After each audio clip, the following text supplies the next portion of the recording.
Dr. Eric Kelly III and a host of phenomenal speakers from all around the globe for this 7-day virtual event that you don't want to miss. The mission of the Black Business Expo is to raise scholarship money from kids all the way from high school all the way from college. The Black Business Olympics is one of the largest Black business showcases in the world. It is an opportunity for businesses and companies to showcase their businesses globally. We are going to be giving away laptops up to $5,000 away to students. Again, I'm Olivia Appleberry, the founder of 2 Cents Finance and one of the speakers for the expo. I am so excited to see you there. For more info, go to www.blackbusinessexpousa.com or call 919-308-9090 and hope to see you there. I am Black Business. From the moment I wake until the time I sleep. Yes, I am Black Business. I am Black Business. Tell me, are you Black Business? I am Black Business. Do you support Black businesses?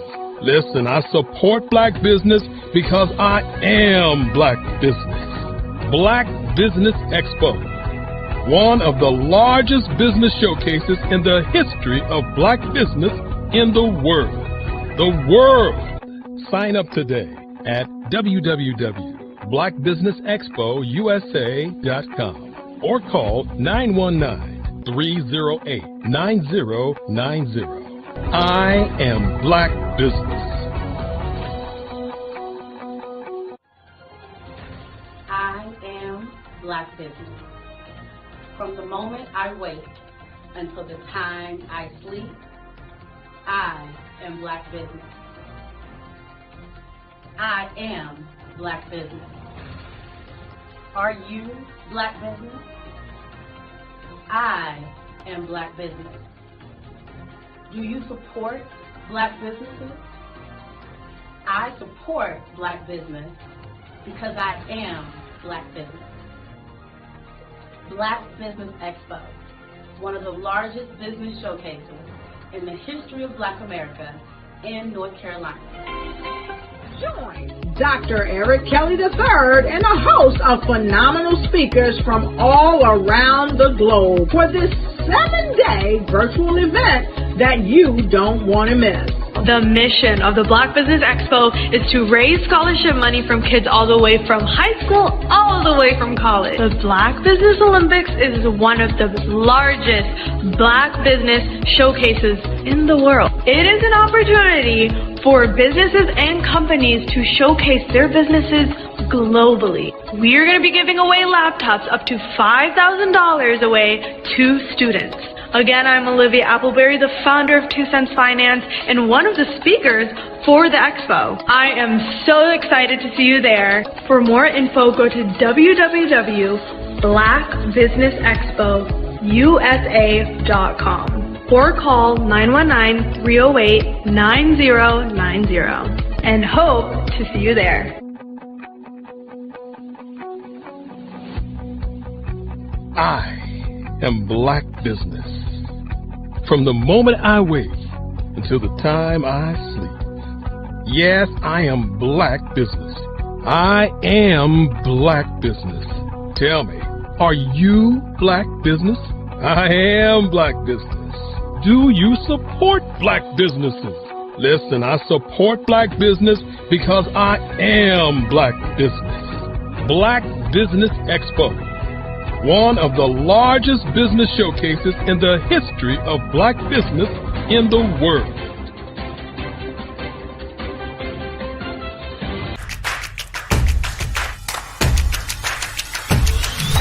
How are you? I'm good. Where's my popcorn, dude?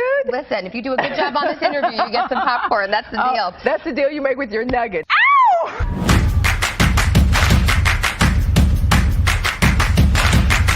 Down to the final four with our gurus. You've gone from 15,000 finalists, top 4 this week. Each of them will have a chance to shine. We spoke to Dr. Cooper Boone yesterday. This morning, WNBA champion turned life coach Fran Harris is with us right now. She's going to answer some questions in just a little bit. I'm grooving right now. Yeah, though. I know. Express yourself. Just express. Well, let's get to know Fran Harris a little bit better.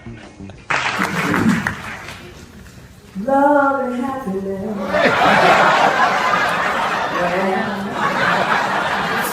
That is how I am feeling tonight. I'm feeling loved, I'm feeling happy, I'm also feeling humbled and ignited by this award. I know that what starts here changes the world, but I also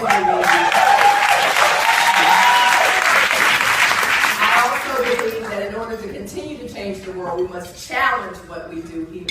We must ask the question, why? We must ask the question, why not?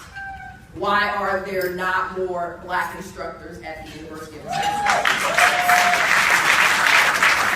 Why are there not more female athletic directors in the country? Of course, most importantly, why did it take them so long to get Bluebell ice cream back?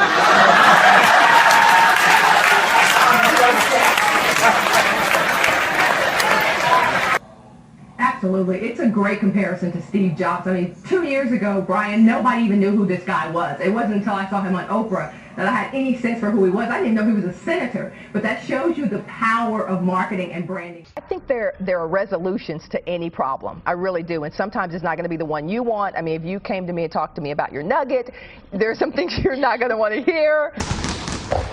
Sport and family are 2 things that have helped define Fran for her entire life. I didn't start playing basketball until I was 15 years old. My senior year, we ended up going 34-0 and becoming the NCAA's first undefeated women's national championship team. She followed up her college career with a championship as part of the WNBA's Houston Comets. So on one hand, I work with Fortune 100 companies who have $50 million marketing and sales budgets, all the way down to the sister who just has this great idea in her mind that she can't quite figure out how to bring it to the market. So it may not necessarily be a big $100 million business, but it's that idea, it's that dream, it's that passion, it's her calling that she has. You do not want to hurt her feelings as she is a loose cannon and may go off, but it is getting worse. Please advise the best way to deal with her. And I got this question because what? I'm just asking. I'm just saying. Love eaters in Texas.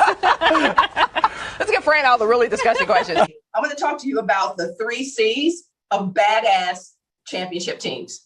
And initially, it was just the 3 C's of championship teams. But then I realized that I'd actually played on championship teams, but I've also played on several badass championship teams. And those things have a little bit of a different tenor when you start to break down what those championship teams had on them. So let's not pretend that I am looking at this without these. So let's suspend with all of the craziness of that. I need these to see what I'm going to talk to you guys about today.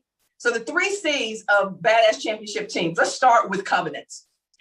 We don't talk enough about covenants in the world of business, in the world of team building. Those are the promises that you and your teammates make to one another, the promises that your leaders make to you about their leadership, about what they want to create. And so I've broken those down into a couple of things, and I'll give you guys these slides when we're done. Every covenant, every team has a mission. Every team, every badass championship team has a mission. Now the 2 of them are going up together. It's about teamwork. It's about trust. It was about bringing you together to communicate and to connect and to trust each other and to become a better team with each other. Not just on a high wire or a trapeze, but also with your kids and in your relationship. I love the deal, and I'll take your deal, Barbara. I wish I could hug you, but I can't, but let's go! I'll make up for it later, all the hugs. Thank you. Thank you, guys. Congratulations. Thank you very much.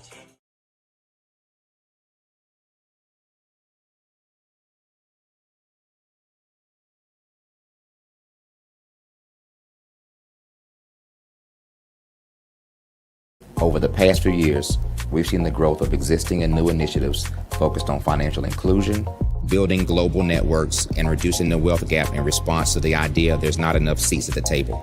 Whether their outcomes are to increase the representation of Black executives on corporate boards, ensure an inclusive global economy, or to create new U.S. African commercial pathways, the strategies are often carried out by separate programs. The question is, should they be? With the continent of Africa being home to more than half of the world's fastest growing economies, the youngest workforce, over 400 companies generating more than $1 billion annually, 700 generating more than $500 million annually that are poised for growth, and being the destination of nearly $5 billion in venture capital in 2021. Diversifying U.S. and Africa commercial engagement by building bridges between African businesses and their U.S. diaspora should begin being seen as mutually beneficial. From helping to reduce Africa's enormous capital gap to catalyzing two-way trade opportunities, the COVID-19 global pandemic hopefully has taught us that global challenges and opportunities are more interconnected than we thought. During the pandemic, African companies like Unicorn Flutterwave, insurance provider Reliance Health, ride-hailing app Yasir, and 54Gene, the continent's first bank of DNA on people of African descent, proved that when African companies have access to networks, capital, and information, they grow big, grow fast, and create solutions that are valuable to the world. This is why BeDirect was created. We are the first U.S.-based but African-centric board preparedness and board search company designed to connect U.S. Black talent and corporations to African businesses. Unique and fundamental to BeDirect's success is our process of helping board candidates adapt their experience and networks to an African context before they're connected to high-growth companies that are looking to locally and globally scale. From our focus groups with African business execs and government leaders, we don't ignore the sentiment that business is easy, but people are hard. Having a pool of board candidates with hard-to-access networks and extensive experience across the business life cycle, including successfully raising capital, is table stakes for an initiative like this. So yes, we have that. But corporate or entrepreneurial success in the U.S. does not guarantee success in Africa. Developed alongside industry partners on the continent, our training program, BeDirect Prep, is designed to transpose their experience to create cultural comfort, understanding, and a commitment to helping businesses in Africa scale. Our board governance sessions are African continental and country specific, integrated with cultural awareness and dexterity training, masterclasses led by African industry execs, and mentoring and coaching from African continental-based facilitators. But even more unique to BeDirect Prep, we cap off our training program with an immersion trip to help candidates that have not been to Africa before see and feel Africa's complexity and opportunity from African soil. We all know traditional network-based board placement has historically left a lot of us out of ever really being in the paid board pipeline. Our strategy supports the work of many great organizations that are successfully filling seats at U.S. board tables by creating more tables for those that are still left on the sideline. It's time to start seeing the role and value of U.S. Black talent and businesses on the continent of Africa differently. Old perceptions and habits limit economic inclusion. Let's transition Black talent and the African businesses they will support from the periphery of the global economy to its core. Living in a global lockdown, we all know now how fast local and global economies can change, and see the value of having businesses that hire, strengthen local value chains, and even grow globally. Status quo in any form holds back progress. We must democratize U.S.-Africa commercial engagement by socially and economically connecting cultures that have long been disconnected. It's time for Africa's U.S. diaspora to redefine their global value by helping African businesses scale continentally and globally.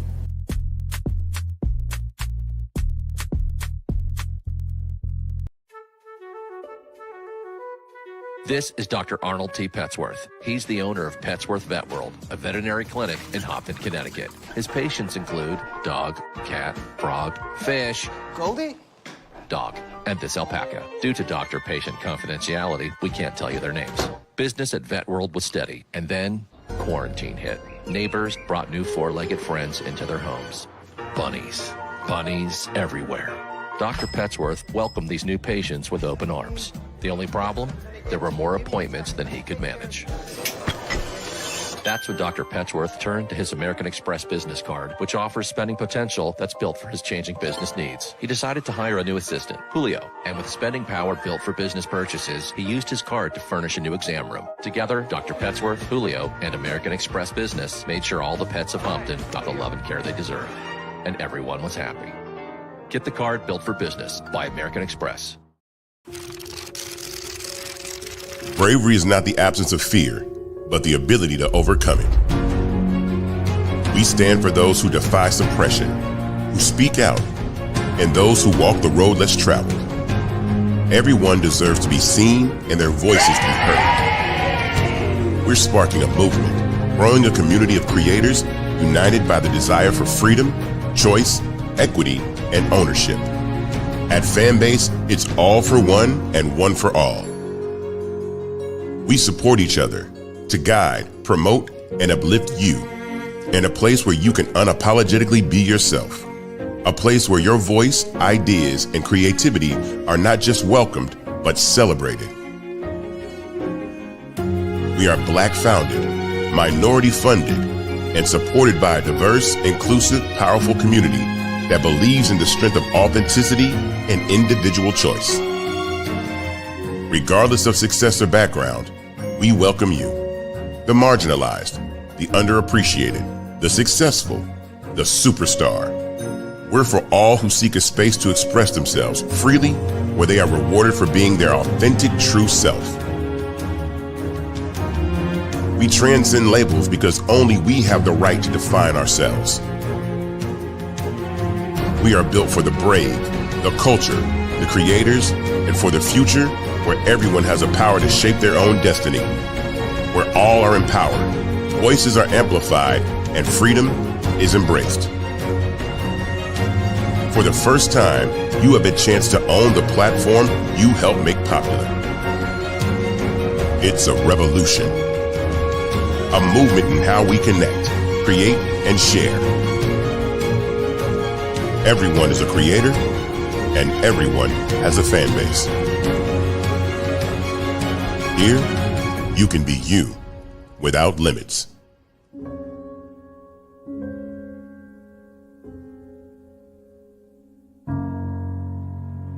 I was born in a little village on the island of Haiti. Many deadly diseases pounded me. It is as if they were on a mission to end my existence on this earth.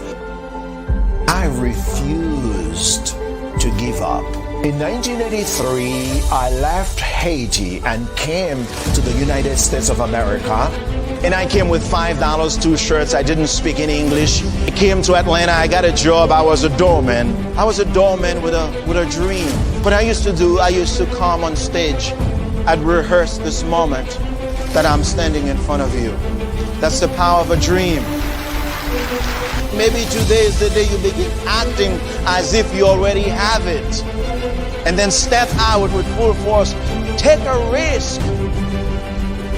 No condition is permanent.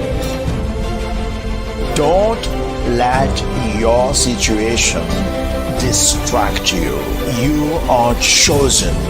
You are called. You are born for a purpose in this life.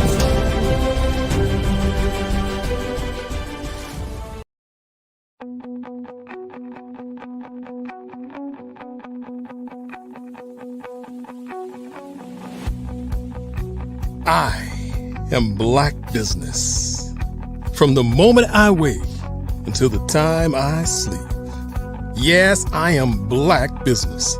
I am Black Business. Tell me, are you Black Business? I am Black Business. Do you support Black businesses? Listen, I support Black business because I am Black Business. Black Business Expo, one of the largest business showcases in the history of Black business in the world. The world! Sign up today at www.blackbusinessexpousa.com or call 919-308-9090. I am Black Business.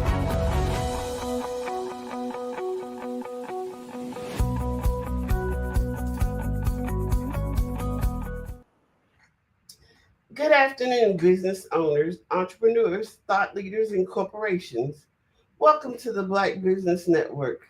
My name is Crystal Gomez. I am your business moderator for this edition of the Black Business Network. The Black Business Network is a 24-hour business network showcasing Black businesses, business owners, entrepreneurs, and thought leaders worldwide.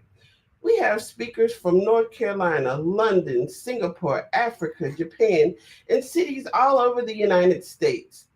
The Black Business Network is a global community sharing its business knowledge to empower, inspire, and educate businesses about business.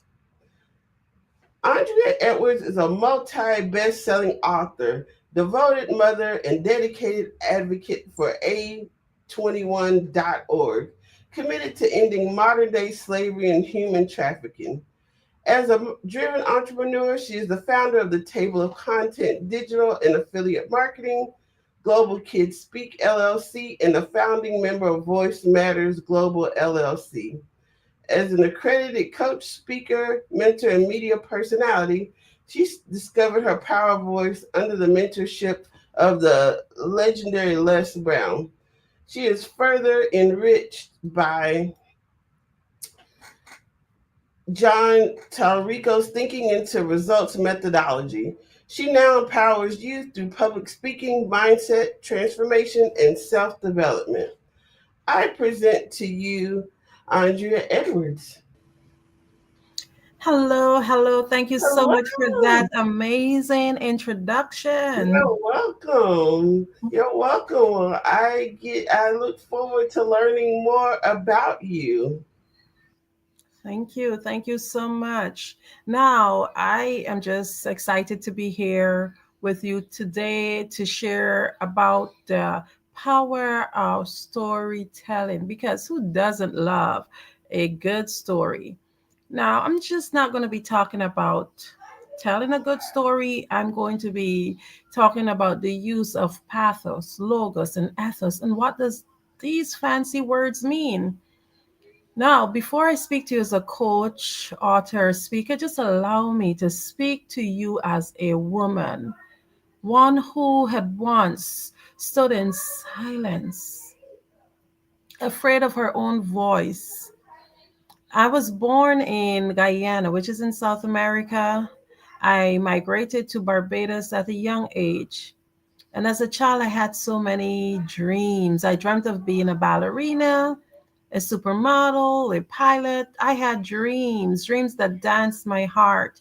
But these dreams were all dimmed. And how were they dimmed? They were dimmed by financial hardships, by family instability. My parents, they separated, and I was sent to live with relatives. And guess what? My tiny little shoulders could not bear the weight of abandonment because I know what it feels like to question my self worth. And I know what it feels like to feel unseen. This little girl, she didn't know that one day she'd be speaking to people all over the world, empowering children, building platforms, writing bestsellers, and launching global programs. This little girl, her story matters. And guess what? So does your story. Your story matters too. And there is a power in being able to tell your story. Storytelling is not just something for entertainment. It is how we're able to connect and influence and lead, whether we're on stage or we're in a classroom or you're doing a job interview. It's the way you're able to relate your own experiences. Storytelling is a thing that gives you power to transform. What we're going to be doing today within these few minutes is talking about how you can use storytelling to transform. And you can do so by applying these three methods. So if you have not yet gotten your pen and your paper, I think it's time to take a minute and grab it. We're going to be talking about pathos, logos, and ethos. Pathos is the emotional appeal to storytelling. Logos is the structure, the logic, the stats, the facts, and ethos is the credibility or the character. But we're going to begin first, of course, with the heart because it's the heart where it matters, and the heart is the pathos. Pathos is basically how we make people feel. Emotion makes listeners lean in. I'll tell you about a little boy I once witnessed being emotionally betrayed. His life was dimming, and I knew that I had to intervene with compassion. So what I did, I told him about times when I myself felt broken, when I myself felt unseen. And as I spoke, I saw hope return to his eyes. Pathos is what brings the emotion into anything. And when you share your pain, your joy, your victories, even your failures, people just don't hear you, they feel you. They relate to you. And you become human. You're not just a speaker presenting a piece, you become human. So I'm going to give you some tips on how you can use pathos. Hope you're taking those notes. So you can do like personal notes. Get a book, a journal, and just take personal notes about how you feel about things. And not just personal notes, but you're going to do a vivid emotional description on how you feel about things. Then you use pathos by also asking reflective questions like, how do I feel about this specific situation? Have you ever felt like giving up? Use pathos as a way to be strategic in the use of silence and pacing yourself. Basically, pathos is, in my opinion, like one of the most solid parts of storytelling, because studies have shown that there are people who've had brain damage, and when they've lost that part of their brain to show emotion, even when they're given logics and they're given facts, they cannot make a decision unless there's emotion. Whenever we're moved to buy something that we see on TV or an ad anywhere, it's all emotions that these people work into to be able to cause us to make those decisions. So as much as pathos, logos, and ethos all are important facts of telling a story, I believe that pathos is like the icing on top of the cake. It's what moves people to make that decision. Now, the second part of a great story is, of course, the logos. Logos is the facts, because emotion alone is not always enough. Most people, yes, as humans, we tend to be super emotional. And a lot of times we make decisions not based on facts, but just on how we feel in that moment. But in most cases, there have to be some type of a fact in it. So that's where logos comes in. It's your reasoning faculties, how you're able to see the facts. So let's take Global Kids Speak Oratory Club. Global Kids Speak Oratory Club is a public speaking club for children between the ages of 5 to 18 years old. I am the founder of that club, and I do help youths to be able to develop their speaking capabilities. Now, we're going to use that as an example to show logos. We've been able to reach youths in over 6 countries. We have children in Pakistan, Guyana, Barbados, the US, Canada, Jamaica, Trinidad, just to name it a few. And these are what you call logos. It's the facts. Most of our students are on scholarships. That is a fact. We've been featured right here on the Black Business Network. We've been featured on WBNC Radio, a radio station that has over 9 million listeners. That's also another fact. So numbers matter.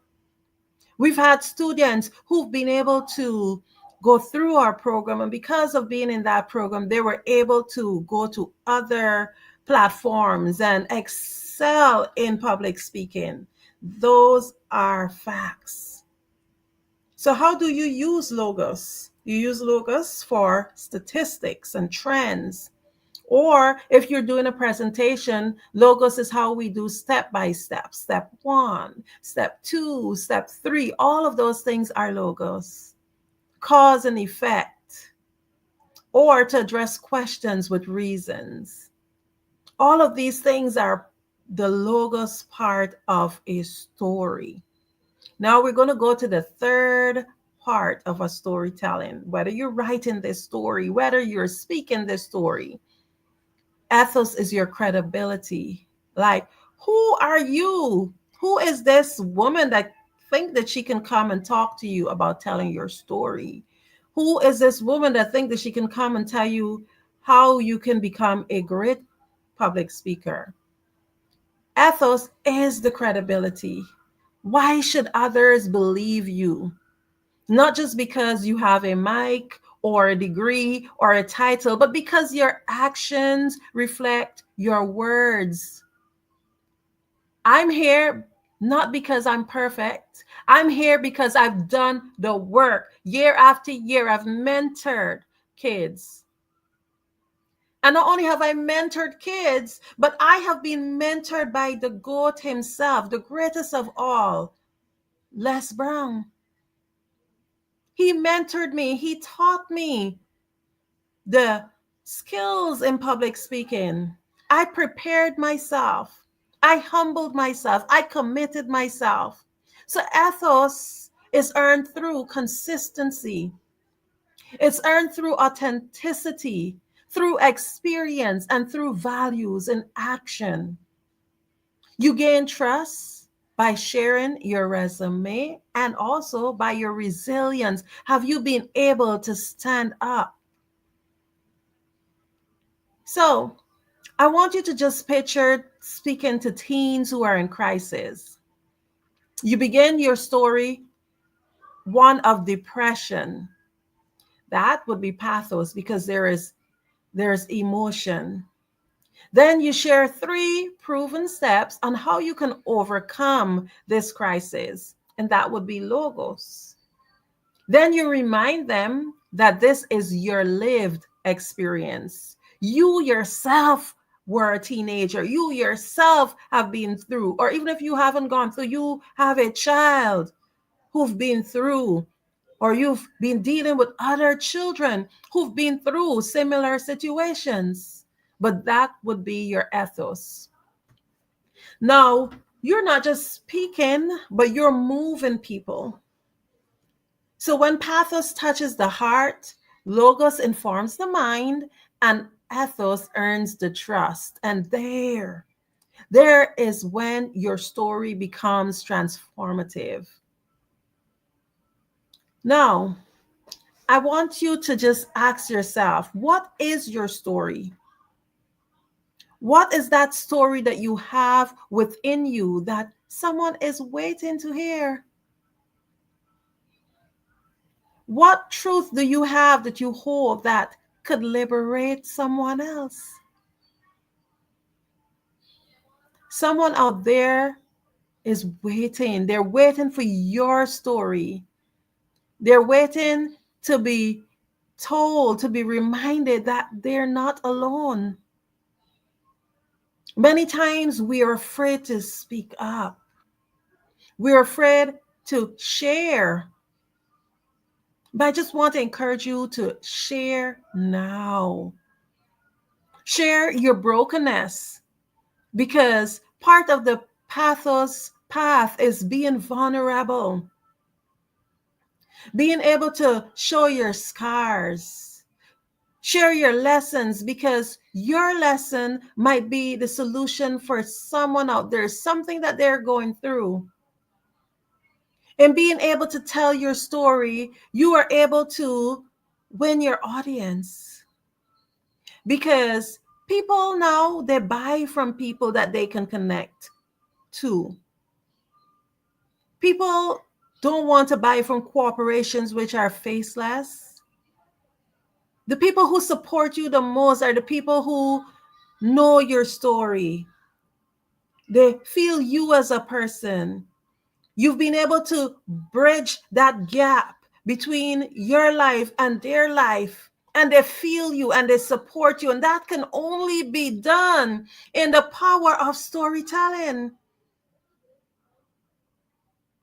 Remember that you are your story.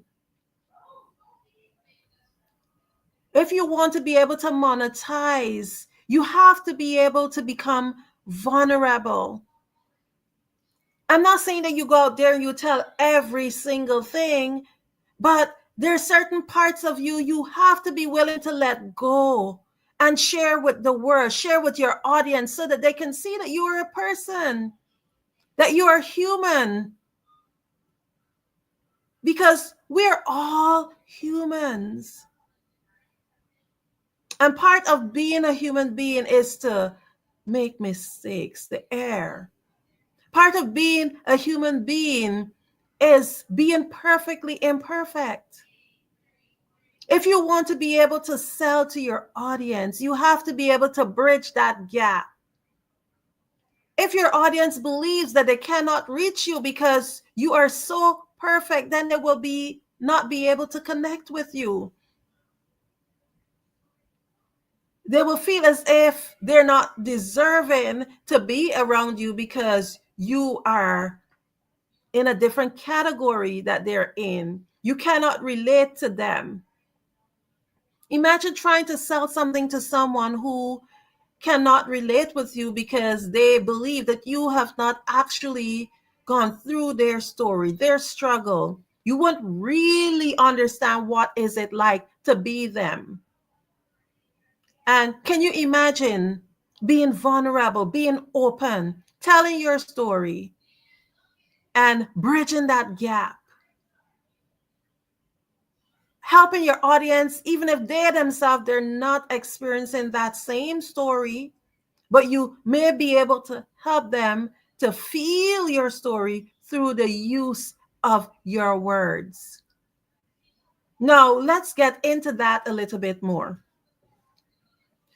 When it comes to the use of pathos, which I call the cream or the icing on top of the cake, you can use pathos to be able to reach people who have not even had the same experience by learning how to choose your words. So I'll give you an example. If I'm saying, hey, I was so nervous when I was called to speak. I was so afraid. I went on that stage and I could not even open my mouth. That is saying it one way, but your audience might not be able to necessarily relate to you by saying it that way. But if you're unaware, a fact, which is a logos, is that public speaking is one of the greatest fears in the world. For example, it's been said in studies that if someone is asked to read a eulogy, some people would actually prefer to be in the grave rather than to have to go up there and speak. And that is deep. The fact that people are so afraid to speak, it just shows that it's something that is universal. But I'm here to tell you, it doesn't matter who you are or where you are. Public speaking is a skill that any person can develop. Any person can master public speaking. There are many reasons why people are afraid, and we'll go into that in a minute. But I'm going to tell you, if you had to tell that same story of when you were called to speak and you were afraid, instead of just saying, I'm afraid, you would not be able to connect with everyone with that. But if you change it around and you paint a picture, and that's what pathos is about. It's about painting that picture. When I was called to speak, I was so afraid that my hands shaked. I could feel the sweat pouring down my back. My knees buckled as I entered the stage. My heart stopped beating, and I felt like a deer in headlight. The crowd looked at me as they anxiously anticipated every word that was about to come out of my mouth. I opened my mouth to speak, but I was so afraid that my brain froze. Then I took a moment. I closed my eyes. I took a slow, deep breath. And then I said to myself, Andrea, you can do this. Why are you here, Andrea? Are you here to serve? And then it all came back to me. Every word, everything that I planned to say, it all came back to me. And I brought the audience to life. Now, the difference in saying that is that you created a picture. The whole idea is to create a picture so that the audience can see the story. They don't want to just hear, oh, I was afraid. It makes such a difference when you can create that story, create that vivid picture. And that's what pathos is about. When you're able to bring whatever it is that you're saying to life, your audience eat every single word. And that's what the power of your story can do. While ethos brings credibility, logos brings facts, pathos brings emotion. So these are 3 ancient principles. And these principles are core in guiding any type of storytelling. Any type of storytelling. And it's actually a foundation for persuasive communication. While you can build that credibility with ethos, and you can put in that power of logic, we must understand that pathos connects the speaker with the listener at an emotional level.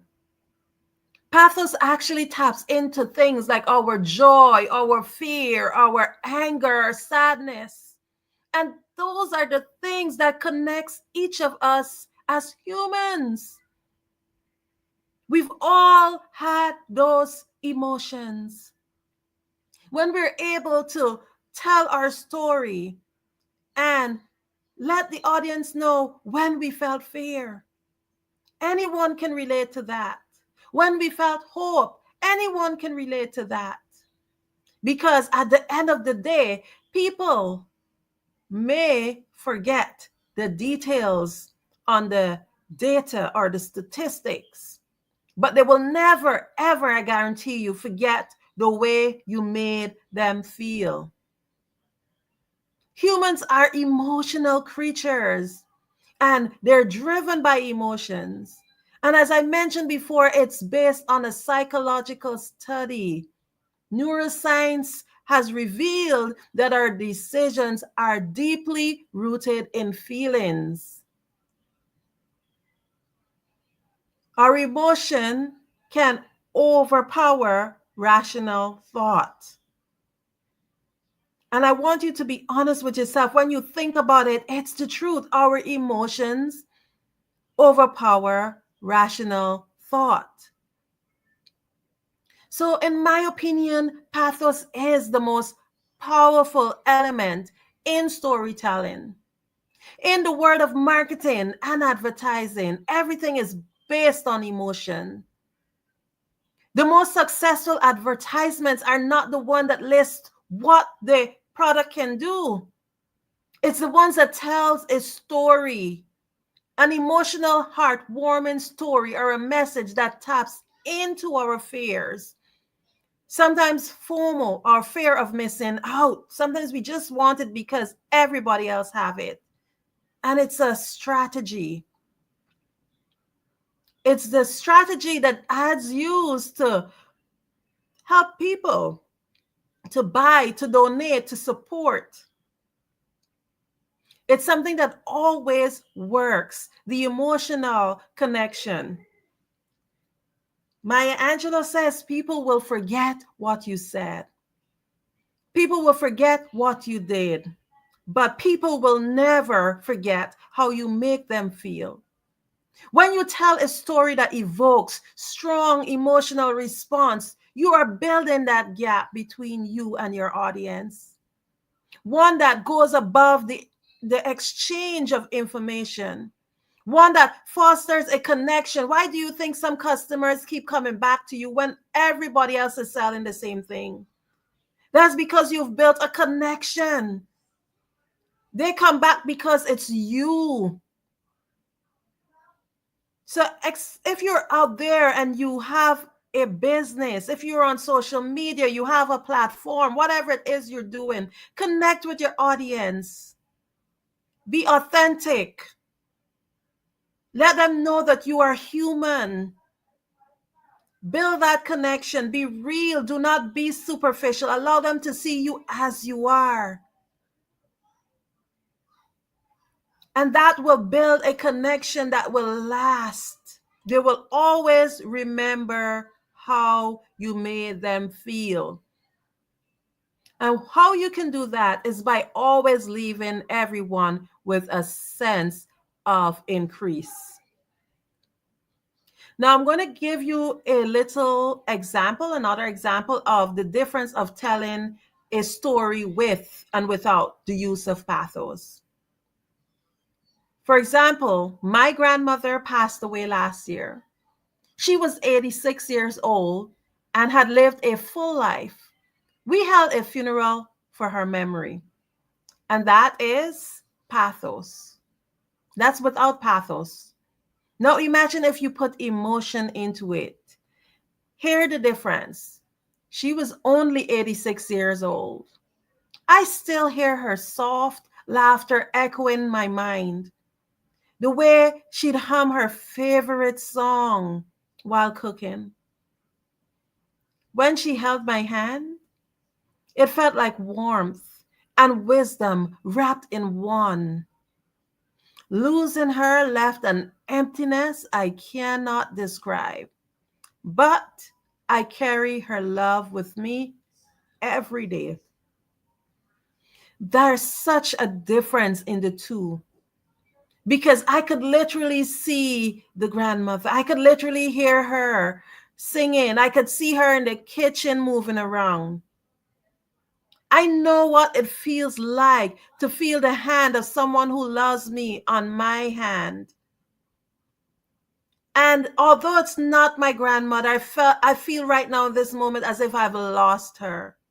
I have personally lost the grandmother.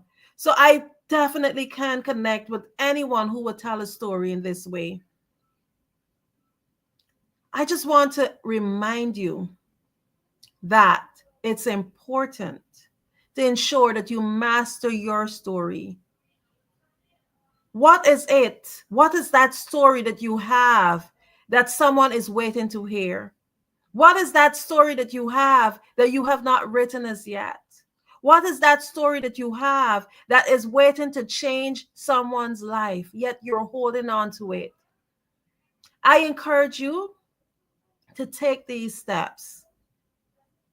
Write that story, tell that story, share that story, because someone is out there waiting to hear you.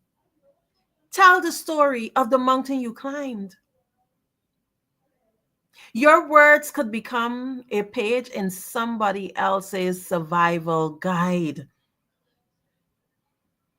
Let your voice be heard. Let your story live. Let your voice be heard. Your story can be your greatest asset. Your story can be the thing that causes you to earn. Your story can be the thing that changes not only your life, but the life of the others who are hearing it. I want you to never ever forget that there is greatness in you. Now, I'm Andrea Adams. I'm the founder of Global Kids Speak Oratory Club. I'm also the co-founder of Voice Masters Global. And these are both institutions that help people to learn how to tell their stories, learn how to allow their voices to be heard. Now, if you have a child between the age of 5 to 18 years old, who you would love to have the opportunity to be able to speak on a platform, have their voice be heard, please do visit globalkidsspeak.com. And if you're an adult who would love to be able to learn how to tell your story, learn how to write your story, I encourage you to visit voicemasters.biz. Remember, there's greatness in you, and someone out there is waiting to hear your story. It's been a pleasure to be here on the Black Business Network.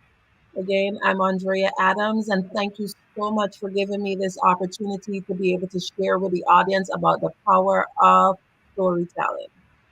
Yes, thank you so much for sharing your story. And we learned so much also about how to share our story. Genius is common, and I'll see you on the other side.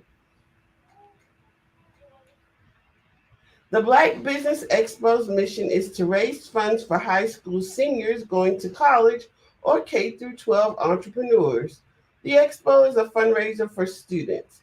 You may go to www.blackbusinessexpousa.com to donate to the scholarship fund, or use the Cash App that's on the screen below, $BBXUSA. Our goal is to give laptops and up to $5,000 to 10 students. Students can register online at www.blackbusinessexpousa.com. Every dollar counts. So we want to remind you to donate to the scholarship fund. We want to thank our Black Business Expo USA sponsors for May 2025. NC 100, Suede Soul, the Carolina Virginia Minority Supplier Development Council, Step Management, Margie McLean Foundation, Genius is Common, Executive Women's Success Institute, Executive Women's Success Institute, The Quality Coaching Company, Superwoman Business Services, Creative Force Studios, Lee Entertainment, Black Business Olympics, Artistic App Design, Banks Law Firm, Black Business Expo USA. Genius is common, and I'll see you on the other side.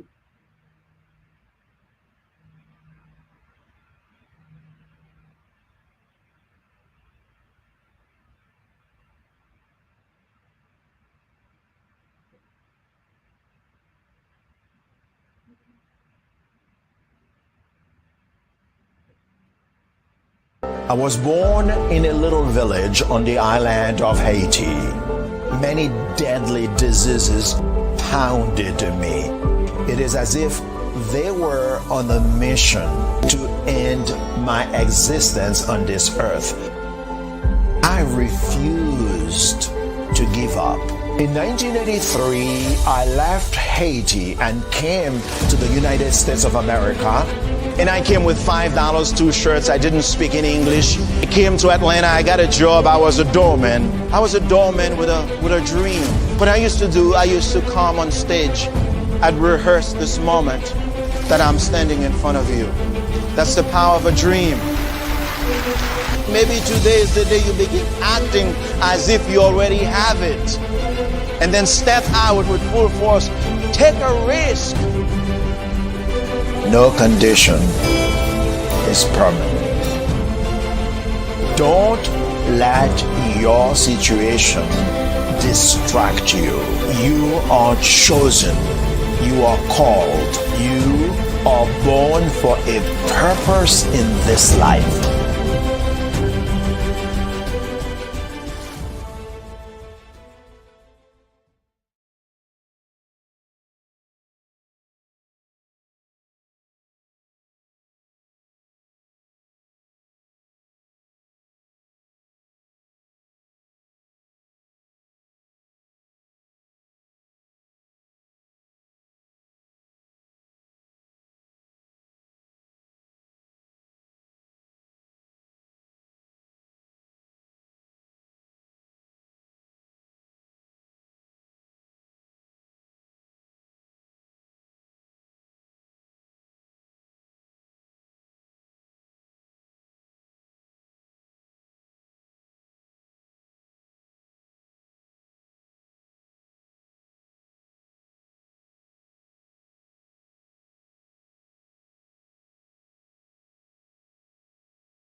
You are a Black-owned business and you're looking for new ways to expand your reach.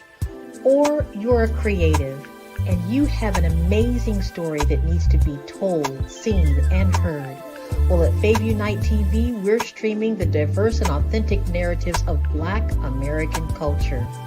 At Fave Unite TV, you have access to product placement, feedback loops, promotional spotlights, and other ways to showcase your brand. And we have fans all around the world that can't wait to see what you're up to. So come to Fave Unite TV because we are showcasing the culture 24/7 with Black stories and Black storytellers. Subscribe to FaveUniteTV.com today. And for more information, email us at info@FaveUniteTV.com or call our hotline at 816-819-9939. Fave Unite TV, one of the largest platforms showcasing Black American content in the world. Bravery is not the absence of fear, but the ability to overcome it. We stand for those who defy suppression, who speak out, and those who walk the road less traveled. Everyone deserves to be seen and their voices to be heard. We're sparking a movement, growing a community of creators united by the desire for freedom, choice, equity, and ownership. At Fanbase, it's all for one and one for all. We support each other to guide, promote, and uplift you in a place where you can unapologetically be yourself. A place where your voice, ideas, and creativity are not just welcomed, but celebrated. We are Black founded, minority funded, and supported by a diverse, inclusive, powerful community that believes in the strength of authenticity and individual choice. Regardless of success or background, we welcome you. The marginalized, the underappreciated, the successful, the superstar. We're for all who seek a space to express themselves freely, where they are rewarded for being their authentic, true self. We transcend labels because only we have the right to define ourselves. We are built for the brave, the culture, the creators, and for the future where everyone has a power to shape their own destiny. where all are empowered, voices are amplified, and freedom is embraced. For the first time, you have a chance to own the platform you help make popular. It's a revolution, a movement in how we connect, create, and share. Everyone is a creator, and everyone has a fan base. Here, you can be you without limits.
Dr. Eric Kelly III and a host of phenomenal speakers from all around the globe for this 7-day virtual event that you don't want to miss. The mission of the Black Business Expo is to raise scholarship money from kids all the way from high school, all the way from college. The Black Business Olympics is one of the largest Black business showcases in the world. It is an opportunity for businesses and companies to showcase their businesses globally. We are going to be giving away laptops up to $5,000 away to students. Again, I'm Olivia Appleberry, the founder of 2 Cents Finance and one of the speakers for the expo. I am so excited to see you there. For more info, go to www.blackbusinessexpousa.com or call 919-308-9090 and hope to see you there. I am Black Business. From the moment I wake until the time I sleep. Yes, I am Black Business. I am Black Business. Tell me, are you Black Business?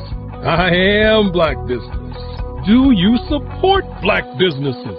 Listen, I support Black business because I am Black Business. Black Business Expo, one of the largest business showcases in the history of Black business in the world. The world! Sign up today at www.blackbusinessexpousa.com or call 919-308-9090. I am Black Business. I am Black Business. From the moment I wake until the time I sleep, I am Black Business. I am Black Business. Are you Black Business?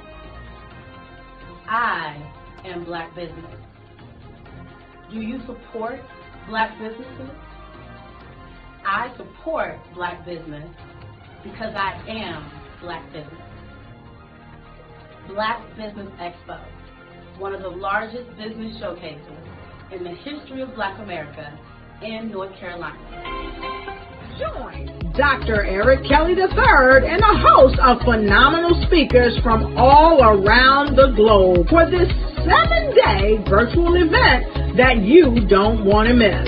The mission of the Black Business Expo is to raise scholarship money from kids all the way from high school, all the way from college. The Black Business Olympics is one of the largest Black business showcases in the world. It is an opportunity for businesses and companies to showcase their businesses globally. We are going to be giving away laptops up to $5,000 away to students.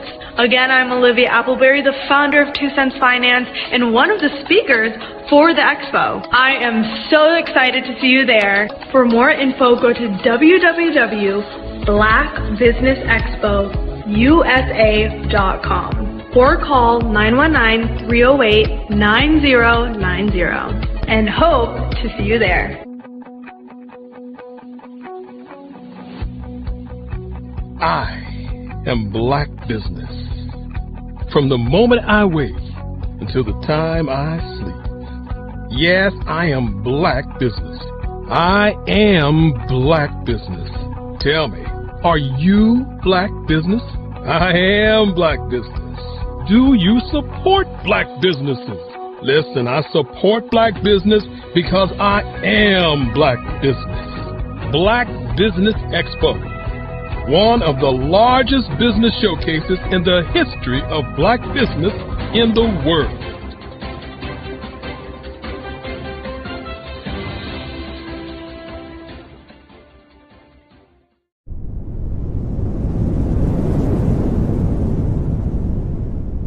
Hello, I am Dr. Eric Kelly III, the visionary strategist and founder of the Black Business Olympics. I invite you to showcase your Black-owned businesses on the Black Business Network global stage. The Black Business Olympics is a global Black Business Network platform that propels Black-owned businesses into the international spotlight. By showcasing your business on the Black Business Olympics platform, you can reach a worldwide audience of potential customers, partners, and investors. You can also establish yourself as a thought leader, an expert in your field, attract lucrative partnerships, and more speaking engagements. In addition, the Black Business Olympics platform provides a valuable opportunity to connect and collaborate with like-minded entrepreneurs and business professionals from around the world. This can lead to new business opportunities, ideas, and relationships. Finally, by sharing your story and expertise on the Black Business Olympics platform, you can inspire and empower others. This is a powerful way to make a positive impact on the world and leave a lasting legacy. If you are a Black-owned business owner, I encourage you to seize the opportunity to showcase your business on the Black Business Olympics platform. It is a once-in-a-lifetime opportunity to make an indelible mark on the world. Be one of the 1,000 visionary entrepreneurs who are changing students' lives, shaping industries, and leaving an unforgettable legacy for their families. Unleash your voice on our global stage and watch your business thrive. Black Business Olympics is one of the largest Black business showcases in the history of Black business in the world. Yes, the entire world. Just give me a call today at 919-308-9090.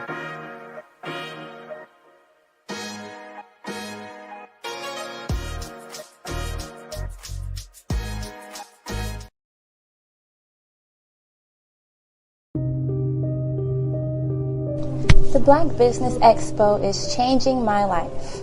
This year, they are giving away laptops and even $5,000 in cash to students just like me. I'm Alexis, and I want to go to college to fulfill my dream of becoming an entrepreneur. Help the Black Business Expo going to www.blackbusinessexpousa.com and also becoming a vendor, a sponsor, or donating.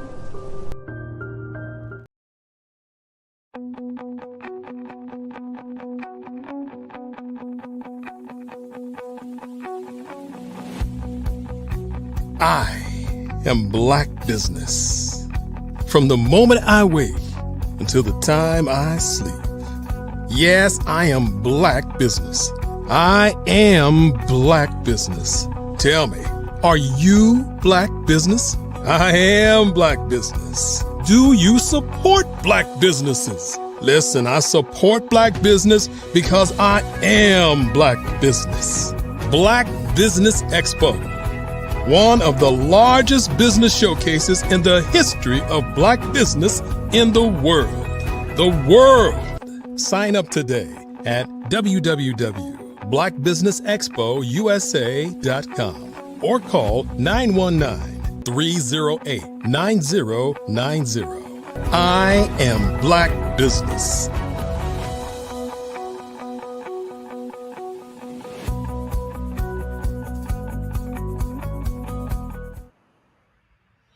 Good afternoon, business owners, entrepreneurs, thought leaders, and corporations. Welcome to the Black Business Network. My name is Crystal Gomez. I am your business moderator for this edition of the Black Business Network.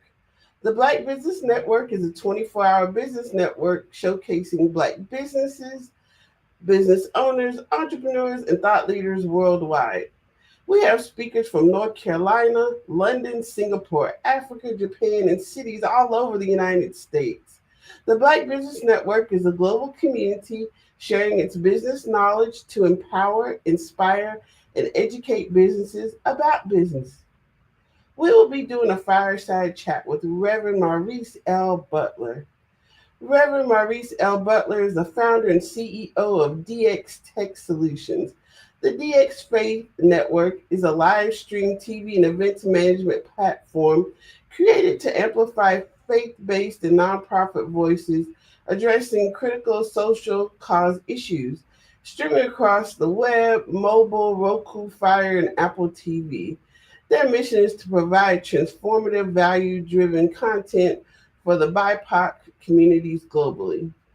I present to you Reverend Maurice L. Butler. The Black Business Expo's mission is to raise funds for high school seniors going to college or K-12 entrepreneurs. This expo is a fundraiser for students. Please, you may go to www.blackbusinessexpousa.com to donate to the scholarship fund or use the Cash App at $BBXUSA. Our goal is to give laptops and up to $5,000 to 10 students. Students can register online at www.blackbusinessexpousa.com. Every dollar counts. Please donate to the Black Business Expo USA Scholarship Fund.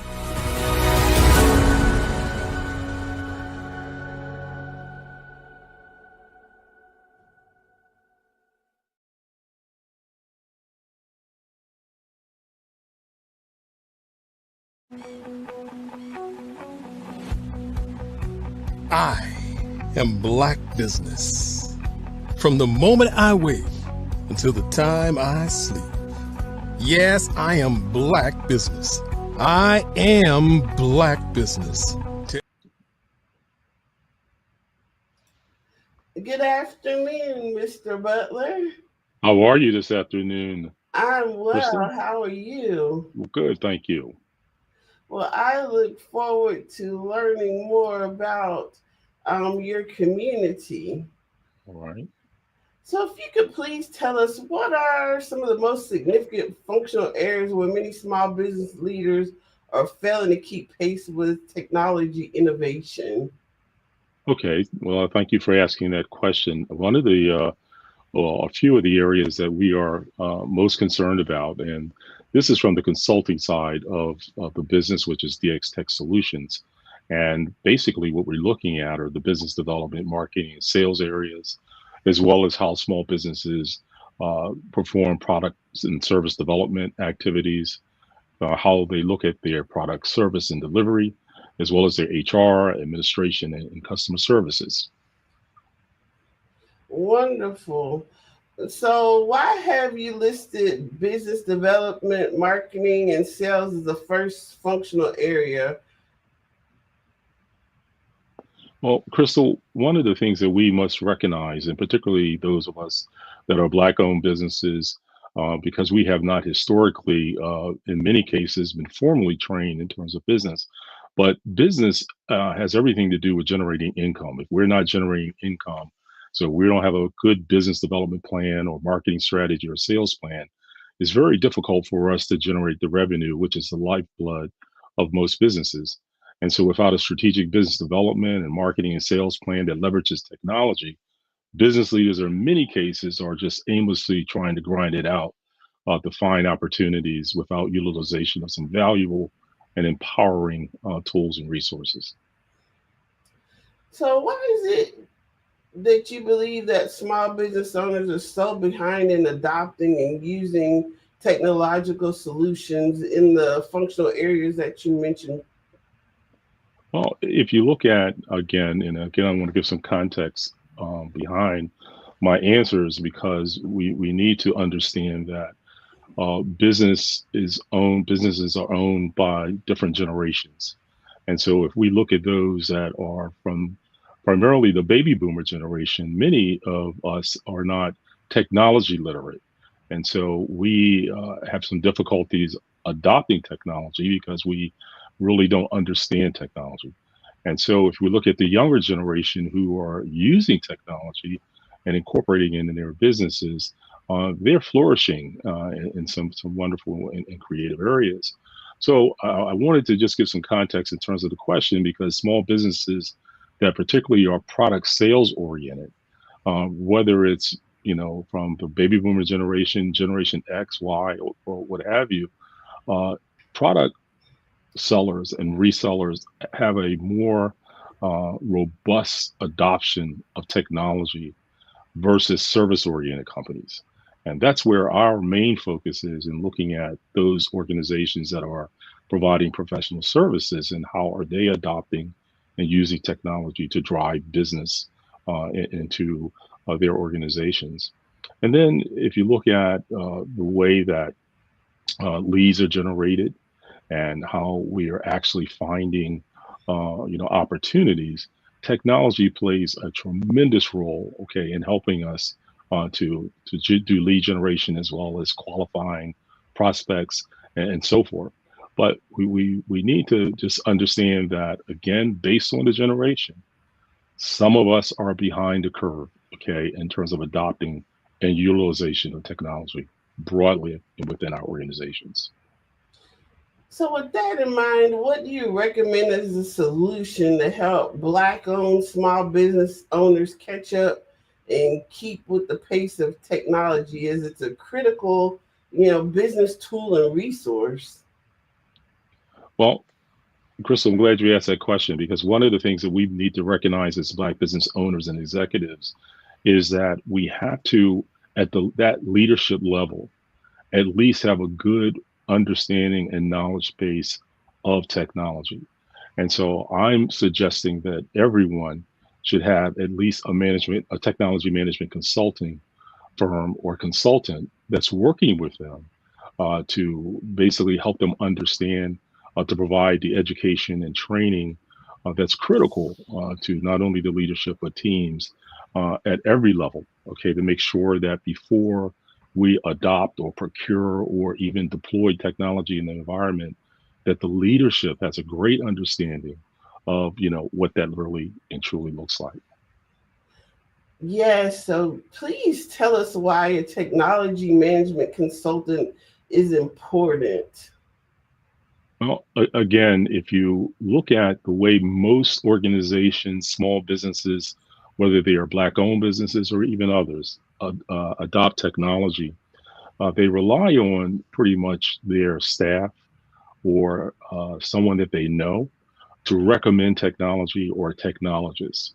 And that's a very dangerous and vulnerable position, because in many cases, if I am a techie, I'm going to convince you to buy the technology.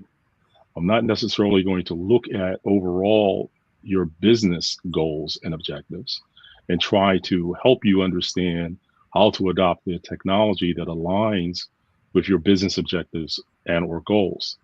And that's a huge mistake when you allow the techie or the vendor or a staff member who may not be looking holistically at your business to make a recommendation about what technology should be involved. Now, unless the person is an owner in the business and they're sitting at the board table and they understand that we have to generate this much revenue, we have these amount of dollars to spend for our expenses, And therefore, before we procure one piece of technology, we need to understand how that helps us accomplish our objectives. And particularly when we're looking at the bottom line and our profitability, in many cases, we lose money because we have toys and tools that aren't being utilized by the workforce in order to accomplish the goals and objectives. And again, I don't want to call out vendors necessarily, because there are some great vendors, but a vendor is, their major motivation is to sell a product. And so they're not necessarily looking at how that product contributes to your bottom line.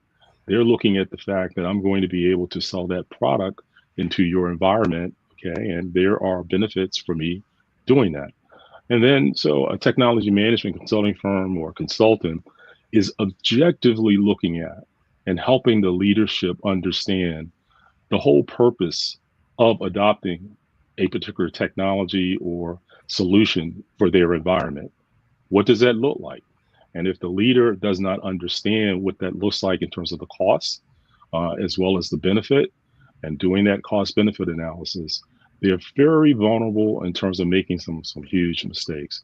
So again, I recommend that everyone has at least a technology consultant. It's not that expensive to do, but it's a line item that should be in your budget to make sure that you are getting the best solutions for your environment that produces the greatest impact. So tell us, as your company's main area of focus as a technology management consulting firm? So we are primarily working with B2B professional services organizations. We see that as sort of our sweet spot and a niche in the marketplace where particularly Black-owned businesses and small Black-owned businesses may not have been introduced to or had exposure to the consulting world, and how important it is to have a management consultant, particularly a technology management consultant, on your team or a part of your team. And so we work with organizations that generate revenues from 100,000 up to $2 million. Now, Crystal, that's important to note, simply because we need to know if the organization is able to afford the service. And so we categorize ourselves as a technology management consulting firm in sort of the business development, marketing, sales budget area. And if you look at historically, budgets for marketing, particularly in sales, can range, anywhere from 6 to 10% of the revenue that's generated. And so if a company does not have that type of capital to work with to invest in a management consulting or a technology management consulting firm, they may not be the ideal client. And we try to also help our clients understand, just like they need to understand their ideal client, we have a goal and a mission to understand our ideal client, which directly contributes to, are they able to afford the service? Because we don't want to get people out on a limb where, they have the hope of acquiring that particular service, but they may not have the means or the capacity to do so. So what has been your greatest challenge in identifying and securing clients for your technology management consulting firm? So I thank you again for asking that question, because it follows along with what I had just mentioned. The greatest challenge is making sure that we understand, that these particular prospects that we are trying to work with, that we understand their mission and how they're structured, and how it makes strategic sense for us to work with them to make recommendations that are appropriate to improve or bring greater efficiency to their business development and marketing process. That's the goal. And so in many cases, we find leaders may be pushed back because they may be the primary sales or marketing person in their organization if they're the solopreneur, or if they have a small team of salespeople that are particularly a sales manager or a marketing manager that they've relied on to achieve certain goals. And so that's been the greatest challenge, working with the leadership, okay, because we work at the C level, okay, we work at the executive level, and we allow them to bring into their team or discussions with us who they desire to. But the bottom line is we want to make sure that the leader understands what technology they're going to adopt. So that's been one of the greatest challenges that we've had. And then we want to make sure that, you know, the leader understands that what we're recommending is helping them to have a better process in steering their ship and leveraging technology, again, to achieve the objectives that they're trying to do. Where does your company do business? Well, we are headquartered in the state of Delaware, but our clients are pretty much nationwide. We do a lot of work in the southern states and in the northeastern parts of the United States, but we are open to do work across the U.S. We do have a number of services that we offer, and technology, again, has helped us because we no longer have to be physically located anywhere. We can do a lot of our work virtually. And so we invite clients wherever they may be around the globe to consider, speaking with us about what it is that they're looking to achieve. And so the appearance on this network, is providing us an opportunity to expand our business beyond, the footprint that we currently serve. And so we want to thank you guys for the opportunity to expose our business, and particularly Dr. Eric Kelly, who I met just recently. And I think it's a wonderful thing to be able to share, that with people that look like me and you, okay, that we have the expertise to help one another to be successful in our business. Is there a particular service product that you would like to share with our audience that you would like for them to consider? Yes, there is. And again, I thank you for asking that question, because we developed what is called a business development marketing technology service that is very specific. One of the things that we've looked at in terms of helping Black-owned small businesses is that they need greater visibility in the marketplace. And one of our, cautions to a lot of small businesses, a lot of particularly, again, service-oriented businesses are using social platforms to throw darts up against the wall to identify clients. And although that may bring visibility to you, it may not necessarily allow you to build the funnels that you need to be able to vet whether this is your ideal client or not. So you waste a lot of time. So our business development and marketing technology services help small businesses not only to gain visibility, but also to help them, achieve greater ways to vet clients, as well as move through the sales cycle to closing prospective clients to become customers of their organization. And so that particular service has sort of 5 different components to it. And the first one is what we're calling a strategic marketing and technology plan, which again goes back to sitting with the leadership and understanding what they're trying to accomplish, who their ideal clients are, what their workforce environment looks like in terms of not only receiving technology, but also utilizing technology in a way that it makes sense for them to be productive. Because you don't want to bring a tool into your environment and your workforce can't use the tool. That is the worst thing you could do. Okay? Then we also the other component is marketing research and lead generation. So we have tools that are actually able to identify prospective clients or prospective opportunities for you, to project opportunities for our clients. And we put them into our databases, or we create a CRM for you to show you how to actually vet out, again, and qualify those particular leads, as well as having enough information and data on that lead so that you can make an intelligent decision with your sales force going forward. The other part is we have a series of webinars, which are training tools that we bring individuals into our environment, and we allow them to do webinars to actually present what they're trying to do to speak to their audiences. We found also that a lot of small business owners and leaders may not be comfortable with being on camera, being able to pitch their story. I was really pleased to hear from your previous guest. She mentioned that we have to tell our stories, that people want to know who we are. Don't be vulnerable.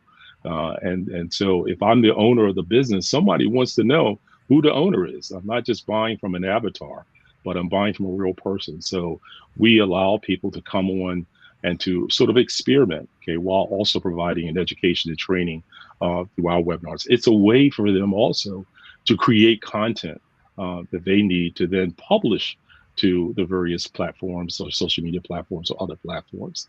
Then the other one is basically helping them to look at developing the right type of social media and email marketing strategies and campaigns. Again, content creation. And again, giving them the coaching and the mentoring and the guidance and direction of how to do that effectively. And then finally, you know, we host and broadcast virtual events and live stream TV programs. But our role is not to be the network, but our role is to get our clients prepared to be hosted on the network, so that when they come to, you know, the Black Expo Olympics, they're ready to be able to present. It's not something that you guys have to worry about. We already have them popularly presented. So this is a bundled service solution. It's offered on a subscription basis. It's a very affordable subscription, again, based on the criteria and parameters that we've set up in terms of having it in your marketing and sales budget. And so we want to make sure that you are prepared, our clients are prepared for this particular service, but it is affordable. So how can prospective clients that are viewing this interview today get more information about these services? Well, we are, now I will give a little commercial. Starting this Thursday, we're kicking off our webinar series, and they can go to our website as it is listed, which is HTTP or just simply dxtechsolutions.org, dxtechsolutions.org, or they can call me at 302-370-0028 and register to attend a webinar series. We also are looking for between 100 to 200 Black-owned business owners and executives to register to attend. Now, let me give a little caveat, because the registration process is technology. And so we want to, from the beginning of registration, introduce you to technology. A lot of folks will get turned off for registration because they, again, may not be technically literate to do so. So we suggest that you call us, you go to our website, or you can send me an email at mlbutler, MLBUTLER, at dxtechsolutions.org. That's mlbutler at dxtechsolutions.org, and we'll get right back to you to give you some guidance on how to register.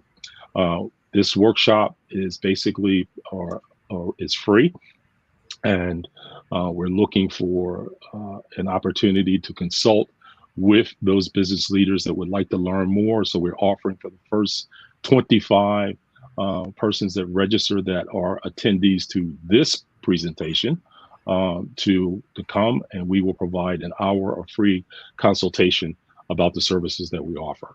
And the event kicks off this Thursday, May 29th, 2025, 10 a.m.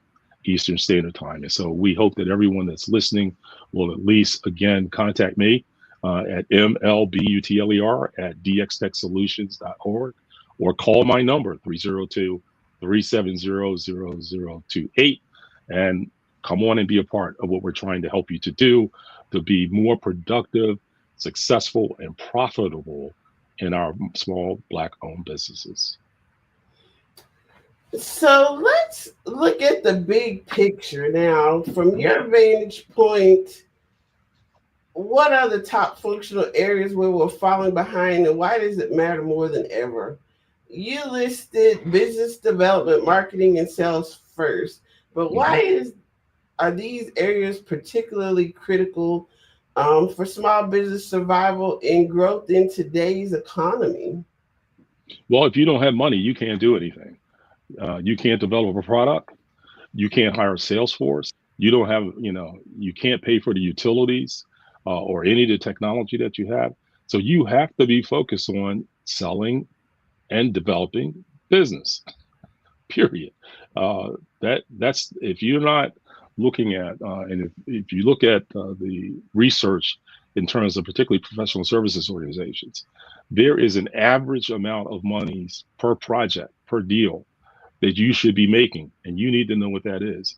It doesn't matter if you're an accountant, you're a bookkeeper, whether you are IT consulting firm, what have you. You need to understand what the average deal size is. And then you need to understand how many deals you should be averaging as a small business, mid-sized business, corporate business, based on industry statistics. And if you're not hitting those metrics, you're falling behind the curve. Okay, so that's why we put an emphasis on business development, marketing, and sales. Now, the other areas are as important. You have to productize your service.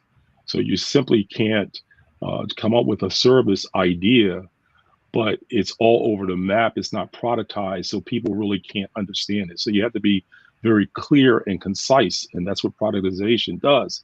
It packages your service so that folks can see, prospects can see exactly what it is that you're offering, what the benefit is to them, and what the outcomes or the results will be if they engage and procure your services. So help us understand this gap between generational leadership or tech fluency play in the technology adoption gap. How would you describe the current state of tech literacy among established Black-owned businesses in comparison to other segments of the small business ecosystem? Well, and again, Crystal, if you're comparing between traditional businesses, which are white-owned businesses, versus Black-owned small businesses, if that's your question, I need to make sure I understand what you're asking. Yes. If you look at, again, Black-owned businesses in the United States represent close to 11% of all businesses, small businesses, Black-owned small businesses, 11% of all businesses in the United States. However, there's another telling statistic that says that only less than 3% of that 11%, in other words, that 11% represents something like 3.7 million small Black businesses. But less than 3%, which is less than 200,000, are profitable, credit-worthy, and able to employ persons. That's a major problem, because if only 3% of us are really considered by all of the government statistics to be profitable, we are failing in many cases. And so now when we look at it from a generational standpoint, what happens is there are a lot of younger people other than baby boomers that are making money selling on social media, but what they're selling aren't the traditional things historically that the baby boomers have sold. Professional services have everything to do with a skill set that's different than selling a widget and or a gig service, okay? So if I'm an attorney, if I'm an accountant, if I'm an IT specialist, if I am, again, in that whole spectrum, and even web designers and creators, okay? If I'm in that whole spectrum, I need to understand how to use technology versus the younger people who are doing all kinds of creative things as content creators. They're selling content, okay? Well, I'm not selling content. I'm selling a management service, okay? Expertise, knowledge, and thought leadership. You have, again, in the traditional business community, they're doing traditional kinds of business. So you have more law firms and accounting firms and bookkeeping firms and software development companies and all those other things that are generating huge amounts of money and dollars. We're not in that area, okay? And so if you look at, how we are just falling behind the curve from a technology standpoint and from a business standpoint, we need to do some changes. So I hope I answered your question. Yes, absolutely. Well, give us some practical solutions as to why you advocate for every small business owner to engage a technology management consultant. and break down why that relationship is so vital to long-term success. Okay. You know, exactly what should small business executives look for when choosing a technology consulting partner, you know, to make sure that they align with their vision and with their goals? Right. It has to be a trust relationship. Just like you hire your bookkeeper, your accountant, your lawyer, it's a trust relationship. You know, a technology consultant, management consultant is not interested in you spending money for technology's sake. They're interested in you being a profitable business, and they're going to help you take a look at what does that look like if you begin to consider adopting certain technology areas. But also, more importantly, we need to make sure that you are at least educated and trained well enough to recognize what those technology areas are. When I speak on subjects like digital transformation, and I ask 10 out of the 100 Black-owned leaders what digital transformation is, they may have heard of that particular title or theme, but they really don't understand what's behind digital transformation. And so we need to make sure that people are aware at the executive level of what's happening. Another scary part is AI. Now, AI is in chat GPT. It's a buzzword that's out there, but a lot of us do not understand what's behind it. And it is a powerful tool. Okay. However, what does it mean to me as a Black business owner? What does it mean to me as a practitioner in a particular area? And so the management consulting will help you understand what that means to you and give you some guidance and direction of how to even consider adopting it. So what makes your firm's approach to technological management consulting different? And who are your ideal clients? Okay. So what makes us unique is me. Okay. And let me just give you a little bit of a background. So I've been in technology for a number of generations now, and have watched the evolution of technology. And I cut my teeth, and I'm one of the original old guards, okay, OGs in technology that has kept pace with the evolution of technology. And so I bring a level of understanding and knowledge that a lot of others in my community may not have that knowledge base. Okay, so when we look at technology, we understand not only the buzzwords or the trends, but we understand what the foundational parts of that technology are and what they mean to a business in terms of adopting it. You know, and I'm not trying to boast on myself, but again, because we have been exposed to, as an organization, working with businesses at all levels, we also have a preview into how other businesses operate other than small Black businesses.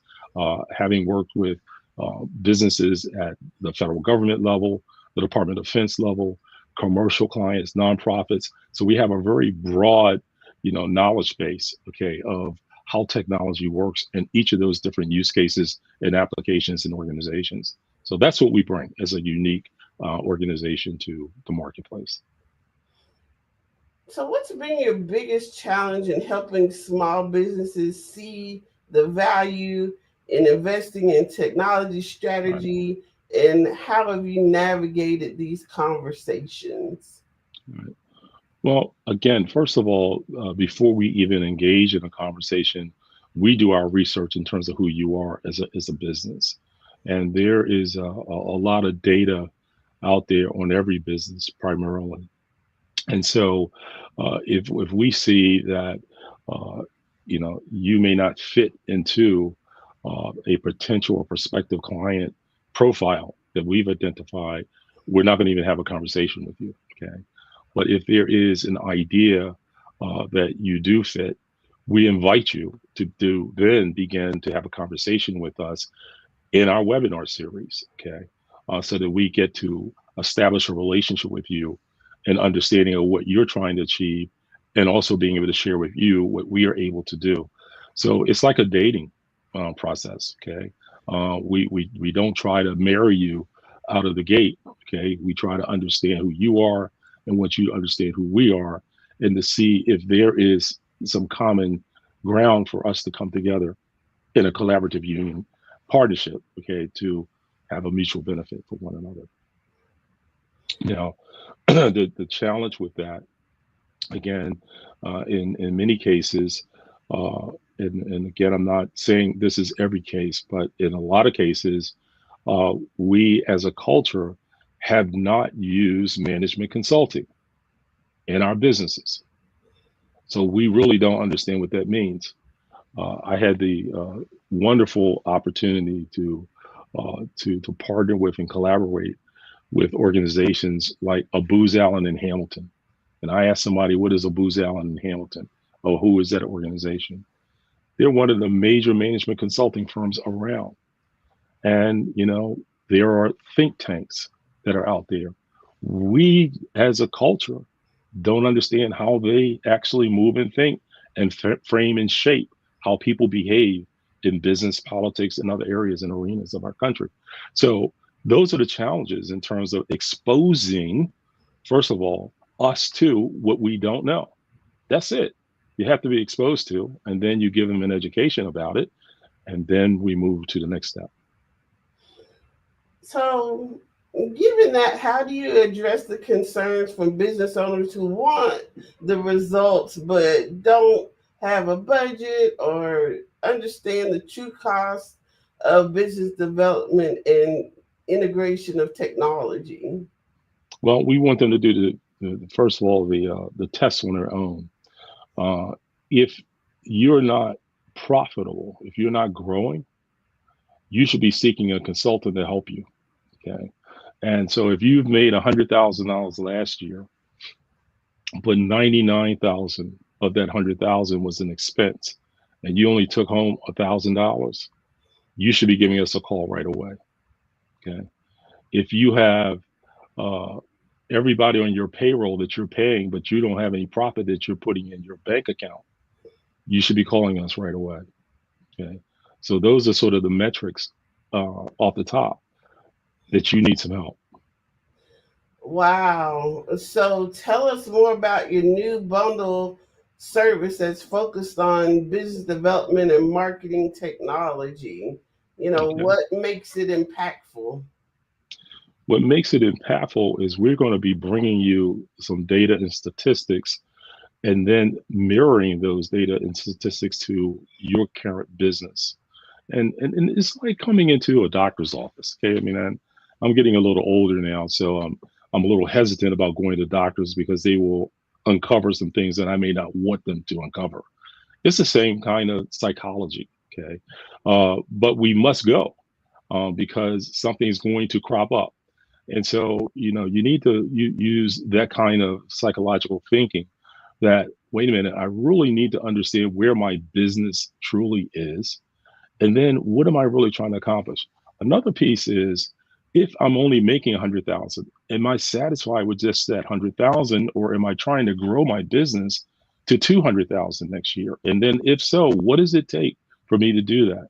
And do I have the capacity in my own, you know, within my own purview to get there, or do I need, or am I willing to invest, let's say 10% of where I'm trying to get to understand how to get there? So you're launching a new series of weekly webinars starting May 29th. Yes. What can business owners expect to learn, and how can they take advantage of that free consultation offer? All right. So the first thing they should expect to learn is we're going to, first of all, introduce you to our company and our organization and some of the things that we just touched on today in this presentation. And then it's going to be sort of an open forum to have a discussion about why Black-owned businesses are so far behind the curve in terms of our ability to be considered profitable, to be considered creditworthy, to be considered as a growing entity. Okay. And so when you come to that webinar, we're going to have those discussions. It's not only a webinar, but it is also going to be sort of like in a meeting format where the audiences will have an opportunity to ask questions, both from a chat perspective as well as one-on-one in terms of personally or visually, virtually, I should say, like a Zoom meeting session. But it's an opportunity for them to come and to be, exposed to what we know, and then to hear from them, and then to consider moving to the next step, which is becoming one of our prospective clients. So what impact do you hope to see by the end of the series? By the end of this series, our goal is to have on our books at least between 60 and 100 new clients. Okay.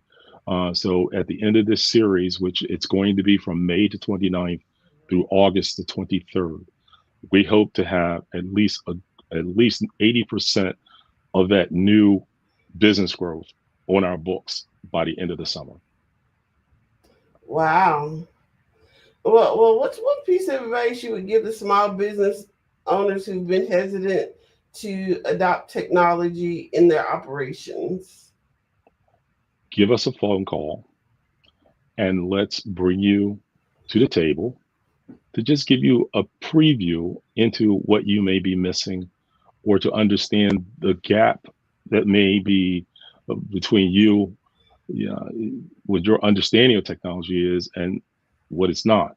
And so that you can then at least begin to have an intelligent conversation about considering, moving your organization into a digital transformation or digital enabled or IT enabled environment. Okay. So where can our listeners go to learn more and register for your upcoming events? So if they go to our website, and again, the website is just simply DX as in David, Xylophone, Tech, TECH, solutions.org, dxtechsolutions.org. That will take you to our website, which will give you more information and insight about our virtual events. Also, you can call me at 302-370-0028, and I can get you registered and signed up for the event and give you more insight. Well, thank you so much for being with us today and sharing your knowledge with us and encouraging us small business owners to adopt and implement technology into our everyday operations. You're very welcome, and thank you guys for hosting me today, and the best to you. And I'm looking forward to our new relationship continuing, and that it will be blessed beyond our wildest imaginations. Right? Thank you. Likewise. Genius is common, and I'll see you on the other side. The Black Business Expo's mission is to raise funds for high school seniors going to college or K through 12 entrepreneurs. This expo is a fundraiser for students. You may go to www.blackbusinessexpo USA to donate to the scholarship fund, or use the Cash App $BBXUSA. Now, our goal is to give laptops and up to $5,000 to 10 students. Students can register online at www.blackbusinessexpousa.com. Every dollar counts. So we want to remind you to donate to the scholarship fund. We want to thank our Black Business Expo USA sponsors for May 2025. NC100, Suede Soul, Carolina, Virginia Minority Development Supplier Council, Step Management, Margie McLean Foundation, Inc., Genius is Common, Executive Women's Success Institute, The Quality Coaching Company, Superwoman Business Services, Creative Force Studios, Lee Entertainment, Black Business Olympics, Artistic App Design, Banks Law Firm, and the Black Business Expo USA. Genius is common, and I'll see you on the other side.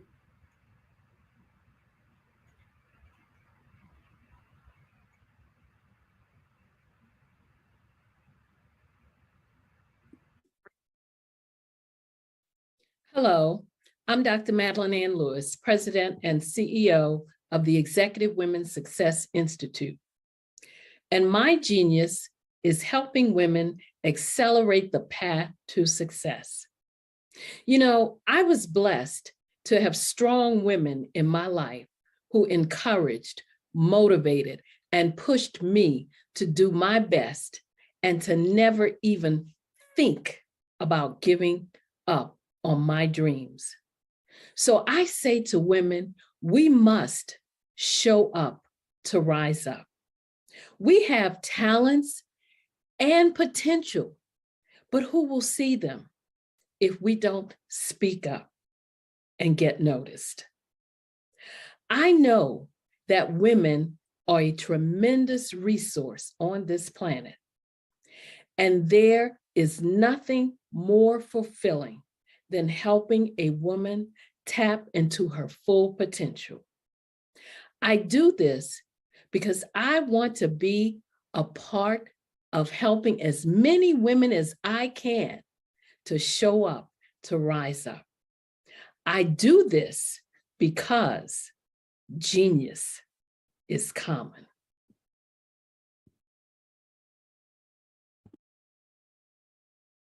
Over the past few years, we've seen the growth of existing and new initiatives focused on. Ladies and gentlemen, and fellow professionals, please allow me to introduce myself. I am David Jones, the co-founder and CEO of the Hello LLC, where I am passionately dedicated to guiding individuals and businesses toward their own return on time investment. Time is my only competition. With over 20 years of experience as a corporate C-level executive, I bring a wealth of knowledge and expertise to the Hello LLC. My career journey has been marked by a relentless pursuit of excellence in marketing, strategy, and business management leadership. I have had the privilege of working with renowned Fortune 500 companies such as Xerox, American Airlines, Hilton, and Geico. However, what truly drives me is the transformational work we do at the Hello LLC. We are pioneering a new approach to business in the metaverse, where we empower businesses and individuals to build strong foundations, automate their processes and systems, while thriving in the ever-evolving digital landscape. More than just a 3D digital marketing agency, the Hello LLC is truly a community built on love, kindness, and integrity. We want more for you than from you. As I often say, collaboration is the new competition. In an era where time is the most precious commodity, I am here to guide you toward your own return on time investment, because if time was sold in stores, it would be sold out. With a deep commitment to excellence and a strong belief in the power of community, I don't just lead a company, I lead a movement into the future of business. Ladies and gentlemen, it is both an honor and a pleasure to be your guide on this remarkable journey. I am David Jones, and together, we will embrace a future marked by success, collaboration, and the transformative work we do at the Hello LLC. Hello stands for helping everyone live life optimally. So, let's make that pivot together and start living life optimally today.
Dr. Eric Kelly III and a host of phenomenal speakers from all around the globe for this 7-day virtual event that you don't want to miss. The mission of the Black Business Expo is to raise scholarship money from kids all the way from high school, all the way from college. The Black Business Olympics is one of the largest Black business showcases in the world. It is an opportunity for businesses and companies to showcase their businesses globally. We are going to be giving away laptops up to $5,000 away to students. Again, I'm Olivia Appleberry, the founder of 2 Cents Finance and one of the speakers for the expo. I am so excited to see you there. For more info, go to www.blackbusinessexpousa.com or call 919-308-9090 and hope to see you there. I am Black Business. From the moment I wake until the time I sleep. Yes, I am Black Business. I am Black Business. Tell me, are you Black Business? I am Black Business. Do you support Black businesses? Listen, I support Black business because I am Black Business. Black Business Expo, one of the largest business showcases in the history of Black business in the world. The world! Sign up today at www.blackbusinessexpousa.com or call 919-308-9090. I am Black Business. I am Black Business. From the moment I wake until the time I sleep, I am Black Business. I am Black Business. Are you Black Business? I am Black Business. Do you support Black businesses? I support Black business because I am Black Business. Black Business Expo, one of the largest business showcases in the history of Black America in North Carolina. Join Dr. Eric Kelly III and a host of phenomenal speakers from all around the globe for this 7-day virtual event that you don't want to miss. The mission of the Black Business Expo is to raise scholarship money from kids all the way from high school, all the way from college. The Black Business Olympics is one of the largest Black business showcases in the world. It is an opportunity for businesses and companies to showcase their businesses globally. We are going to be giving away laptops up to $5,000 away to students. Again, I'm Olivia Appleberry, the founder of 2 Cents Finance and one of the speakers for the expo. I am so excited to see you there. For more info, go to www.blackbusinessexpousa.com or call 919-308-9090 and hope to see you there. I am Black Business. From the moment I wake until the time I sleep. Yes, I am Black Business. I am Black Business. Tell me, are you Black Business? I am Black Business.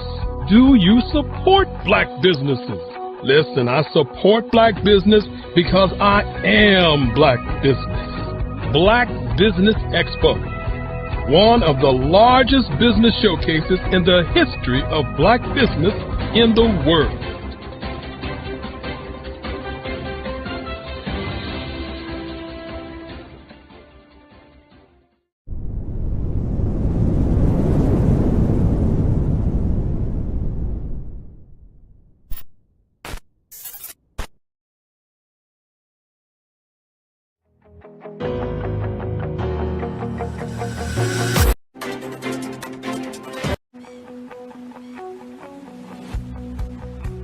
I am Black Business. you could build your own city. A place where every child can find nurturing people to help them achieve their full potential. A place where every adult can access job training support, where health education is abundant, where social justice ruled the land. A place without limitations. Welcome. You have arrived at STEM City USA. It is what every city should be. A safe and trusted community where you find people and resources to help you become everything you are and beyond. STEM City is unlike anything you have ever experienced. It is a digital twin of the world around you, only better. STEM City is about energy and soul renewal.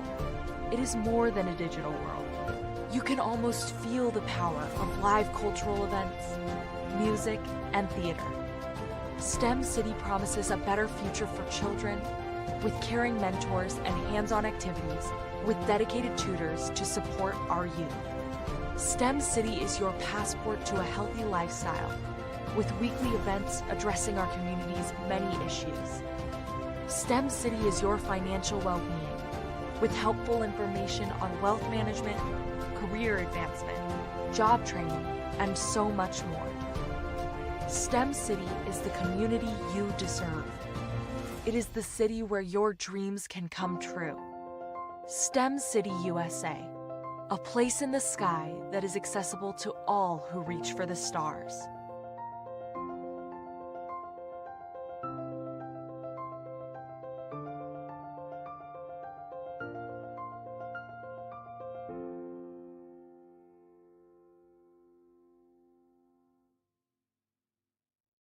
Artist to me is a creative expression of something from nothing. You know, it explodes onto the canvas, or it explodes on in my work. One of the things that I try to do more than anything is I try to just give the lines and the movements and emotions and expressions into to what I do. Art really means to me a chance to express how I feel deep down inside. Most of my art begins as a thought that I might have, you know, whether it's sports, whether it's history, whether it's a woman or a man. It pretty much starts as an idea of thought before I get into the actual image of what I'm going to draw. I do a lot of historical pieces. I was a history minor in college, and I love to do history pieces. And a lot of times I'm thinking about history, and then I try to make that history impact you as you look at it. That's one of the reasons I do pictures so large. People ask me, why do I do pictures so big? And I tell them, I want the piece to impact them as they're looking at it, to kind of dominate them, dominate their space. And most of my pieces I try to do off page. I don't try to do anything that's going to be in those four corners or in a square. And I want your imagination to be a part of the piece that you're looking at.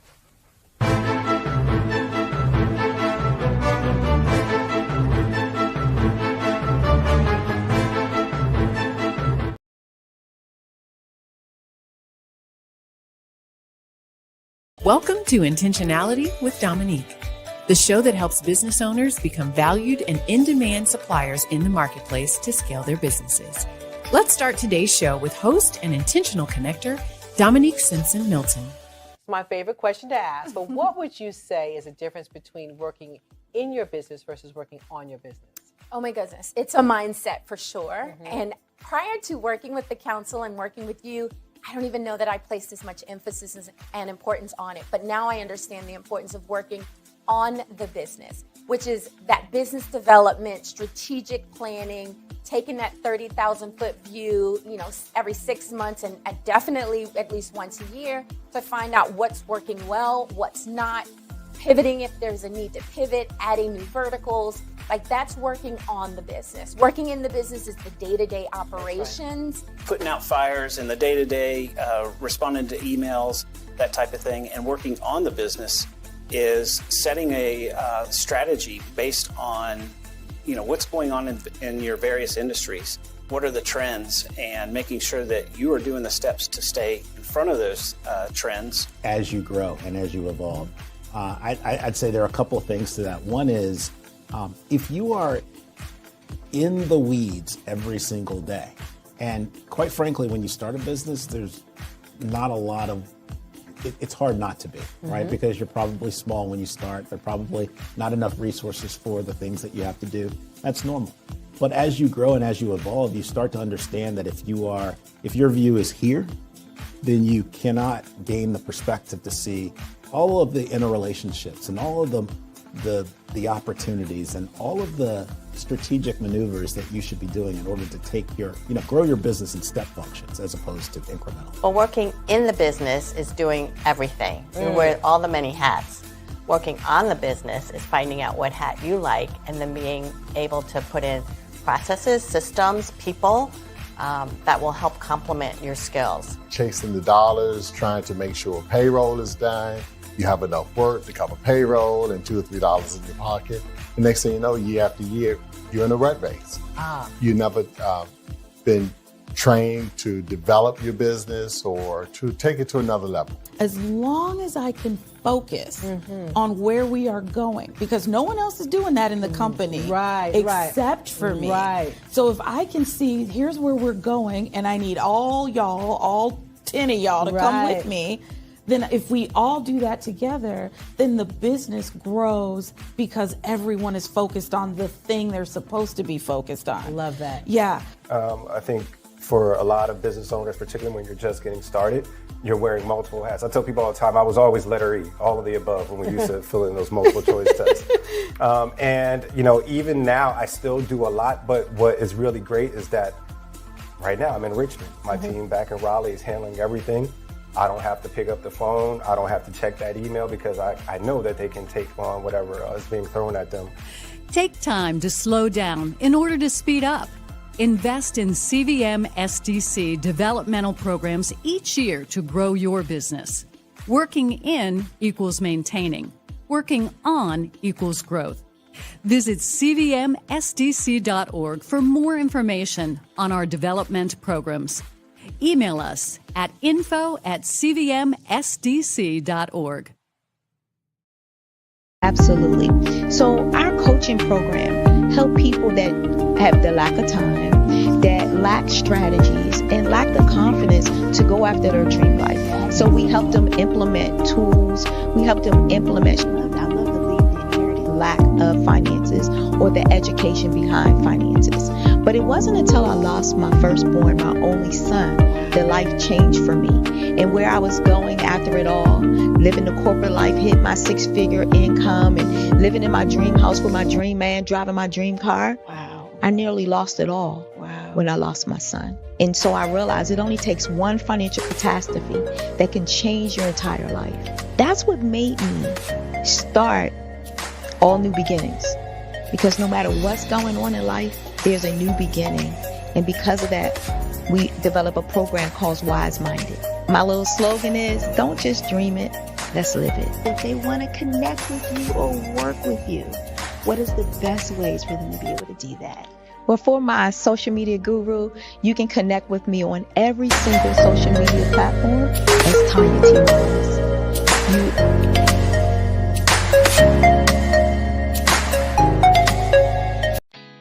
Did you know women represent just 3% of Fortune 500 CEOs and less than 15% of corporate executives at top companies worldwide? Have you wondered what the secrets are to getting into the top ranks, whether in the private or public sector? Do you want to figure out how to stop being held back in your career or passed over for promotion? Then you're in the right place. Hi, I'm Dr. Madeline Ann Lewis, President and CEO of the Executive Women's Success Institute. I have decades of experience in the military, the federal government, and corporate America, and my mission is to help women succeed and tap into their full potential. I want to reach 1 million plus women around the world to become the leaders they are meant to be. So if you want to move into a management or executive level position, or maybe you are a female veteran transitioning out of the military into business entrepreneurship, then reach out to the Executive Women's Success Institute at 301-693-3284. Let us get you on the fast track to success.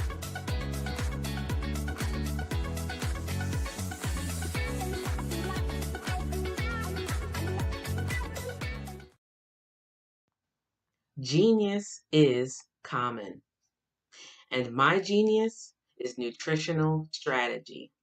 I am Shawnee Smith, the owner and creator of Can Do Spice. Can Do Spice was created because I knew that adding herbal and mineral supplements to my diet did not have to be boring. In fact, because I'm a food enthusiast, I knew I could create something flavorful and explosive that also had the benefit of adding herbal supplements such as sea moss, bladderwrack, burdock root, and black seed, just to name a few. I invite you to take this journey with me where we come together and take control of our nutritional health. It is my way of sharing my genius, the gift of flavor and the healing power of herbs to the world. What is your genius? Did you know women represent just 3% of Fortune 500 CEOs and less than 15% of corporate executives at top companies worldwide? Have you wondered what the secrets are to getting into the top ranks, whether in the private or public sector? Do you want to figure out how to stop being held back in your career or passed over for promotion? Then you're in the right place. Hi, I'm Dr. Madeline Ann Lewis, President and CEO of the Executive Women's Success Institute. I have decades of experience in the military, the federal government, and corporate America, and my mission is to help women succeed and tap into their full potential. I want to reach 1 million plus women around the world to become the leaders they are meant to be. So if you want to move into a management or executive level position, or maybe you are a female veteran transitioning out of the military into business entrepreneurship, then reach out to the Executive Women's Success Institute at 301-693-3284. Let us get you on the fast track to success.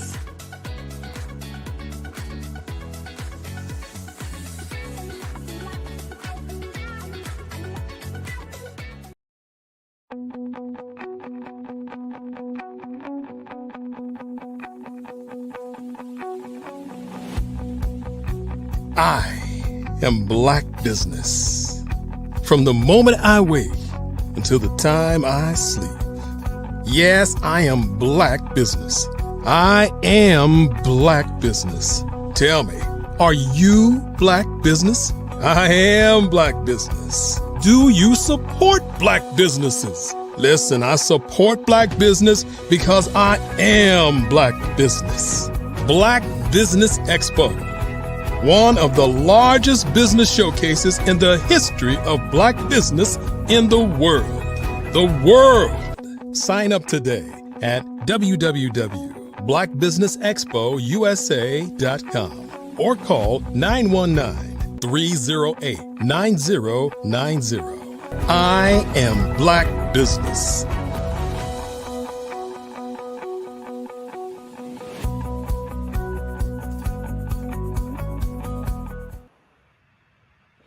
Good afternoon, business owners, entrepreneurs, thought leaders, and corporations. Welcome to the Black Business Network. My name is Crystal Gomez. I am your business moderator for this edition of the Black Business Network. The Black Business Network is a 24-hour business network showcasing Black businesses, business owners, entrepreneurs, and thought leaders worldwide. We have speakers from North Carolina, London, Singapore, Africa, Japan, and cities all over the United States. The Black Business Network is a global community sharing its knowledge to empower, inspire, and educate businesses about business. This afternoon, I will be your speaker. I am the founder and CEO of Crystal Gomez and Associates, a firm dedicated to helping small businesses grow through practical and innovative technological coaching. I'm passionate about showing entrepreneurs how to use technology to streamline their processes, stay connected, and achieve their goals. It's been said that businesses that integrate technology for everyday processes and systems experience enhanced efficiency, improved customer service, and increased competitiveness in their respective markets. Technology enables the automation of repetitive tasks and better data analysis for making informed decisions, and with more effective communication with teams and customers. So allow us to help you integrate technology into your business. So today, let's talk about the power of that computer that you have in your pocket. Have you ever dreamt of starting a business and thought, well, I don't have, enough money to get started. I need an office, I need equipment, I need all of those things. Well, in reality, you already have it in your pocket. It's that smartphone, whether you're team Android or team Apple, it doesn't matter. Most of us have a smartphone. So you can use that smartphone to start that business you've always dreamt about. And furthermore, things that you already own, use them for a tax write-off. So turn your smartphone into a business and write that off on your taxes. So let's talk about the evolution of technology and the smartphone itself. It began as, a telegraph, and then a telephone with a switchboard where you had to call the operator and ask to be connected. It used to mean that a business needed to have a room full of equipment to operate their phone system, their switchboard. So we had the switchboards in our offices. And then came, the handheld phones. I actually have, I do have a phone for my business, but most of my business actually comes through this smartphone here. So this smartphone has replaced a lot of different things. This is my planner. This is my Rolodex. If I get bored and want to, relax, I play a game. I can play music. It's a flashlight. I don't even have keys for my house. Do you have keys for your house? I don't. I use my smartphone. Do you still get mail? We don't even really get junk mail anymore, right? Now we get spam. Get spam mail on our smartphone. Pen and paper. Yes, we use pen and paper. But ultimately, if it's not in the phone, it didn't happen, right? Your map. How do you get around, from point A to point B? Here in Houston, the freeways are constantly changing due to the ongoing construction. So I need my GPS on my phone to help me get to places that I know where they are because the exit moved. The exit's not where it was last week. I need my smartphone to wake me up in the morning. I need my smartphone to remind me where I'm supposed to be, who I'm supposed to be with, and how to get there. And I can take, I'm the selfie queen. So I can take that selfie with myself, with a group of people, or I can videotape something. I can read a book, a newspaper. We just don't really use paper anymore. And I love paper as much as the next person, but it adds up, right? So I can not only find an article from my daily newspaper that I read months ago, it's filed away in my smartphone. So whenever I want it, I can have it. Magazines, and even a computer. This is a computer in your pocket. So It's a phone, it's a computer, it's a video camera.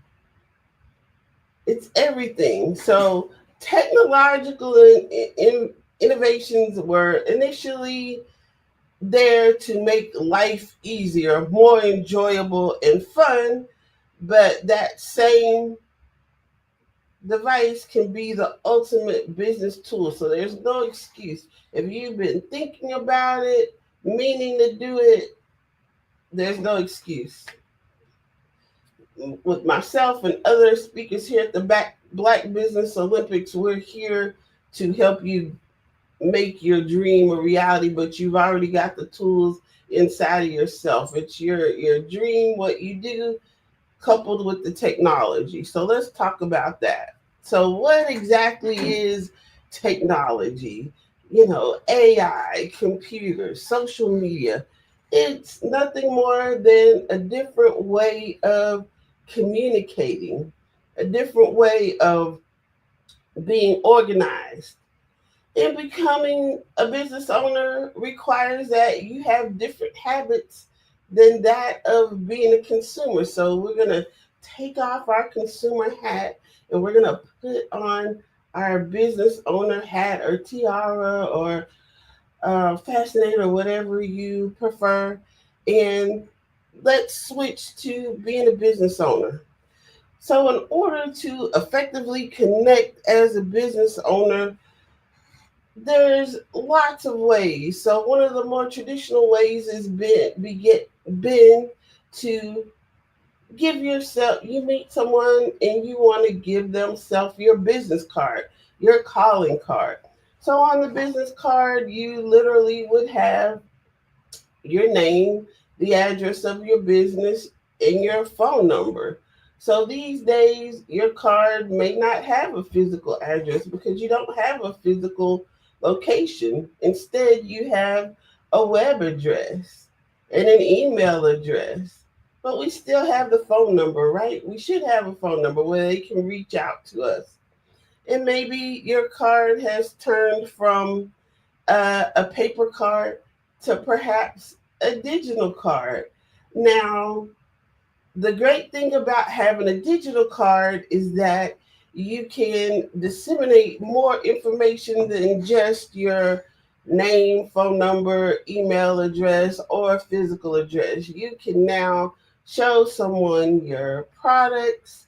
You can connect them to your website. You can connect them to your social media where they can view a video about yourself and your business and or your product. So a digital business card with a tap to your smartphone or a scan of that QR code with your camera is going to allow you to give and receive information from your prospective colleague, collaborator, or your ideal client so that you can take that information and follow up with that person.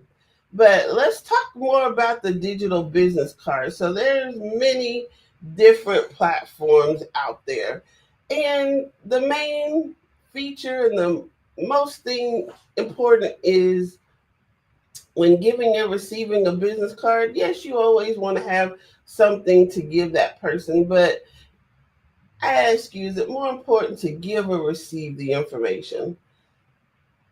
I believe it's more important to receive the information because then you're in control of the conversation and you can always follow up with that person. So you want to give and receive.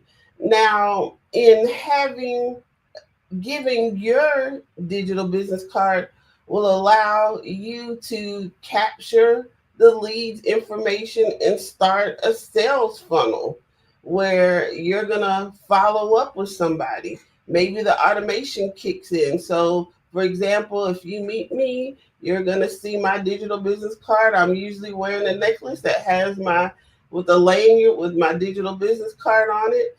And I'm going to tap that on your phone. You know, I think that's cool that we can, tap to disseminate information. So we're going to tap your phone and it's going to ask you for your information first. then you'll have the opportunity to download mine. So we're exchanging information. But my automation is going to send you a text and or an email saying, hey, it was nice to meet you. You're connected with Crystal Gomez, and click here to continue the conversation. So, the most important component of meeting someone, first, of course, you have to connect with them. But if you don't follow up, the connection is meaningless. So let's continue to talk about ways of connecting with people. So today we're connecting via, you're probably watching this via YouTube or maybe live on Facebook streaming. But another way that we can connect with others, not only family and friends to stay in touch, but we can utilize those same tools to host business meetings. So we no longer have to spend money to travel across the world in a day. You can hop on your favorite virtual meeting tool, Zoom, Teams, or less commonly used WebEx or GoToMeetings, and have a meeting with someone across the globe. How's that? I mean, I remember as a child that was in our cartoons, but that's our reality now. Now that follow-up, how are you following up? Do you have your paper planner or your calendar that reminds you of all of your scheduled meetings and tasks? Now, there's nothing wrong with having a paper planner, but the key word is planner. So that's how you plan your day. But what happens when you leave that planner behind? Planners are usually large and cumbersome. Me personally, on Friday through Sunday of the previous week, I'll use my planner to look and plan my week. Do I have the intended amount of business I want on my book? So who do I need to reach out to that has expressed interest that I need to close? Okay, so I'm going to use my planner to ensure my calendar is full. If I don't have an appointment, then I'm going to make a list of prospective people that I want to reach out to. But I should already have campaigns from my CRM that are reaching out to my prospective clients. So we use that calendar more to plan, but my day-to-day operations, if it's not in my smartphone and if it's not on my calendar, it's not going to happen. You should be so busy that you cannot remember what you have going on unless you use a calendar. If you can remember it all, you need more business. You need more space on your calendar. So, I wake up, I look, where am I supposed to be? Okay, where am I going next? It's all in my phone. That planner stays at home or in my office because that's the planning stage. But the implementation and the doing, it's all in here, because if it's not in here, more than likely I'm going to leave that planner behind and it's not going to be where I need, or it's on a sticky note somewhere. So planners and sticky notes are great for planning, but the implementation, I highly encourage the utilization of technology. So also within that digital business card that I mentioned earlier, you should have a scheduling link. So what if your business could be open 24 hours a day? So like me, during the day, I'm at work, but when I need to schedule a meeting for my personal affairs, I do that after hours. So, between the hours of, 6 p.m. and 6 a.m., when it's convenient for me, I would like to go on someone's website and see what they do. So, probably going to Google them to decide, if I need service for my vehicle, who am I going to utilize for the service? So I'm going to Google them. I'm going to look for their reviews.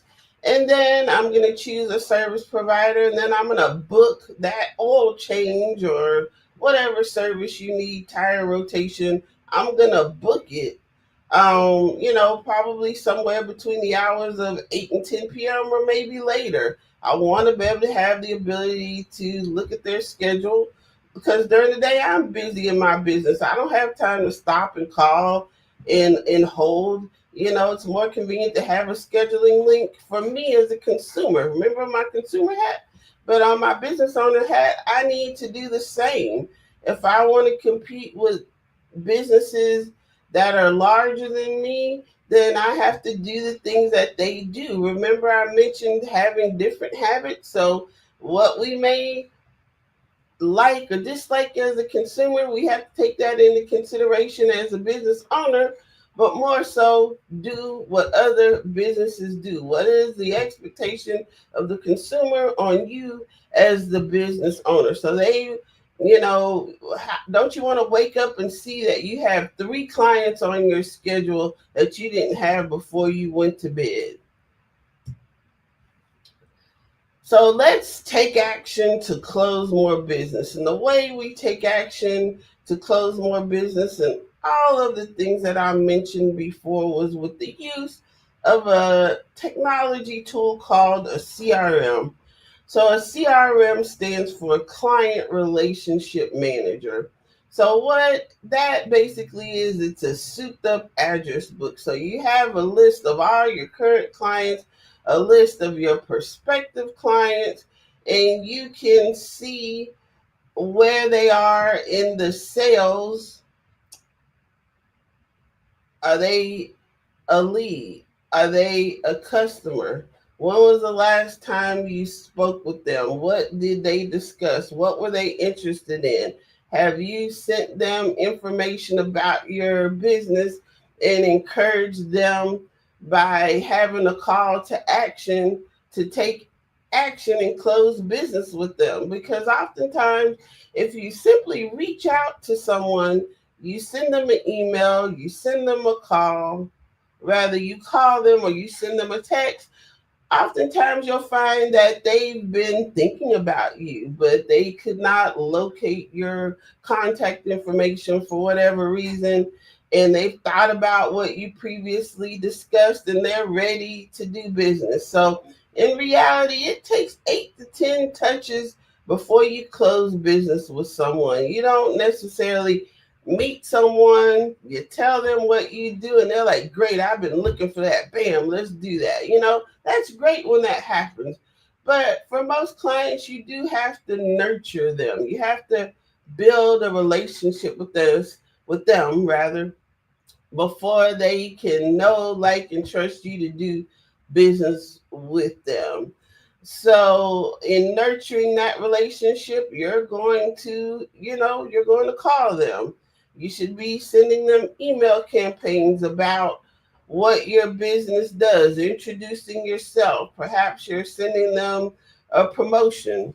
Perhaps you're making posts on social media about what you do. So people will eventually reach out to you when they're ready. But if you're not the loudest voice in their head for what they're looking for, you may have talked to them about your services. So I'm a small business technology strategist and digital literacy educator. So perhaps we've had the conversation about implementing technology into your business, but you weren't ready yet.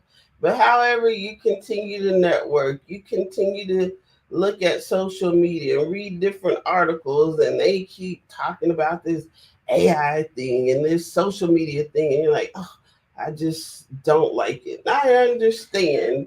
And as much as I utilize all of these tools, I honestly, as a consumer, I don't care for them. But as a business owner, I realize that they are critical for the success and the scalability of my business. So therefore, I'm going to embrace it with open arms and learn everything that I can about it. So I've learned and implemented these strategies into my business and have seen success. And I would love to connect with you and for you to allow me to help you be successful and learn why and how these different tools can benefit your business. So that CRM, client relationship manager, your database. This is where everything is. So you can send an invoice from this CRM. You can send a text message from your CRM. You can make a phone call from the CRM and record the conversation so that you have context. So maybe a year later, when that client follows up with you, then you can go back into the CRM and see that you had a conversation with them a year ago and this is what they expressed interest in. Are they still interested in that? And they're like, wow, how did you remember? Right? Your CRM documentation. So let's talk about some of the technology that you should be utilizing as a small business owner. So we mentioned the scheduling link. So that's going to connect to your calendar. So it's an active link. So your calendar can be changing. So you want to manage your calendar. So for example, I have a 1-day lead time so that if someone jumps on my calendar, there's a 24-hour notice. So someone, while we're here having this talk today, and all of a sudden I get out, it's like, whoa, someone jumped on my calendar. So you can decide what lead time that you want for persons to be able to schedule your calendar and have your calendar give you reminders, as well as the person that you booked the appointment with, to give them both text message and email reminders of your appointment. We're all busy, and no matter how organized you think you are, you may accidentally overlook something every now and then, but you're going to lower the probability of that if you're effectively managing your calendar. And of course, the contact management, and that would be, again, your CRM, your database. It's going to tell you, is this person a customer, a prospective customer, and what are their interests? And even more importantly, what is stopping them from utilizing your services now, so that you can devise a strategy to discuss with them what their interests are and to be able to close that business.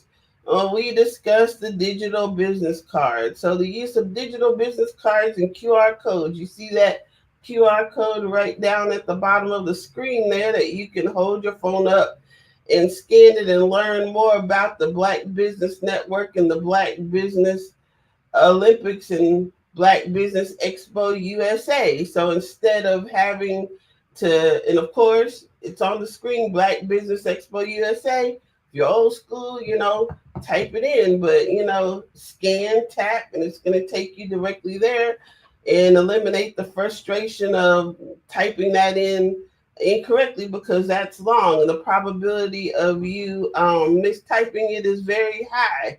So the use of QR codes in your business is going to take someone very efficiently right to where you want them or where they want to be, instead of them having to search and manually enter information.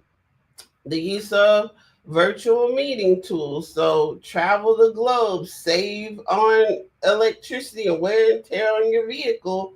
You can go around the world. You can literally go around the world in a day. You can be in meetings across the globe in the morning and someone right down the street. But you're in the comfort of your home office or your actual office.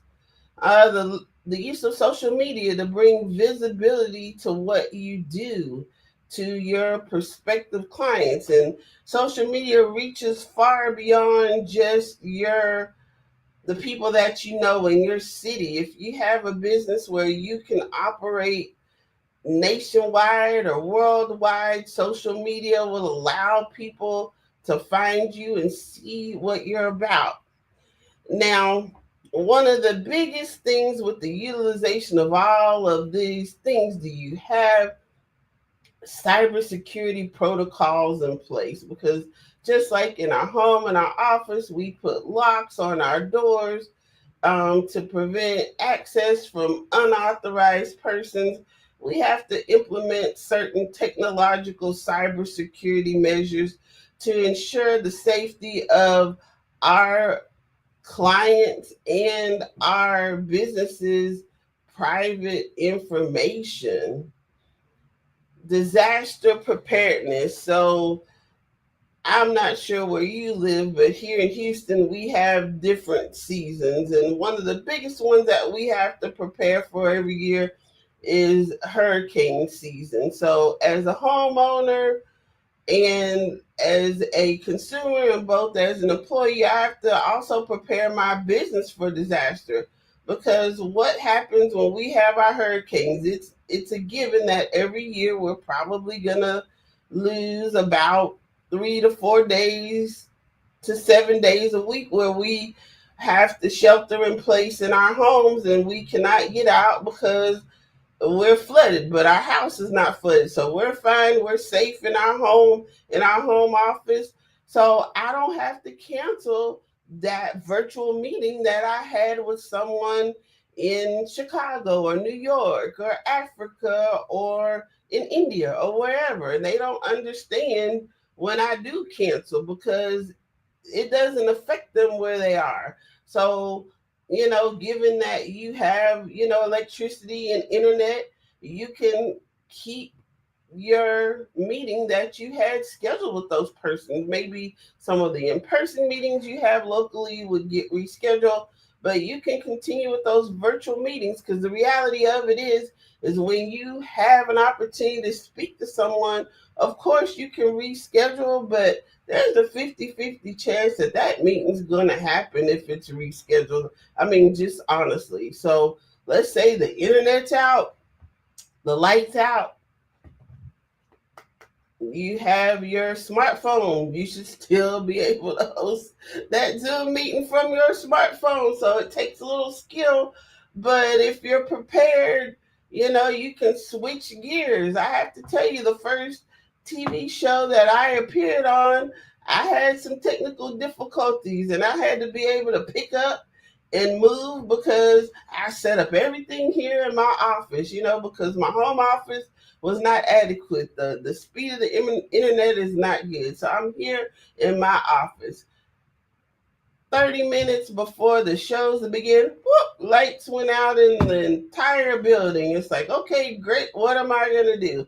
I called the producers of the show and told them I had a power outage, and they asked me if I wanted to reschedule. I said, no, ma'am, I do not want to reschedule. I just spent, money on hair and makeup. This is going to happen today. Just give me an hour. And I went across the street to the hotel where they had electricity, and I hosted that meeting from the lobby. And no one was the wiser of what was going on in the background. I was able to do that because I was prepared for disaster, and you have to be too. I wasn't going to miss my opportunity on that show. More so I had spent a lot of money on hair and makeup, so I wasn't going to do that again. It wasn't going to happen, right? Technology will allow you to promote any event that you may have going on. Or if you're running a special on your business, a lot of event promotion tools are free. That same social media that you're using to keep up with your friends and relatives and look at celebrities can be used to promote your business. In particular, Facebook has an actual event tab. If the platform has an event tab, utilize that event tab so that people can come back and find your event. Now, you can send them emails and text messages from your CRM. So you're not only sending them the messages, but you're documenting that you actually sent them a message at what day and time and what you said. So when you come back, you will have notes of what their knowledge base should be so that you can build on that. And then there's e-commerce. So if you sell goods and services, list them on your websites, the services, put pictures of prices of your products and a button they can buy now. So again, when you wake up, you've sold your product, you've sold your service, and you've gotten paid already. So everybody is happy. The use of AI, don't be afraid of AI. Learn what it can do for you. AI is your silent partner, your silent employee. Perhaps you can't afford to hire staff. Well, AI and automations can help you greatly, even if you hire staff. There's certain things no one needs to be doing in this day and age. You can focus on what's most important in your business instead of working on your business or in your business. In other words, what are you good at? Are you good at the paperwork? Because, most people did not necessarily get into business for the paperwork, but the paperwork in the back office need to get done so that you can shine. And then lastly, online reputation management. We spoke about that briefly. If I want to go to a restaurant or find a service, first I'm going to search for, what type of food do I want to eat today? And then once I find the type of food, let me find the ones near me. Or let me look at the reviews to see if I want to try something new. And if they have negative reviews, why is it negative? Sometimes those negative reviews are out of the control of anyone. So on the flip side, when you put on your business owner hat, you want to manage your online reputation. If someone has a positive or negative review of your business, you want to be aware of it and you want to address that and take care of that immediately. So I encourage you to not let the digital age leave you behind. It's critical as a small business owner. If you're thinking about getting into business, you can get started with that mobile device or smartphone. You can employ someone such as myself, a small business technology consulting firm, to help you learn what tools you need and how to effectively use those tools. So I am Crystal Gomez, small business technology strategist and digital literacy educator. You can go to crystalgomez.net. That's crystalgomez.net. And you can also find me on Facebook, Instagram, and LinkedIn. So I'd like to thank the Black Business Olympics for having me today to speak about this very important topic of the use of technology, not only for our everyday pleasure and enhancement of life, but as a tool to start and run a business. The Black Business Expo's mission is to raise funds for high school seniors going to college or K-12 entrepreneurs. This expo is a fundraiser for students. You may go to www.blackbusinessexpousa.com to donate to the scholarship fund, or use the Cash App $BBXUSA, or scan that QR code on the screen below. Our goal is to give laptops and up to $5,000 to 10 students. Students can register online at www.blackbusinessexpousa.com. Every dollar counts. So we want to remind you to donate to the scholarship fund. We want to thank Black Business Expo USA sponsors for May 2025. NC100, Suede Soul, the Carolina, Virginia Minority Supplier Development Council, Step Management, Margie McLean Foundation, Inc., Genius is Common, Executive Women's Success Institute, The Quality Coaching Company, Superwoman Business Services, Creative Force Studios, Lee Entertainment, Black Business Olympics, Artistic App Design, Blank's Law Firm, Black Business Expo USA. Genius is common, and I'll see you on the other side.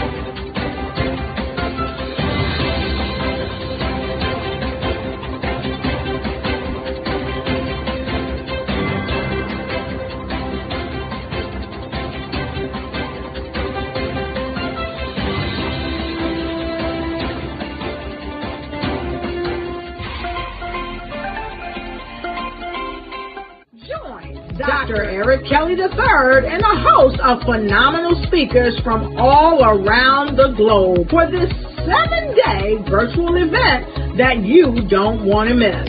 The mission of the Black Business Expo is to raise scholarship money from kids all the way from high school, all the way from college. The Black Business Olympics is one of the largest Black business showcases in the world. It is an opportunity for businesses and companies to showcase their businesses globally. We are going to be giving away laptops up to $5,000 away to students.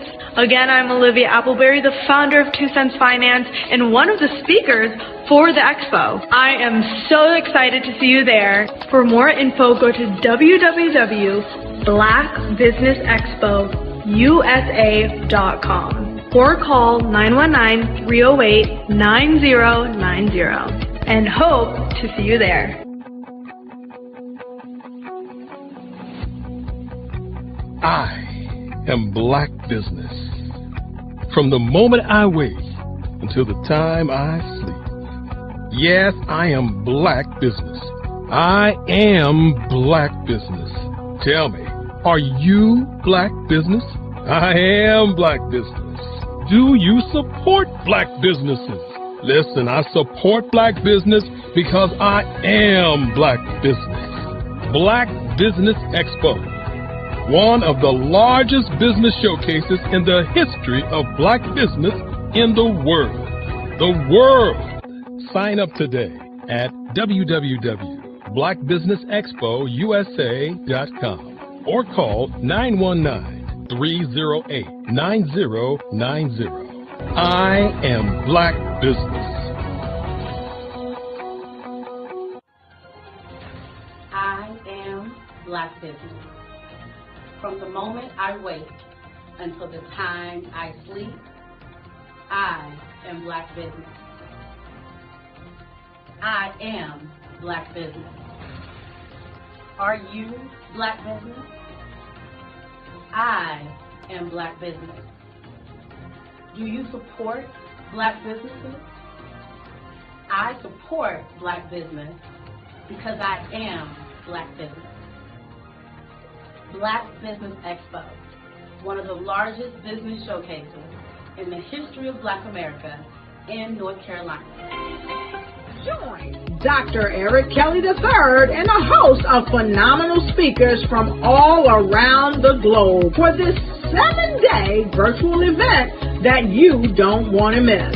The mission of the Black Business Expo is to raise scholarship money from kids all the way from high school, all the way from college. The Black Business Olympics is one of the largest Black business showcases in the world. It is an opportunity for businesses and companies to showcase their businesses globally. We are going to be giving away laptops up to $5,000 away to students.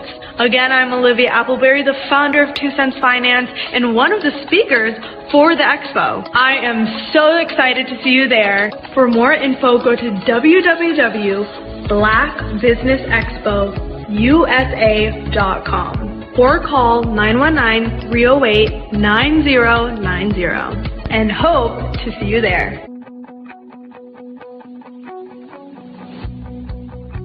I am Black Business. From the moment I wake until the time I sleep. Yes, I am Black Business. I am Black Business. Tell me, are you Black Business? I am Black Business. Do you support Black businesses? Listen, I support Black business because I am Black Business. Black Business Expo, one of the largest business showcases in the history of Black business in the world.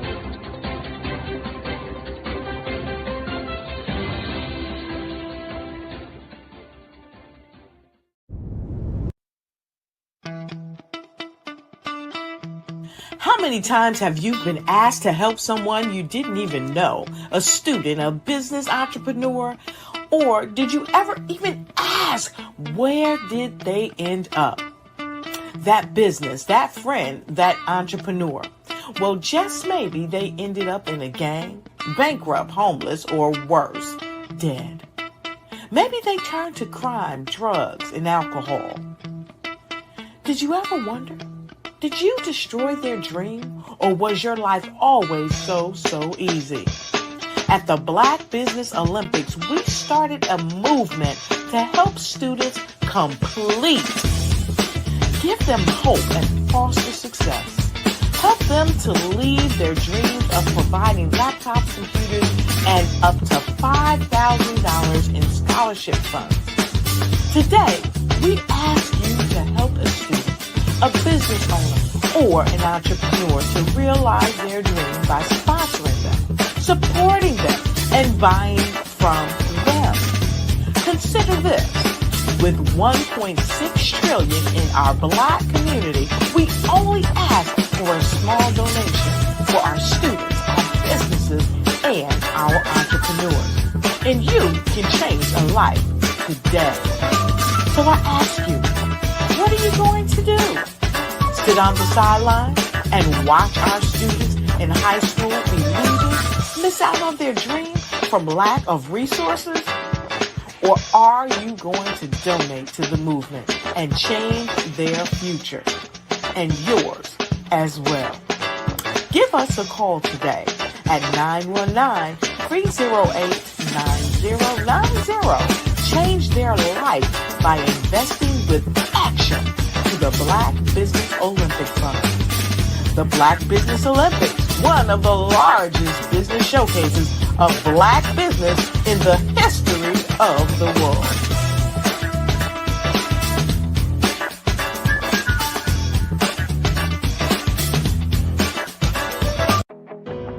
I am Black Business. From the moment I wake until the time I sleep, I am Black Business. I am Black Business. Are you Black Business? I am Black Business. Do you support Black businesses? I support Black business because I am Black Business. Black Business Expo, one of the largest business showcases in the history of Black business in the world.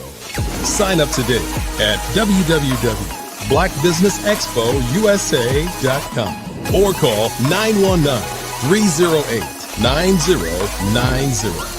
I am Black Business. Hello, I am Dr. Eric Kelly III, the visionary strategist and founder of the Black Business Olympics. I invite you to showcase your Black-owned businesses on the Black Business Network global stage. The Black Business Olympics is a global Black Business Network platform that propels Black-owned businesses into the international spotlight. By showcasing your business on the Black Business Olympics platform, you can reach a worldwide audience of potential customers, partners, and investors. You can also establish yourself as a thought leader, an expert in your field, attract lucrative partnerships, and more speaking engagements. In addition, the Black Business Olympics platform provides a valuable opportunity to connect and collaborate with like-minded entrepreneurs and business professionals from around the world. This can lead to new business opportunities, ideas, and relationships. Finally, by sharing your story and expertise on the Black Business Olympics platform, you can inspire and empower others. This is a powerful way to make a positive impact on the world and leave a lasting legacy. If you are a Black-owned business owner, I encourage you to seize the opportunity to showcase your business on the Black Business Olympics platform. It is a once-in-a-lifetime opportunity to make an indelible mark on the world. Be one of the 1,000 visionary entrepreneurs who are changing students' lives, shaping industries, and leaving an unforgettable legacy for their families. Unleash your voice on our global stage and watch your business thrive. Black Business Olympics is one of the largest Black business showcases in the history of Black business in the world. Yes, the entire world. Just give me a call today at 919-308-9090.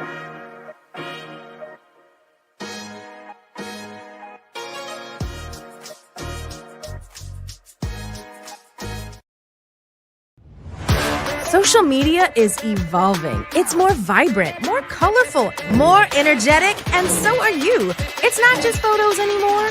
It's video, it's audio, it's subscriptions. And now there's Fanbase, a new monetized social network. Fanbase delivers the complete native app experience with full content monetization for every user. No algorithms that shadow ban your engagement or growth, and no ads. Follow anyone for free and subscribe directly to your favorite creators for $4.99 a month. Plus, show some love by tipping on any post. Also, make a Fanbase page and monetize your content the same way. Finally, connect with your followers by posting the amazing content you already create. And now, get paid for it. It's time to energize and monetize, because everyone's a fan of something and everyone has a fan base. Five-Star BDM, Brand Development Masters, is a professional consulting and advisory group keenly focused on business development services for the small to mid-sized business and entrepreneurs. Although every business is unique, they often share business development challenges that can be addressed through smart branding. Services include process improvement and operations, digital strategy and transformation, business intelligence, digital marketing, and personal branding. Our business and personal branding company has helped a number of professionals and organizations to optimize and grow. This results in more business, more opportunities, better reach, positive outcomes. Visit www.fivestarbdm.com today to learn more. Every speaker has a moment where their words can spark inspiration, drive change, and transform lives. But what happens after the applause fades? With 5-Star BDM, your voice doesn't have to fade. We transform your live session into a professional ebook. Imagine your session becoming a permanent, interactive asset, reaching new audiences across the globe. Like Grant McGough and Dr. Eric Kelly III, whose session on the Mindset Revolution continues to inspire thousands through their custom ebook. Your ideas can become a lasting impact. Turn your session into an ebook that not only tells your story, but expands your reach, builds your brand, and engages your audience. With embedded videos, custom graphics, and a stunning flipbook or PDF format, your message will inspire long after the event is over. And for a limited time only during the Black Business Olympics, get your custom ebook today. This is your chance to transform your message into something truly unforgettable at an unbeatable price. Your package includes a professionally designed ebook, a flipbook or PDF, embedded video of your session, and custom graphics. Everything you need to showcase your message in a way that lasts. With 5-Star BDM, your session becomes more than a moment. It becomes an opportunity for growth, greater visibility, and lasting impact. See your influence multiply as your message reaches new clients, partnerships, and platforms. Ready to turn your ideas into a global movement? Visit 5starbdm.com to secure your custom ebook today. Your audience is ready to listen. Sometimes you got to hear the news from the Black perspective, and more specifically, Black publishers. And that's exactly why you have to download the Hey Tie app, the largest mobile app delivering breaking news, videos, and podcasts from 200 of your favorite Black publishers. Yes, 200 Black publishers delivering news as it happens, literally all in one app. Go to hayti.com or download the app in the Google Play Store or Apple App Store. It's completely free, along with information that you can trust, so go check them out.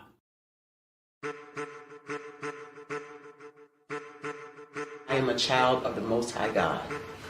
He has gifted me in ways that I could not even imagine and didn't know.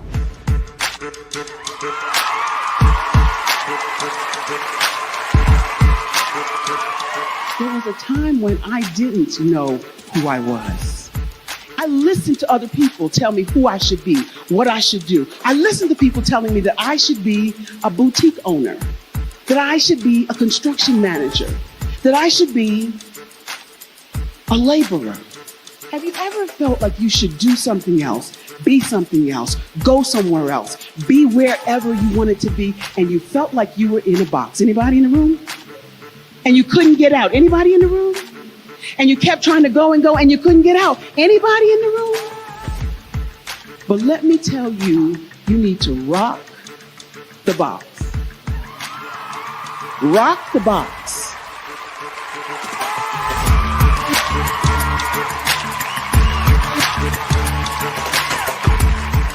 I am engaging, inspiring, and empowering.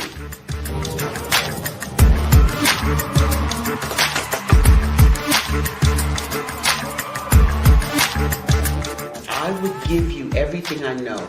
Just by touching you, if I could, by osmosis, give you every single thing I've learned, I've gone through, I know I would.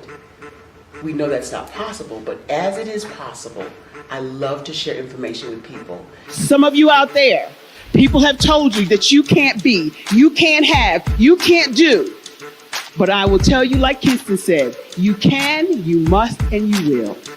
If it's to be, it's going to be me. You got to say it. If it's to be, it's going to be. If it's to be, it's going to be. If it's to be, it's going to be.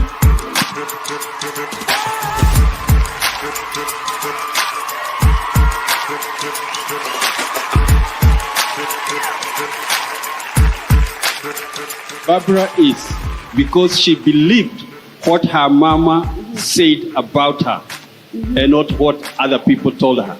Every day you wake up, when you're in a situation, it's your choice whether it's an advantage or the disadvantage. She gained her confidence and her life, and now she is a testimony. If I can help you elevate yourself, then I feel like I'm elevating my own self as well. What you know and I know together can change the world.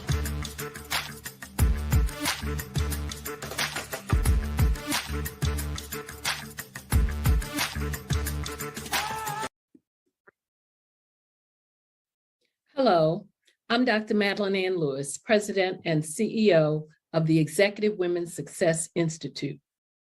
And my genius is helping women accelerate the path to success. You know, I was blessed to have strong women in my life who encouraged, motivated, and pushed me to do my best and to never even think about giving up on my dreams. So I say to women, we must show up to rise up. We have talents and potential, but who will see them if we don't speak up and get noticed? I know that women are a tremendous resource on this planet, and there is nothing more fulfilling than helping a woman tap into her full potential. I do this because I want to be a part of helping as many women as I can to show up, to rise up. I do this because genius is common. At 5-Star BDM, we don't just elevate brands, we forge industry icons. Our mission is to amplify your business and personal brand through dynamic AI-enhanced strategies and an elite professional network of over 20,000 experts. We empower entrepreneurs and small to medium-sized businesses to lead, scale, and transform. Our powerful network accelerates your speed to market and connects you with unparalleled growth opportunities. If you're ready to lead, we'll position your brand to set the industry standard. Explore our comprehensive services designed to build your brand, drive growth, and innovate your business. From personal branding and business development to technology solutions and investment banking, we offer tailored strategies that deliver measurable results and help you dominate your market. Our personal branding service uniquely tailors your professional story. Starting at just $99 per project, we offer online courses, in-person workshops, and scheduled weekly calls.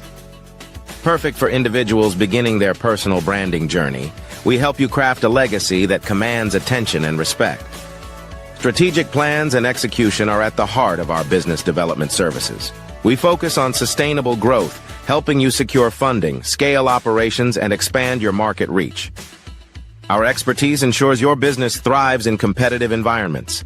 Innovate with custom artificial intelligence, machine learning, and software solutions tailored to your needs. Our technology services are designed to enhance your business operations and drive efficiency, ensuring you stay ahead in the digital age. Discover real stories and real results. From healthcare startups to tech entrepreneurs, our clients have achieved extraordinary success. For instance, a healthcare brand transformation led to a 40% drop in patient infections, showcasing our impact in diverse industries.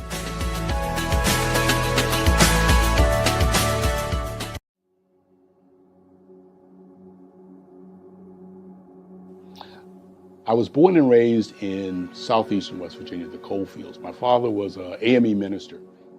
For me, I was very fortunate. Even though I grew up in the segregated South, I was surrounded by flourishing Black businesses, doctors, lawyers, bankers, dentists.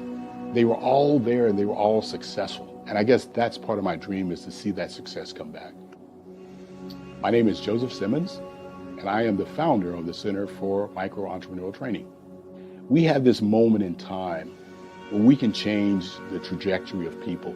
And our focus is on women, Black and brown entrepreneurs, and their access to capital, their ability to build thriving businesses, the ability to employ people.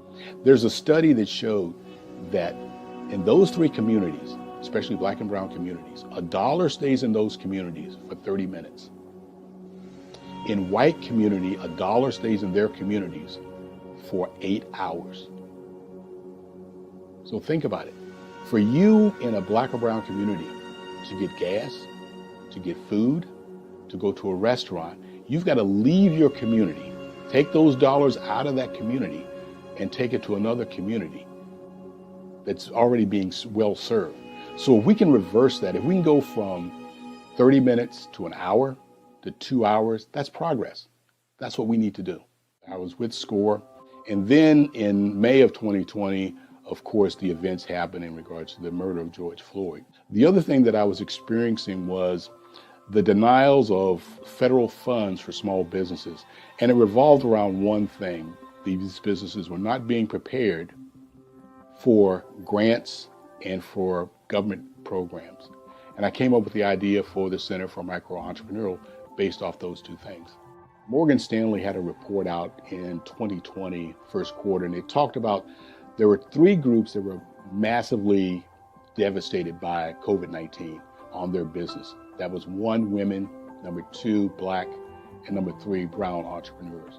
The research showed that they had less cash on hand, they had less opportunity to go into a bank and get money, and they were very dependent on family and friends to keep their business up and running. If we can focus on those 3 groups, then we can have a dramatic impact on our communities. Really, the focus is on 3 areas. And those 3 areas are 1, the people, number 2, the courses, and number 3, a support network. Here at CMAT, we will provide you with the fundamentals for generational success.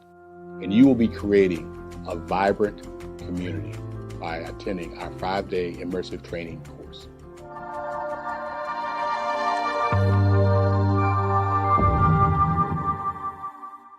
Absolutely.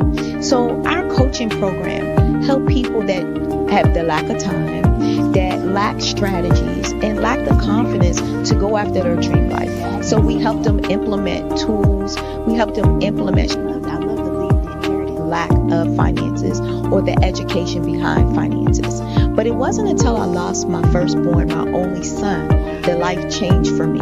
And where I was going after it all, living the corporate life, hit my 6-figure income, and living in my dream house with my dream man, driving my dream car. Wow. I nearly lost it all when I lost my son. And so I realized it only takes one financial catastrophe that can change your entire life.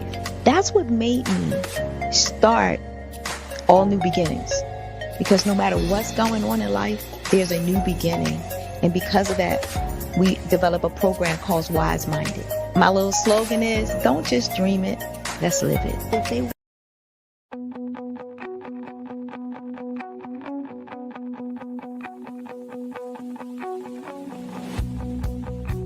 I am Black Business.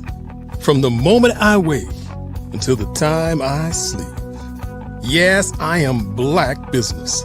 I am Black Business.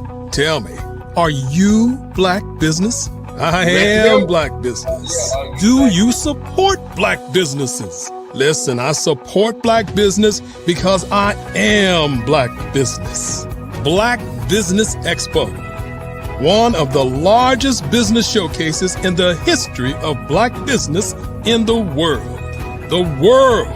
Sign up today at www.blackbusinessexpousa.com or call 919-308-9090. I am Black Business.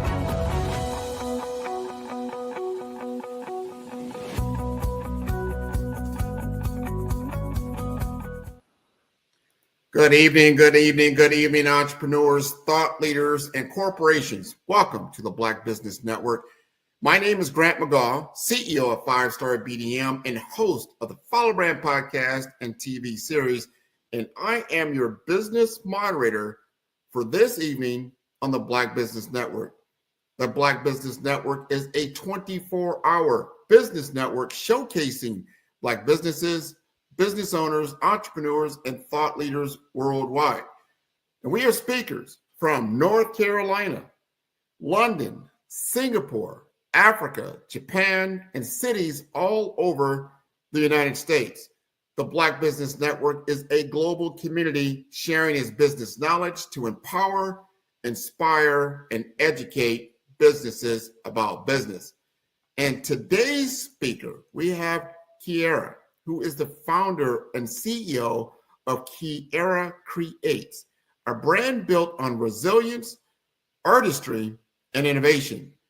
Born in Portsmouth, Virginia, and raised in Georgia, her passion for photography was ignited in the 7th grade, leading to her work being featured at the Jepson Center for the Arts.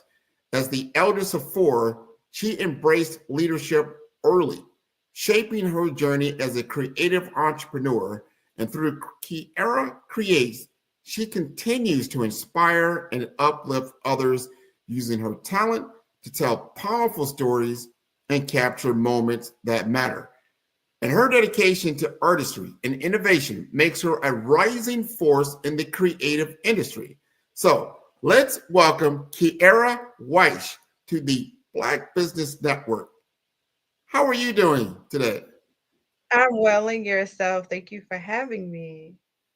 We're very welcome to have you. We're going to have a fireside chat between me and you. We want to understand your passion, why you do what you do, why you created Kiera Creates in the first place. So let's just start right there. Tell us what you're doing.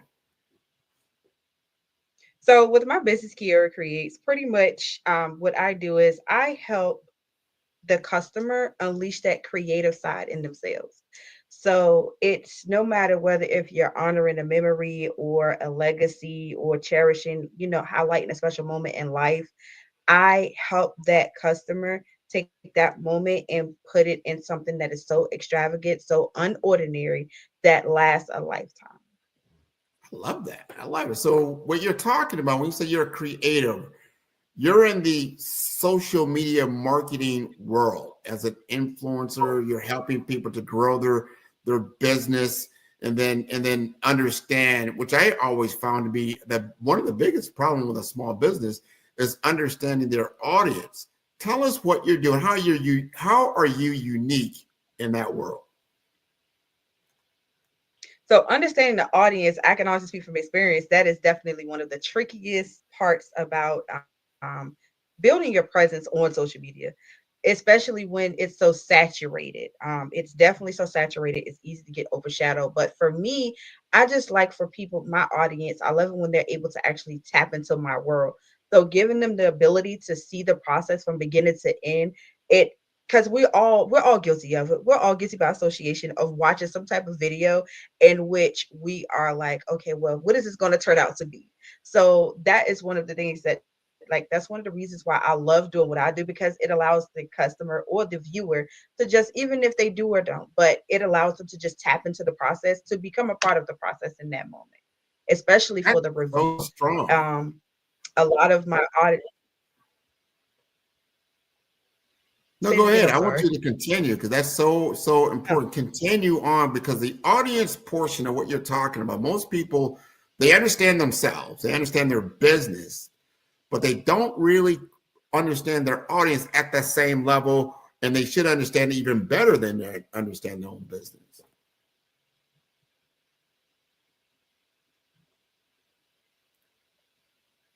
Yes, I have been told so many times, because we often overthink the process of it. And the biggest part that I have always missed, but now I've tapped into it more because the audience loves it, is my story. My story is the story of the business. So being able to take my story to birth this baby, and then to take other people's story and pour it into a product that creates this almost like a monument. It's always been like one of it's just the greatest pleasure, because the gift and the greatest gift of all at the end of it is to see the reveal. That's always the greatest gift for me. I truly appreciate that. The transformation, the change, they invested in you. People don't buy your product. What they're buying into is the transformation that they get from utilizing your product or your service, right? That's what they want. They're buying that. So that great reveal is so important. And the greatest of reveal is, and this is a great question that comes, and I see it a lot myself in the social media marketing world, is that how does it impact business revenue? You know, like they're coming to you like, hey, look, I'm at a certain level of money. If I invest in you, I want to be at another level. You know, how does that work for you?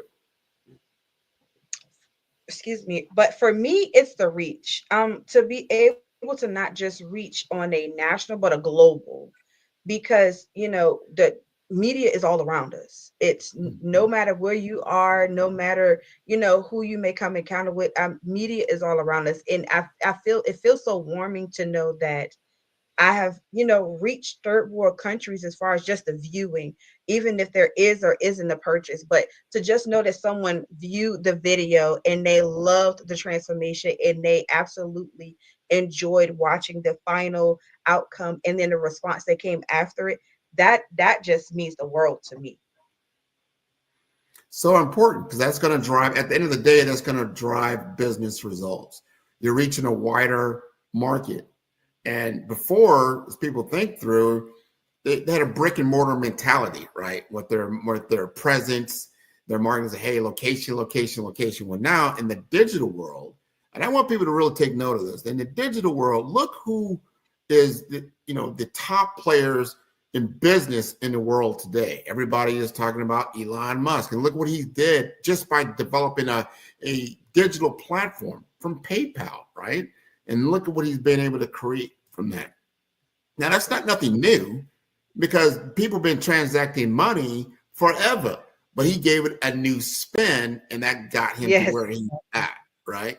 So then you look at others, like whether it's Microsoft, whether it's eBay, whether it's Amazon, they're not inventing something new. They're just doing something in a different way. So the digital world, as you said, I love what you just said, is a worldwide economy. You're no longer just stuck on the great corner. You could be in Chicago, New York, LA, whatever. You got this nice little place on that corner. You're on the corner of the world, and the entire world can be your marketplace if they see you, right? You still need to be visible in the market that you want to serve. And you can do that much better in the digital world. Now, I want to ask you the challenge. Now, what is the challenge? This is what businesses always ask. What is the challenge might a business owner face when implementing the social media marketing strategy? Overthinking the process. That is one of the greatest challenges that I have been faced with myself, but I've known that after being in different peer mediator groups and things of that nature, like the common answer to that question or response that I always hear is overthinking the process. Well, overthinking, and then I've always found patience as well. It's like I try to explain to people this, is that, when you, let's just say let's say you were a farmer, right? You're a farmer. And then you go out to some soil, right? You're going to plant your seed, right? You've got to water it. You've got to nurture it. It's got to get the right sunlight. And then over time, usually people start planting in the spring after winter breaks, and then they harvest in the fall.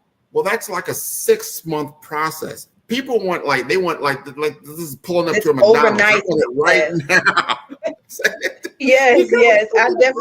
I'm guilty of it. I'm guilty. Like in the beginning, I was definitely guilty of it, because it's like, just want that viral moment. But then when you think about it and you have to actually sit down and ask yourself, when that moment happens, will you be ready? So it then brought me back to the harvesting. Like literally, it makes you think about harvesting. Like if you're not ready for the great harvest, then there's no need to try to rush the process, because if you rush the process, you won't be prepared for the reap that you're going to benefit from the harvest. Oh, what you said that, and that's the biggest challenge, right? Like what you just said, like if you're used to having 5 customers and you can handle 5 customers, then you went on this journey and you hired Kiara Creates, and all of a sudden those 5 customers became 50 customers. Then how do you scale? How do you manage that kind of volume? That's a good problem to have, but it won't be a good problem to have if all of a sudden you find out those 50 customers then got cut in half because you couldn't handle the volume. Right. And that's a bad thing. So you have to be able to manage that. But it's a good problem to have. But I always find that the patience factor is so important. You cannot just have, unless even if you went through like an adoption process, you want to have a baby, it's still going to take, you got to go through a whole lot to get to the point of having that child. A whole long line of paperwork and everything. It's not overnight, That's all going through. So you got to be patient. I like that. You've got to be prepared, for success, if that happens, and being able to communicate that to your business owner so they have the right expectation about what the results are going to gain, and understanding, you've got to put in a certain amount of money. You've got to invest in your business in order for your business to grow, right? I love that. Now, here's the big question. Big question. How can social media marketing reduce the need for other forms of marketing investments? Time. I would have to say one of the biggest with that is actually time. It takes a lot of time to set up the social media marketing, but it's like once it's done, and it handles a million different tasks versus, I mean, now granted, don't get me wrong, I'm still that I'm digital, but I love my good old boots on the ground networking because I love meeting people. Who doesn't love meeting people? But it's, it gives it that, it just takes that 300-man job and turns it into a 5 million, a 5 million viewer reach. And and that's just something that most business owners, they don't realize it. And even with myself, I didn't realize it. I have to realize it, but it still takes time, and it eliminates the hassle and the time that comes with the hands-on. I would definitely say that. I like how you said that you have to understand, as you start to put this in place, if you're starting from the beginning with social media marketing, or you just did a DIY, meaning do it yourself, and you didn't really realize, like, what exactly does a social media marketer do for me? And then understanding the amount of time that it takes to get to the result that you're looking for. But as you get to that result, after you've built out the platform, built out the automation, you're starting to get the return on investment. And to your point, you start looking at the other forms of investment. If you were spending X amount of time, money, setting up maybe a pop-up, where you're going to an event, and then you got your your stand and your meet and greet and that kind of thing. You still need to do those things, but maybe, as you just said, you might not need to do that as much. And you got to start doing the math. All right, it costs me, if you have to travel, $2,000 to $3,000 to go to an event, put something up in front of a targeted audience, to do that. And then you're going to collect business cards, and then you're going to email them. You're going to follow up, and you're going to see who wants to do business with you. Still a good formula. But if you already have the social media marketing that's already curating that same audience, when you do show up, right, and you do still spend that $2,000 just say to go there, man, you're a recognized face. You're a recognized brand. And I think you scale up. You might have only got 10 really qualified leads before. Now you might have 100 qualified leads, right? So there's economies of scale that you have to look at. Would you agree with that?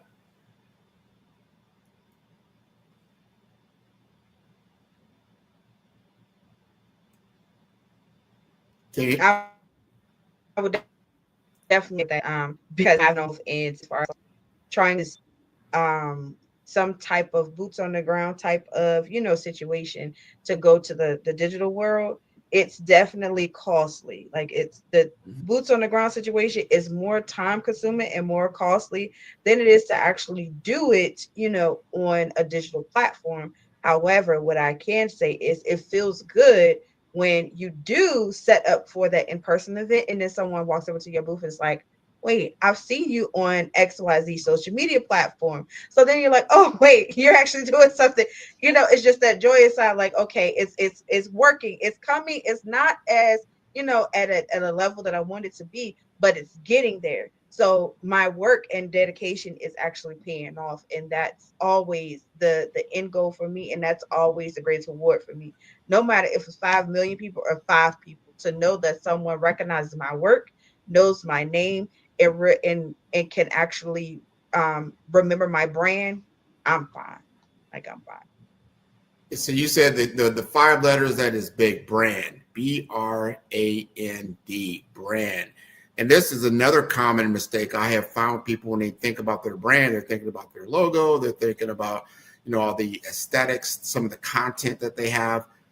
I believe a brand is what's in the mind of your client or your potential customer or the general public. Well, how do they see you?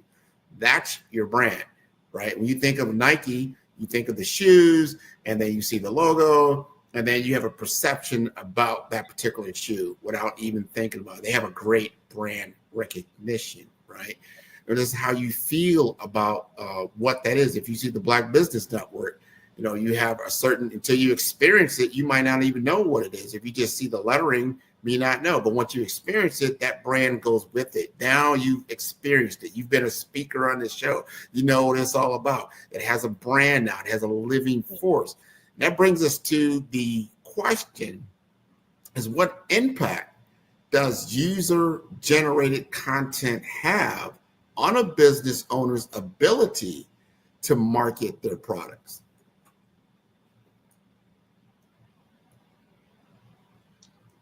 I would have to say being able to connection. So, to do it in person is one thing, but it's to be able to connect with someone. I think one of my highlight moments on social media, I was actually creating something for a customer, and it turned into me creating something for a content creator on social media. So and the reaction and the response, once I got their response video, they were speechless.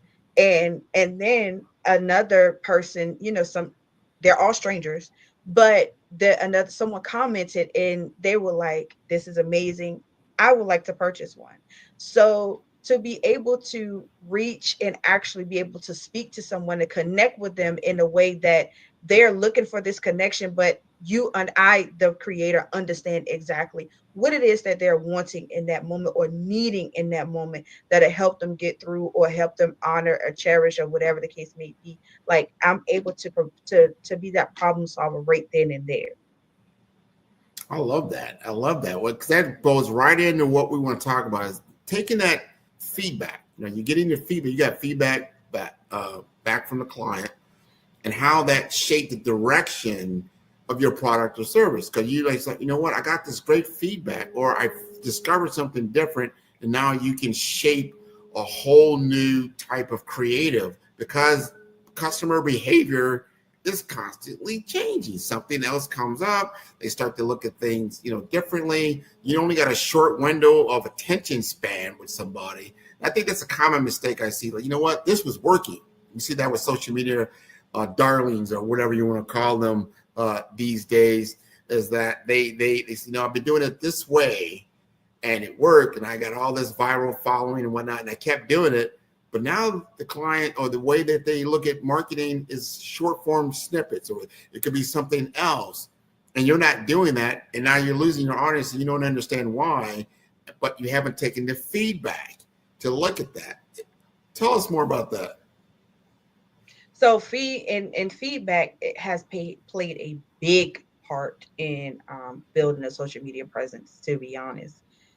For me, because I fell into that loophole, the trendy world, the going, making the content videos based on how other content creators or coaches may say that's the best way for me to make my content. And, some of it did work to a certain extent, some of it didn't work to a certain extent.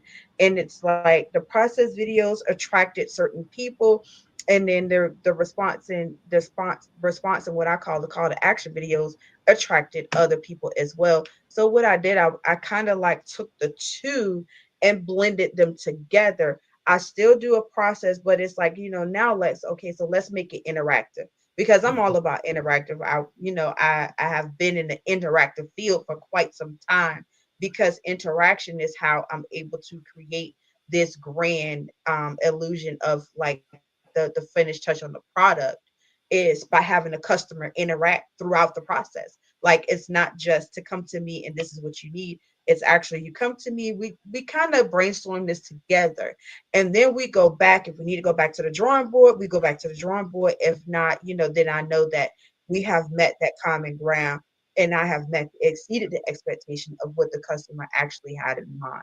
So that is for me, being able to actually see what works, what doesn't work, and even to see that what doesn't work actually goes well with what can work.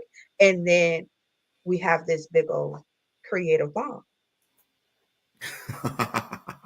So important. I loved how you learn from your own experiences, and sometimes marketing works, sometimes it doesn't work, because the crowd is always moving. I want to ask you, how do you use data analytics for your feedback? Does that come into play in what you're doing, and can you explain that to the audience? So for me, the way that I use data analytics, it actually helped me as far as like when to actually share or post the content.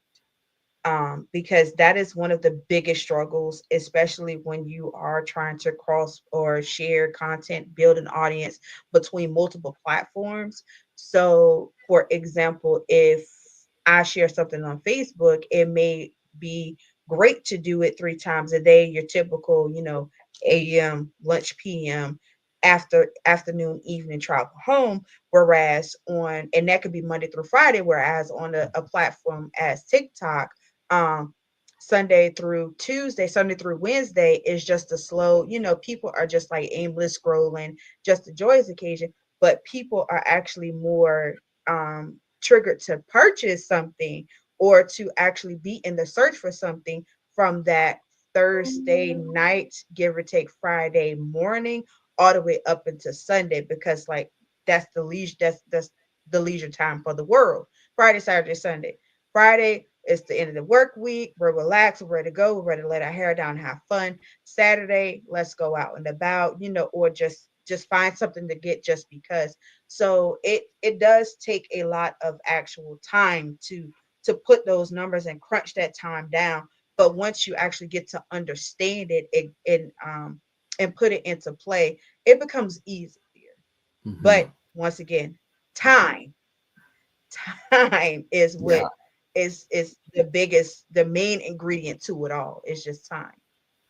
I agree with that. You have to have enough in the data set, just like any scientist does. They have to have enough data, repeatable information that becomes what you call your constant, that becomes your foundation. So you can then truly judge variables, if it's up, down, or other, because you have a true ground zero, so to speak, right? You need that when you're comparing your numbers. You've got to know your numbers, because this is the biggest thing that people ask. Will this give me a competitive edge in the market? So that's the question we wanted to ask Kiera, is that how can a business owner use social media to stay ahead of their competition in the market?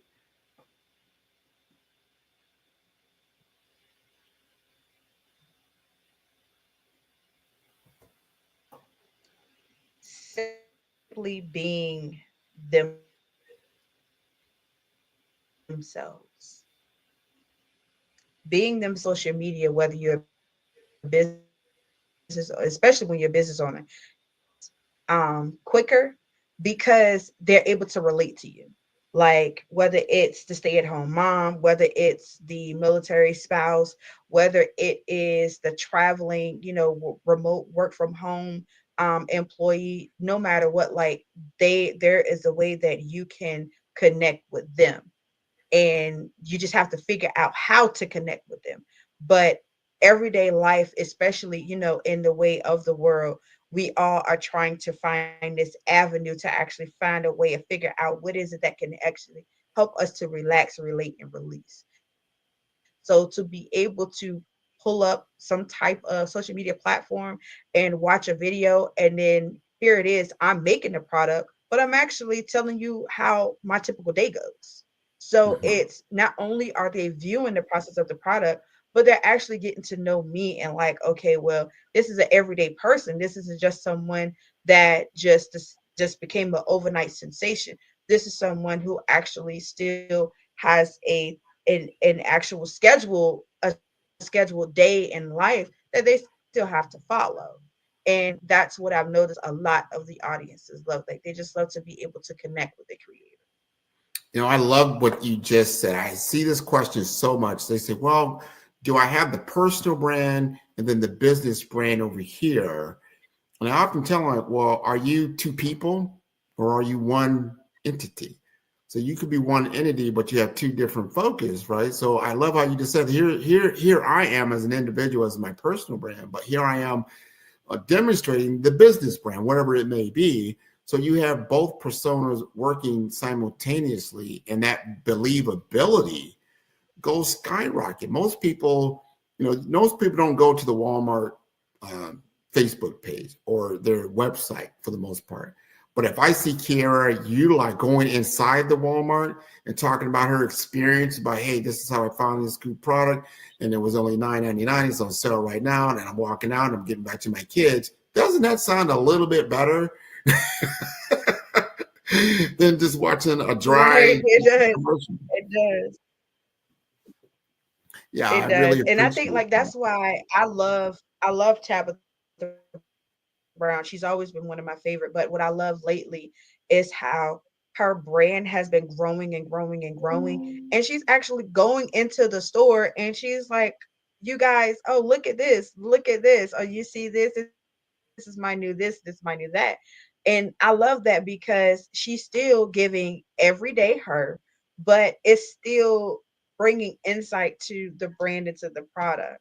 So, that's why the world calls her America's favorite auntie. And I love it. Like, I do feel like she's an auntie to me, because not all the time it's always about brand, but she still finds the connection between the two and we're able to relate, whether it's just being an everyday mom. Like, everybody knows a mom wears 1,000,001 hats. So to be that mom that wears 1,000,001 hats, it still feel like, you're sitting on top of an empire. And then the world is actually, they're able to relate to the everyday life of a mom, and you're giving them a sense of hope and a sense of courage and a sense of connectivity. So that's just always the connection is like, just like plugging into a socket. Once you take that socket, that plug, and you stick it into the wall, you got that connection. So it's just a big old connection and putting together of this giant jigsaw puzzle. And I love it. I love it. I love it too. And I love how you explained it just now. The believability. You've got to have believability. You've got to have a relationship. You've got to be authentic. You got to be visible. One thing you like to do, and then you're going to execute on that. I call that's my framework that I operate in. And I love how you just put that together. I want our audience to truly understand that. Even in the AI-driven world, the AI, artificial intelligence, can be used as a tool, but not a replacement for humanity, because ultimately people buy from people. Machines don't buy anything. So you still got to be able to talk directly to your client or your potential client, show your authenticity, your humanity of what you're doing, because people are going to believe that. They can identify with that. You do that. That's why Kiera Creates. You got to get in touch with her. You got to let us know how to get in touch with you. Tell us how to do that, your website, your LinkedIn, whatever it may be. So you can get in touch and connect with me on LinkedIn, which is Kiera Wyche, KIARAWYCHE. My website, which is www.kiara, KIARA, creates, KRE, the number 8, TES.com. And I am also visible on TikTok as Kiera Creates, as well as Facebook and Instagram as Kiera Creates. Man, this has been wonderful. I really appreciate you taking your time to be on the Black Business Network, the Black Business Olympics this Wednesday. So thank you so much for being with us. Genius is coming, and I will see you. Thanks for having me. No worries. We will see you on the other side. Thank you very much. Great information. This is what we're talking about. This is why we do what we do. This is how we learn. This is how we create. The Black Business Expo's mission is to raise funds for high school seniors going to college or K-12 entrepreneurs. This expo is a fundraiser for students. So students, you may go to www.blackbusinessexpousa.com to donate to the scholarship fund or use the Cash App that is on the screen below. That is $BBXUSA. Our goal is to give laptops and up to $5,000 to 10 students. And students, you can register online at www.blackbusinessexpousa.com. Every dollar counts. So we want to remind you to donate to the scholarship fund. And we want to thank our Black Business Expo USA sponsors for January 2025. They include NC100, Moody Capital Partners, Suede Soul, Lotus Rocher Coaching and Training, Carolina, Virginia Minority Supplier Development Council, Step Management, the Hello LLC, Barbara H. Smith LLC, Margie McLean Foundation Incorporated, Genius is Common, Earth Essentials, 5-Star BDM, Milani Shining Global, Executive Women's Success Institute, The Quality Coaching Company, Superwoman Business Services, Creative Force Studios, Lee Entertainment, Artistic App Design, Black Business Expo USA. Genius is coming, and I will see you on the other side.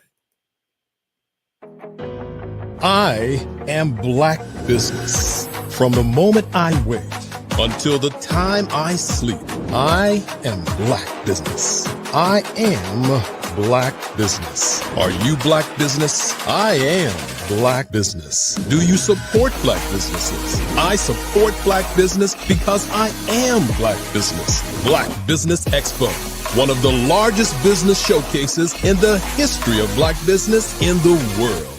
Sign up today at www.blackbusinessexpousa.com or call 919-308-9090.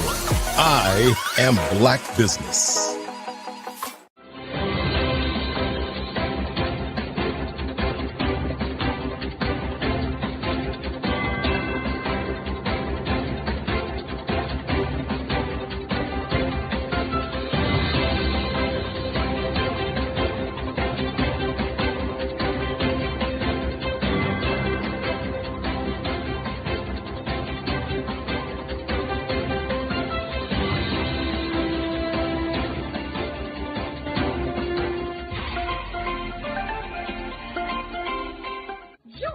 Dr. Eric Kelly III and a host of phenomenal speakers from all around the globe for this 7-day virtual event that you don't want to miss.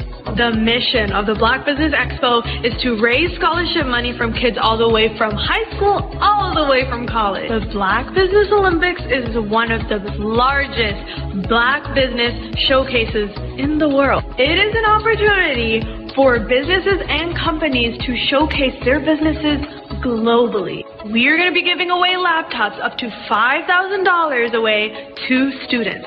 Again, I'm Olivia Appleberry, the founder of 2 Cents Finance and one of the speakers for the expo. I am so excited to see you there. For more info, go to www.blackbusinessexpousa.com or call 919-308-9090 and hope to see you there.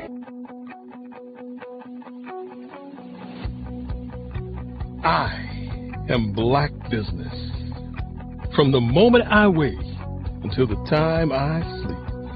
Yes, I am Black Business. I am Black Business. Tell me, are you Black Business? I am Black Business. Do you support Black businesses? Listen, I support Black business because I am Black Business.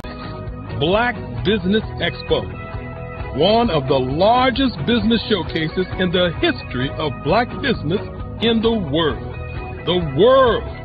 Sign up today at www.blackbusinessexpousa.com or call 919-308-9090. I am Black Business.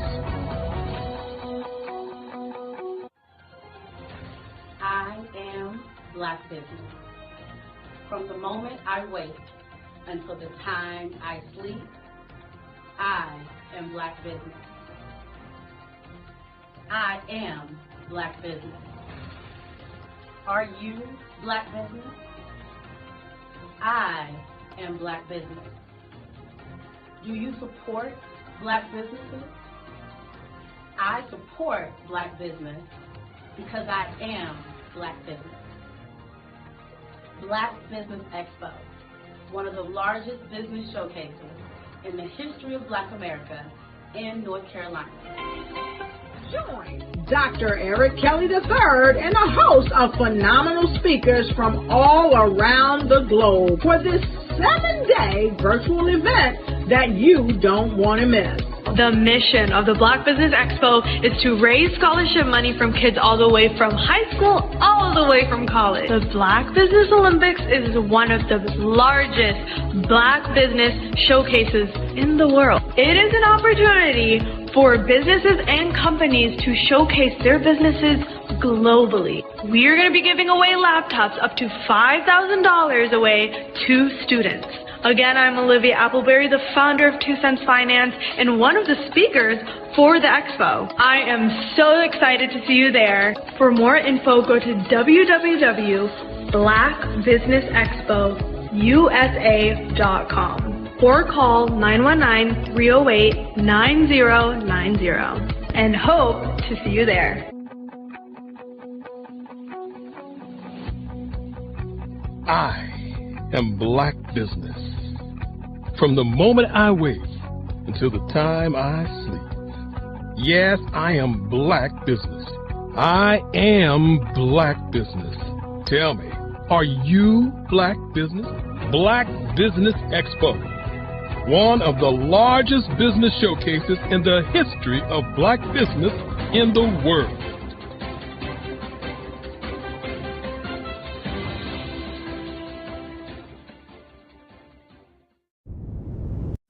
In today's competitive market, standing out is essential. 5-Star BDM, led by visionary Grant McGaw, offers the key to unlocking your brand's true potential.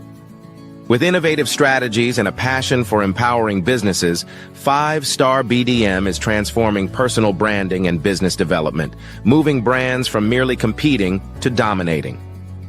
At 5-Star BDM, we revolutionize personal branding by crafting authentic identities that enhance visibility and influence. Our Brave Blueprint drives measurable results, ensuring a return on investment through tailored strategies. By integrating artificial intelligence and advanced methodologies, we provide your business with a competitive edge in the digital age. Grant McGaw brings over 20 years of leadership experience with Fortune 500 companies. Named a top 10 global thought leader in personal branding, Grant's achievements include the 2024 Best Personal Brand Development Podcast for Follow the Brand. His philosophy, integrity doesn't have a price tag, is the foundation of 5-Star BDM. Partnering with 5-Star BDM means embarking on a transformative journey. We begin with discovery, analyzing your brand's DNA. Using the Brave Blueprint, we develop a strategy tailored to your goals. Our support continues through implementation, training, and ensuring long-term success with AI-driven insights and real-time adjustments. Our impact is evident. A healthcare tech firm experienced a 300% boost in brand recognition and 75% sales growth in 6 months. Entrepreneurs report increased customer retention and new revenue streams. Diverse companies like Black Business Expo USA and Akaba World Network have become industry leaders through our guidance. Join the movement and elevate your brand.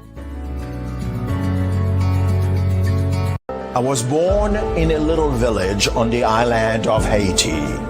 Many deadly diseases pounded me. It is as if they were on a mission to end my existence on this earth. I refused to give up. In 1983, I left Haiti and came to the United States of America. And I came with $5, 2 shirts. I didn't speak in English. I came to Atlanta. I got a job. I was a doorman. I was a doorman with a dream. What I used to come on stage. I'd rehearse this moment that I'm standing in front of you. That's the power of a dream. Maybe today is the day you begin acting as if you already have it. And then step out with full force. Take a risk. No condition is permanent. Don't let your situation distract you. You are chosen. You are called. You are born for a purpose in this life.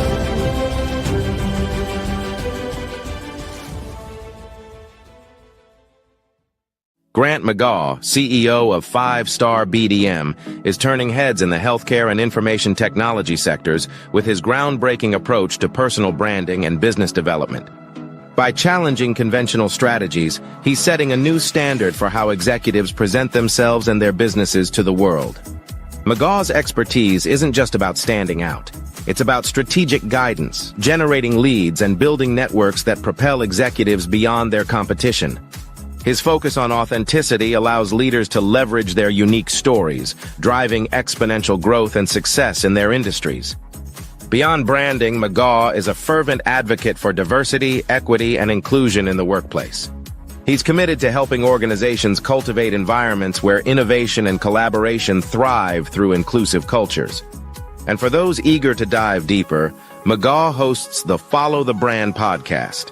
Here, he unpacks the intricacies of personal branding and business growth, offering valuable insights for professionals eager to redefine their identities and share their narratives with the world.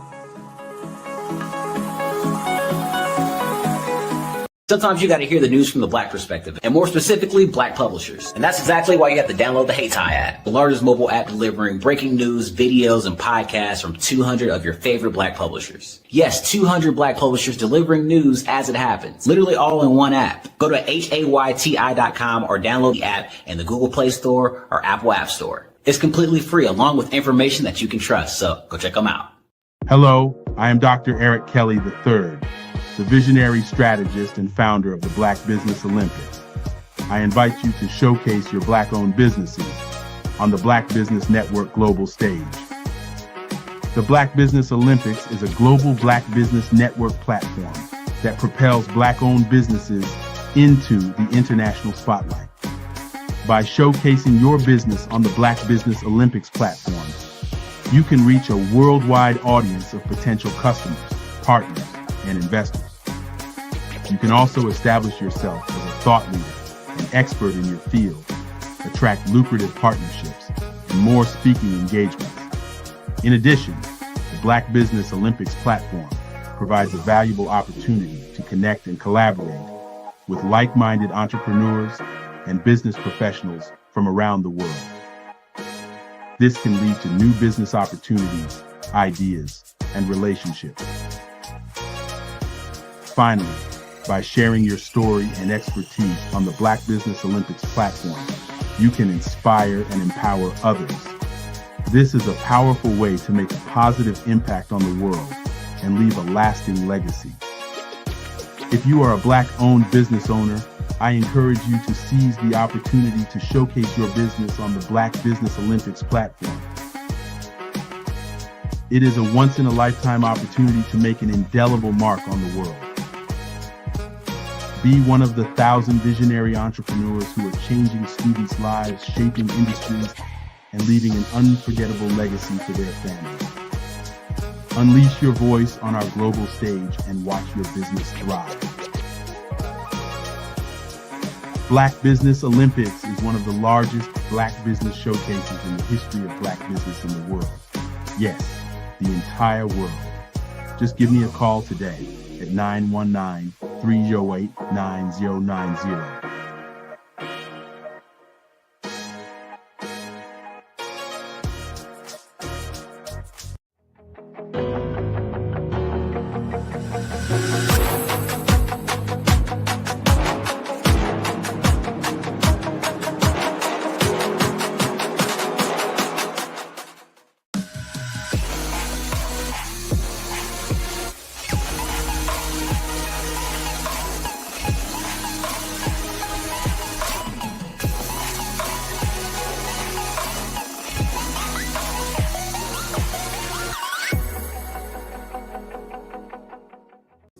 Follow the Brand TV broadcast host, Grant McGaw, as he visits with top executives and entrepreneurs to find out their secrets of success with their personal brand. Follow the Brand TV broadcast host as he focuses on brand development to build better relationships, bring value to your business, relationships, and career. You will enjoy listening to each episode that is tailored to speak to you directly.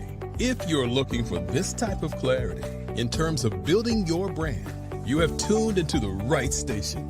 Each episode will help you to shape a conversation in the 5-star BDM network of 20,000 professionals and become a springboard for your corporate engagement and business opportunities. Each guest will frame their story in the areas of personal branding, business development, career development, financial empowerment, and technology innovation. Grant McGaw explains why he is the CEO and owner of his own professional career. Grant is an accomplished business leader and entrepreneur. who wants to give back to individuals to grow their personal brand strategy. Tune in as he weaves his story about new possibilities, while to you exceed expectations. If you love storytelling, this show will make for fun.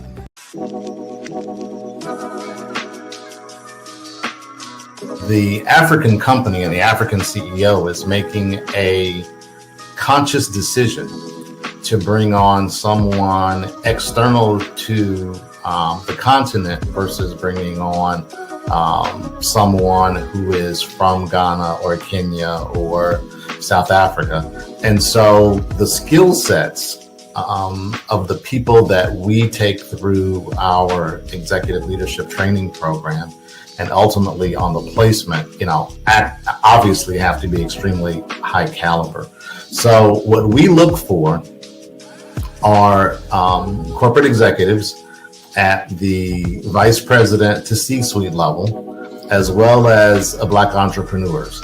When we look at the Black corporate executives, we're looking for some very specific skill sets, whether that be around supply chain, sales and marketing, engineering, product development.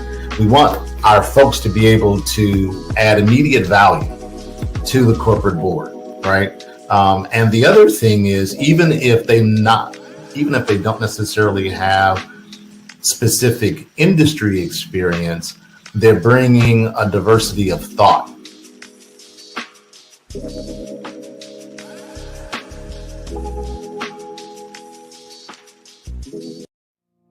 Did you know that approximately 333.34 million businesses exist today, according to a report from 2021? And you may be one of those businesses, or maybe you're not in the business market yet, but you're aspiring to be a business owner.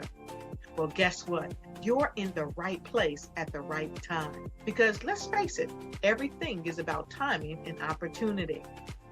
Hi, my name is Dr. Lotus Richey, and I'm the CEO and founder of the Lotus Richey Coaching and Consulting LLC, along with the Lotus Richey Ignite Show. 15 minutes of success with Dr. Lotus Richey, as well as books to boom your business and bring who you are. And today, I want to bring this amazing message to you about the Black Business Network and the Black Business Olympics. See, the Black Business Network and the Black Business Olympics is designed to help people just like you, that's right, that look like me, to take their business to the next level. Not just in your front yard or your backyard, but globally.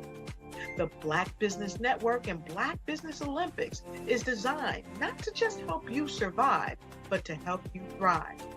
So join us today as we come together with businesses all around the world to support our students, our children, our young teens, our young entrepreneurs. What we do is we come together to help raise funds for students who are aspiring to be business entrepreneurs, who are aspiring and who are thriving in college.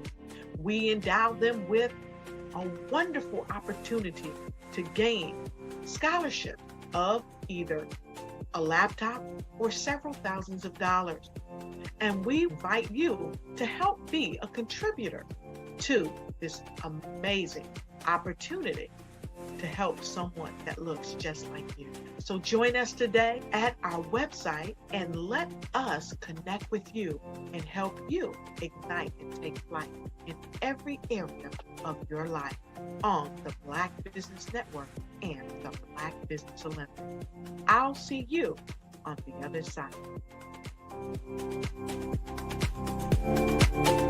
The Black Business Expo's mission is to raise funds for high school seniors going to college or K through 12 entrepreneurs. This expo is a fundraiser for students. Please, you may go to www.blackbusinessexpousa.com to donate to the scholarship fund or use the Cash App at # BBA USA. Our goal is to give laptops and up to $5,000 to 10 students. Students can register online at www.blackbusinessexpousa.com. Every dollar counts. Please donate to the Black Business Expo USA Scholarship Fund.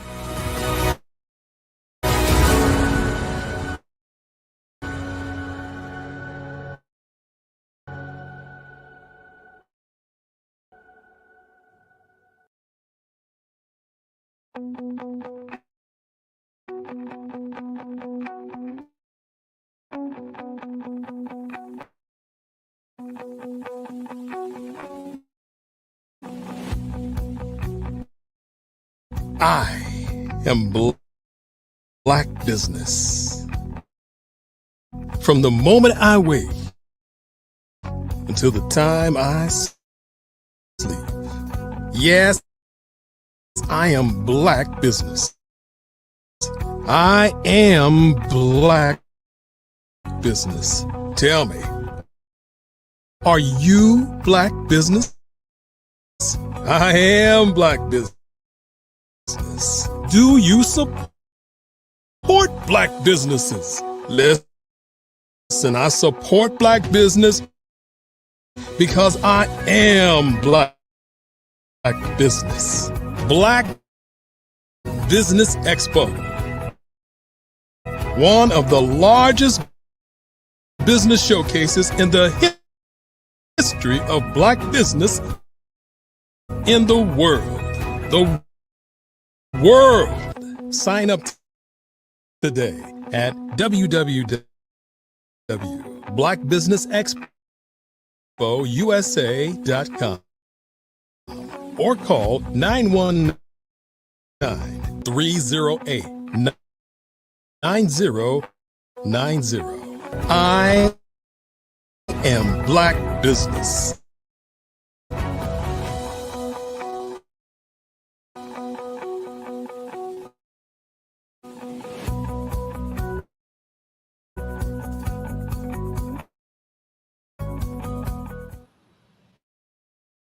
Good evening, good evening, good evening, entrepreneurs, thought leaders, and corporations.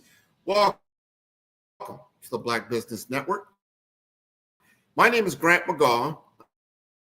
I am the CEO of 5-Star BDM and host of the Follow Brand podcast and TV series.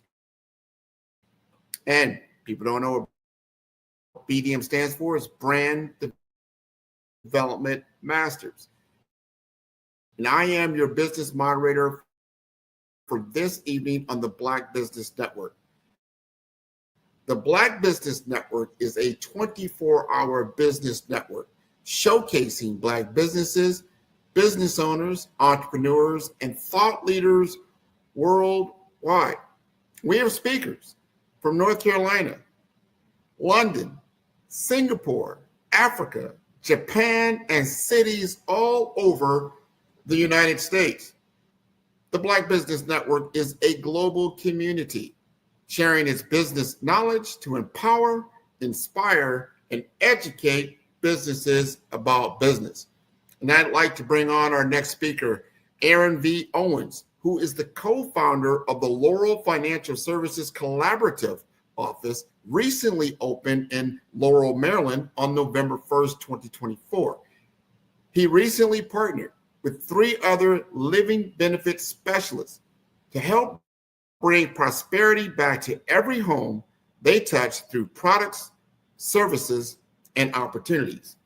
Aaron has over 25 years of experience in the financial services and insurance industry. And Aaron's motto is building economic empowerment through financial literacy. And many often hear Aaron saying, life is not about what you have, but what you keep and pass on to future generations. And Aaron currently owns an assisted living and commercial janitorial company, a promotions company, a financial education company, commercial and real estate business, all while holding a position as a mental health vocational case manager. But however, through it all, his passion and purpose has always been financial literacy. And Aaron believes financial freedom is available to the masses, and it's his job to put out the information to his people. So let's welcome Aaron to the stage on the Black Business Network. How are you doing, Aaron? I'm great. Thanks for having me. This is wonderful. I'm glad you're taking the time. You seem to be a very, very busy person. You're burning the candles on both sides of the ball, but getting it done. Yeah, I just keep adding wax. I don't know how, but I just try to keep making it work, because when you work from your why, you work with a purpose. It all come in play.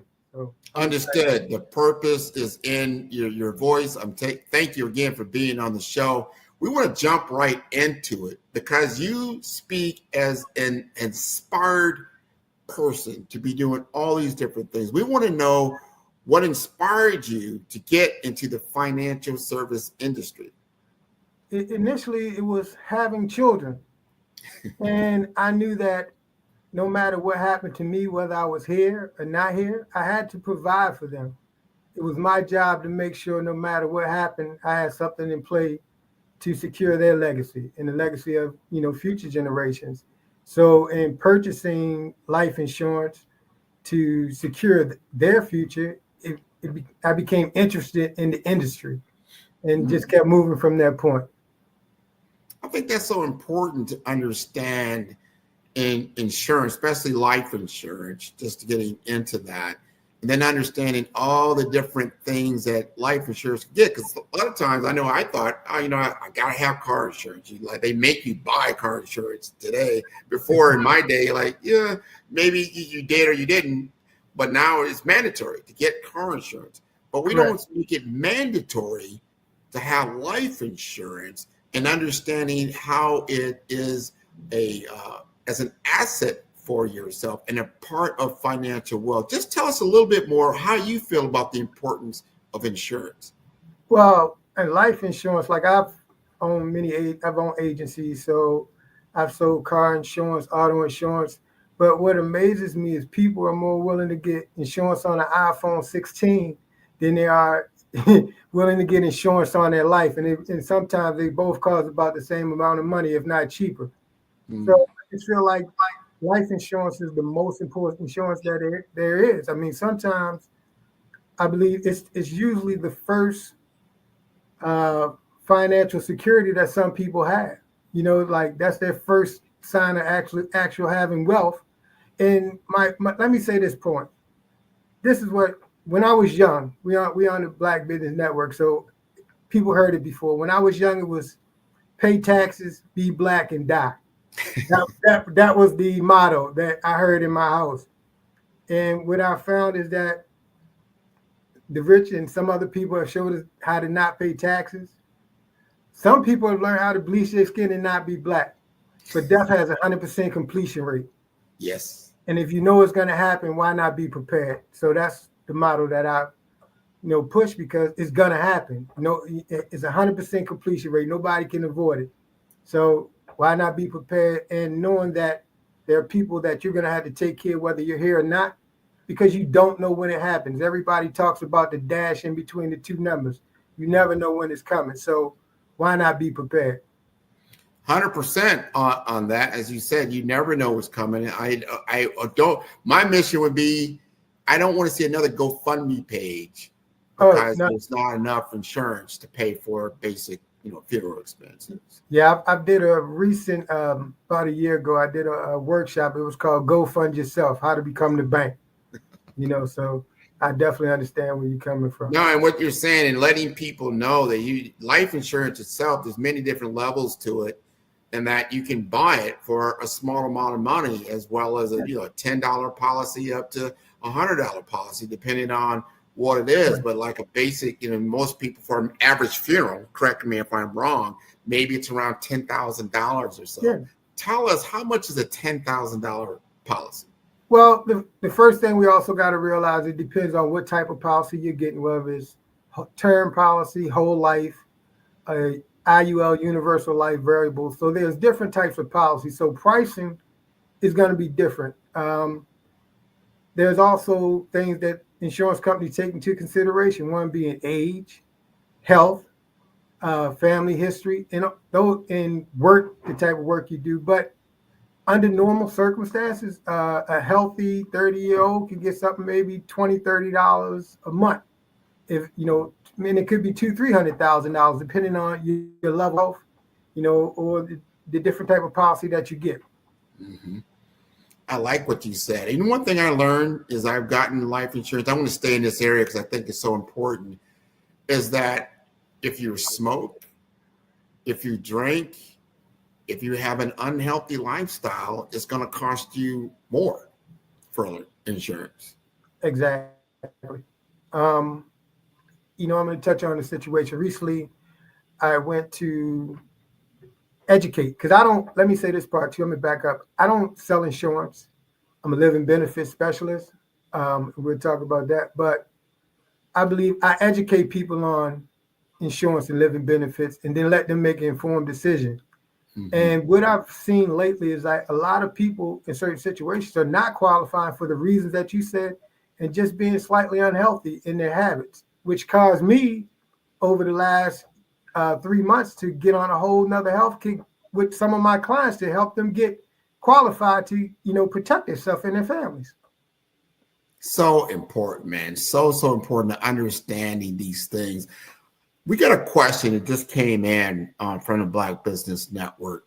They want to know from you, what is the difference between an insurance agent and a living benefits specialist? Okay. Insurance agents sell life insurance, but typically, what does life insurance cover? Life insurance cover, it should be called death insurance because you can't use it until you die, but they call it life insurance. I've partnered with some companies and I market for a few companies, and we have life insurance that you don't have to die to use. We sell living benefits. If somebody had cancer, stroke, heart attack, or couldn't do some of their main function like toilet, transfer, eat, bathe themselves, there's a way that your insurance policy will pay out while you're living. One of my partners' husband had a stroke. When you have a stroke, health insurance will pay for your doctor bills, hospital stay. But if you have a stroke and can't go back to work, who pays your mortgage? Mm-hmm. Who pays your car payment? We have policies that take care of those things while you're still living. So that's why we're living benefit specialists. Well, that's important. Let's drill into that just a little bit. Now, I've seen commercials like with Aflac. Is that an example of that, or it's not an example? That's an example of that. We partnered with a company that you can get. Aflac has hospital indemnity policy, cancer policy, and all those things, and you have to buy them separately. Mm-hmm. We have those wrapped into your regular insurance policy. So you're only paying, and when you pay for those things separately, there's usually an astronomical fee. The company that we've got with, they rolled all of that into your regular life insurance policy, whether it's a term policy, whole life, IUL, all that's rolled into there. And one of the things that they offer that only 2 or 3 companies offer now is Alzheimer's rider. And so if you develop Alzheimer's dementia, you can use your insurance policy while you're living to help pay your fees. That's something that not many companies out here has. That's so important. I've got friends that have parents that they're, they're taking care of, and they're not in their 80s. They, some people develop the type of mental disorders in their 50s, 60s, or sooner, and there was not, or we weren't aware of any kind of policies that could help in that respect. This is important information that you're talking about, because I think it's more of a phenomenon now. And correct me if I'm wrong, I don't know the numbers, but it seemed like, Alzheimer's and those type of dementia are on the rise. And, and you've got to know what you can do. Right. And it's expensive to take care of individuals in that, like you mentioned, I actually own an assisted living facility, and I see it all the time. And the cost for care is, most people, most bankruptcies and things of that nature now are coming from medical bills. Mm-hmm. So that's why this living benefits is so important, because just, an average cost of somebody living in an assisted living might be anywhere from $2,500 to $6,000, $7,000 a month. Most people don't have that. When you talk about retirement age, most people are living check to check. So that, I really want to share this information to help people prepare themselves, because like I said, you never know who it may happen to or when it may happen. So, trying to put something in place. So I just want to get the information out there so people can make an informed decision. I don't want to sell anything. I just want people to have the get the good information. I know when you, like, say you get a new job, and you're on that job, and now you're filling out your benefits portion. And sometimes you see on there, obviously there's life insurance, but then you'll see short-term disability, you see long-term disability, and then you may be like, well, how much are they taking out of my check? And is that really going to happen to me? So maybe you don't check some of those boxes. When you say living benefits, are you saying it's something like short-term and long-term, or is it different? No, it's the ability to pull from the face amount of your insurance policy while you're still living. So you can, depending on, you can get up to a certain amount of it, or depending on we have chronic illness, chronic injury. So if you have you may be able to pull up to if you have a $500,000 policy, you may be able to pull up $400,000 of that policy while you're living tax-free. Now we're getting somewhere about what this, because you get a job, people like I was saying this, you get some life insurance, you get one of those short-term life, but as soon as you leave that job, all that goes away, and either you get another job and you re-up, or you don't do that. This is something that you own. It's yours, correct, whether you're working or not working, and that you can utilize as you need to in your life. Exactly. And most people don't realize that when they're on the job, it's a term policy. So when they leave the job, that policy, sometimes if they're able to keep it, is based off their age, and they're substantially older now. So, and you're not on a group rate anymore. So now when you get that, when you leave with limited income, or you're on some type of benefits, to be able to pay for that policy becomes astronomical, and people can't afford it because you're living on a subsidized income. So the sooner you're able to get it, like we say, your age and health plays a major part. So I try to tell as early as possible, put something in place that you own. That's right, you own it, and you can control it, and it's not based off any system that can, as we say, we look at the current situation where people are losing jobs. Mm-hmm. What happens if you're 63 years old, you were waiting for 65, you lost your job, now you need to get life insurance. And you have health ailments that your job didn't care about, because you had 5,000 people at the job, so they didn't care about your individual thing. But trying to get that at 63, and now you have some type of health ailment, you may not qualify. So I try to educate people, like, look, make that decision as soon as possible. Oh, what you're saying is first of all, it's important. Mm-hmm. It's very beneficial. Understanding situations change, especially now, where, like you said, you lose a job and you're used to a certain lifestyle and a certain way of living, and then you don't realize you don't have, the insurances that you had. Like you said, hey, you know what? I had all this, or you start getting that they call it COBRA. I remember that they said this COBRA thing, and before you were spending, I don't know, maybe it's $30 to $60 a paycheck or whatever. Now it's $400-$500 a month. Some ridiculous amount of money. You're like, what? Oh, wait, hold up, wait a minute here. And then, like you said, you go out to the market to say, well, I want this coverage that I had before, and you realize how much it is. but you didn't think about that, when you were younger, maybe a little bit not susceptible to health issues or whatnot. It could have been a lot cheaper. So these are things we need to know ahead of time, just like getting education, buying a house. We need to be educated on these financial vehicles that are for our benefit. Correct.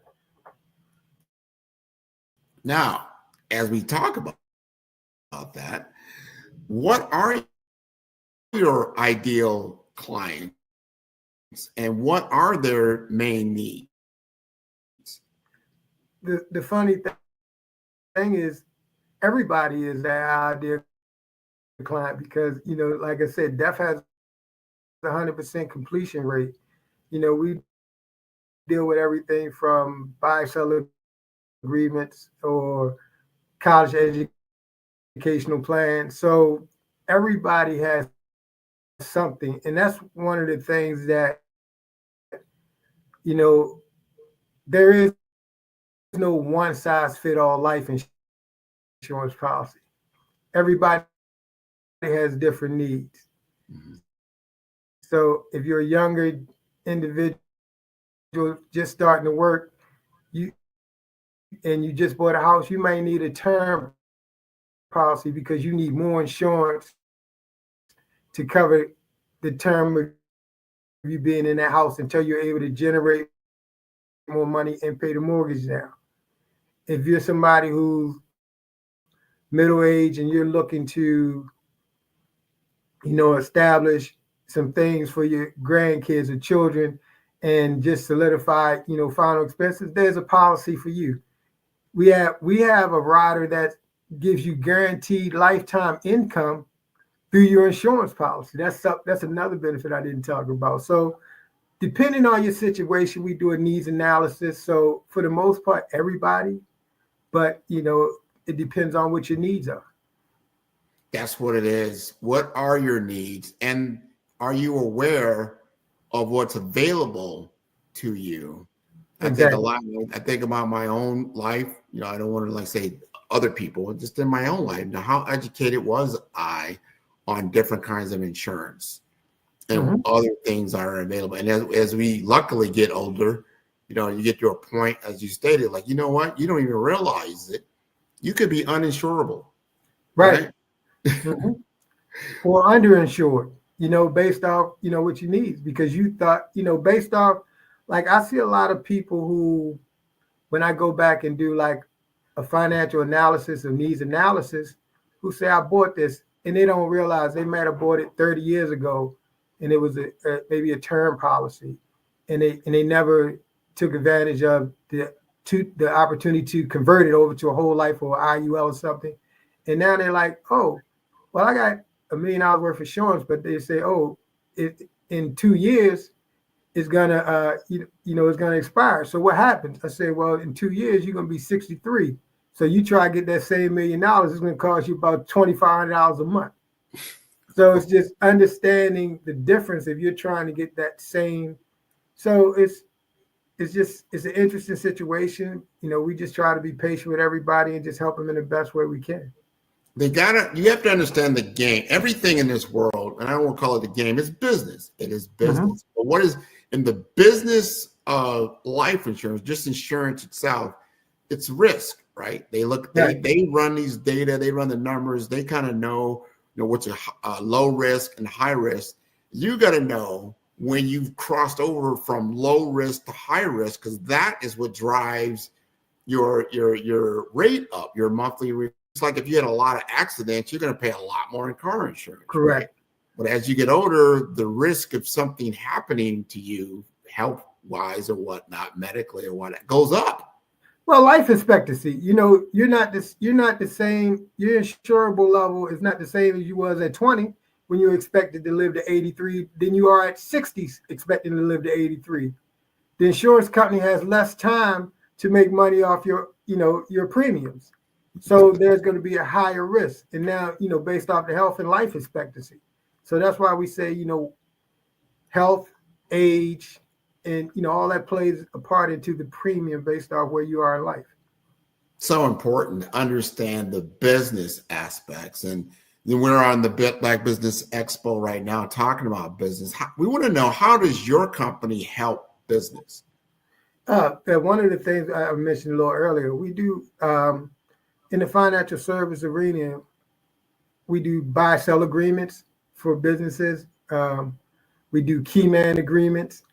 So we try to help businesses protect their assets. And one of the things is, I've been in business, as you say, I have a few businesses and I have partners.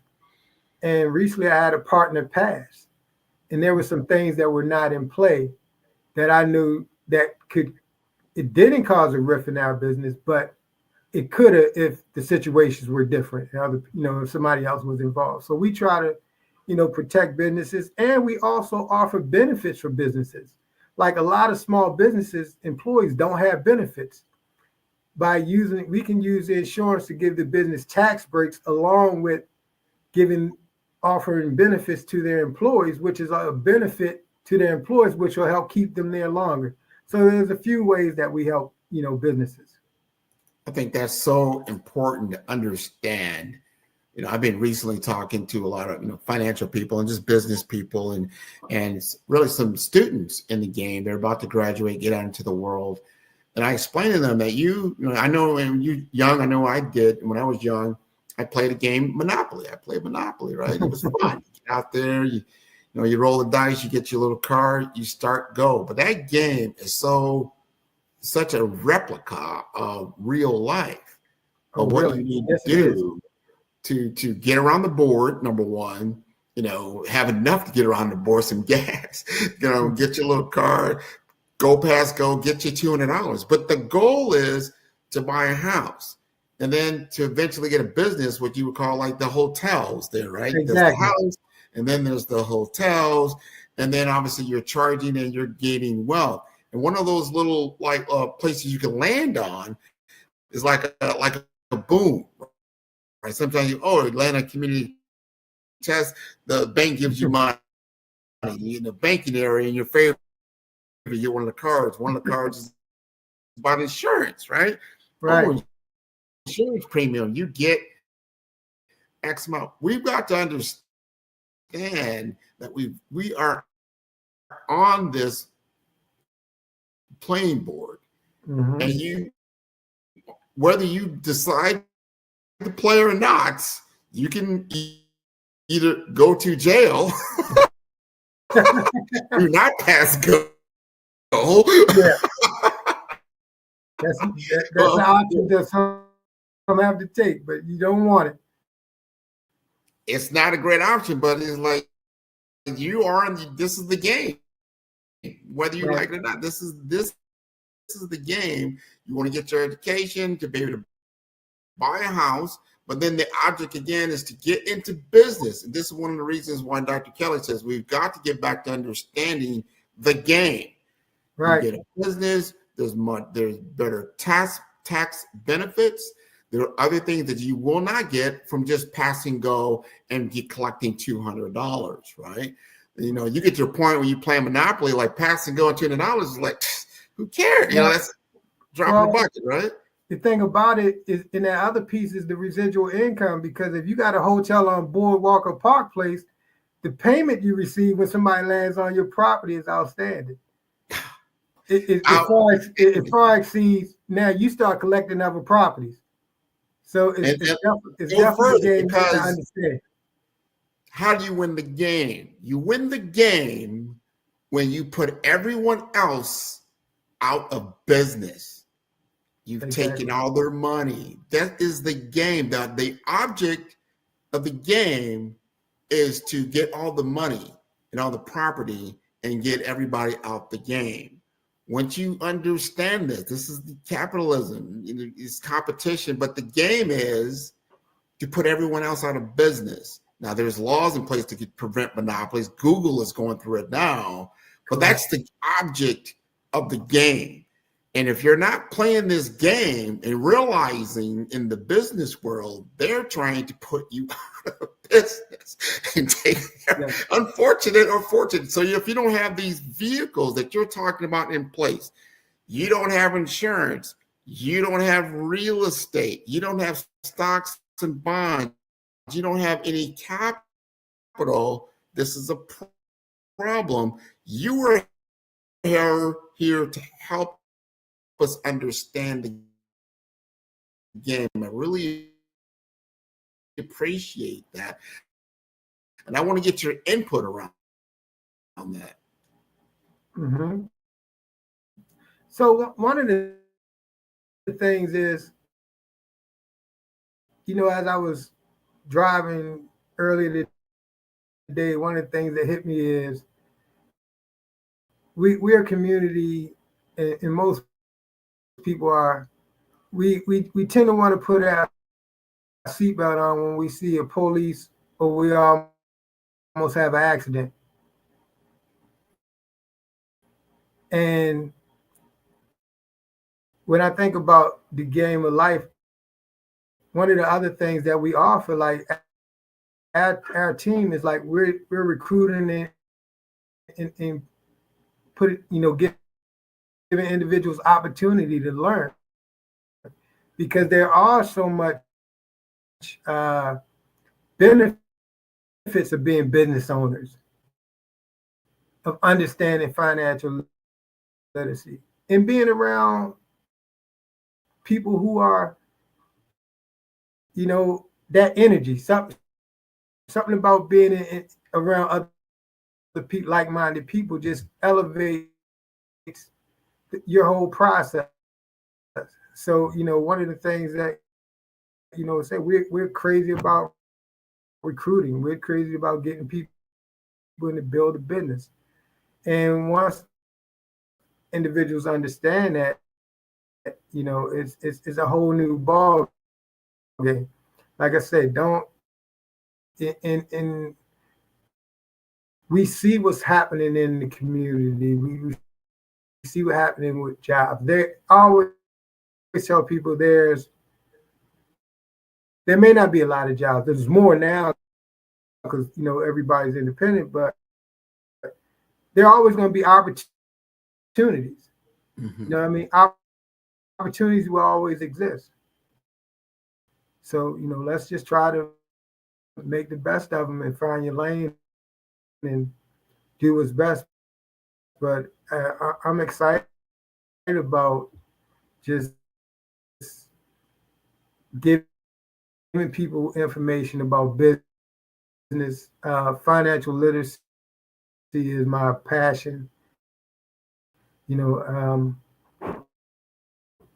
just excited to be a part of it. I'm excited to be on this platform because I feel that we don't talk about it enough in our community. And I'm glad I got invited because I want to share this with everybody and let them know what's out here to put the information out there. It's our responsibility, especially if you have children as an adult, you have to teach the kids the game. Mm-hmm. They've got to understand that there's only so much schools will teach you. They're just here to give you the basic and understanding. Can you read? Can you write?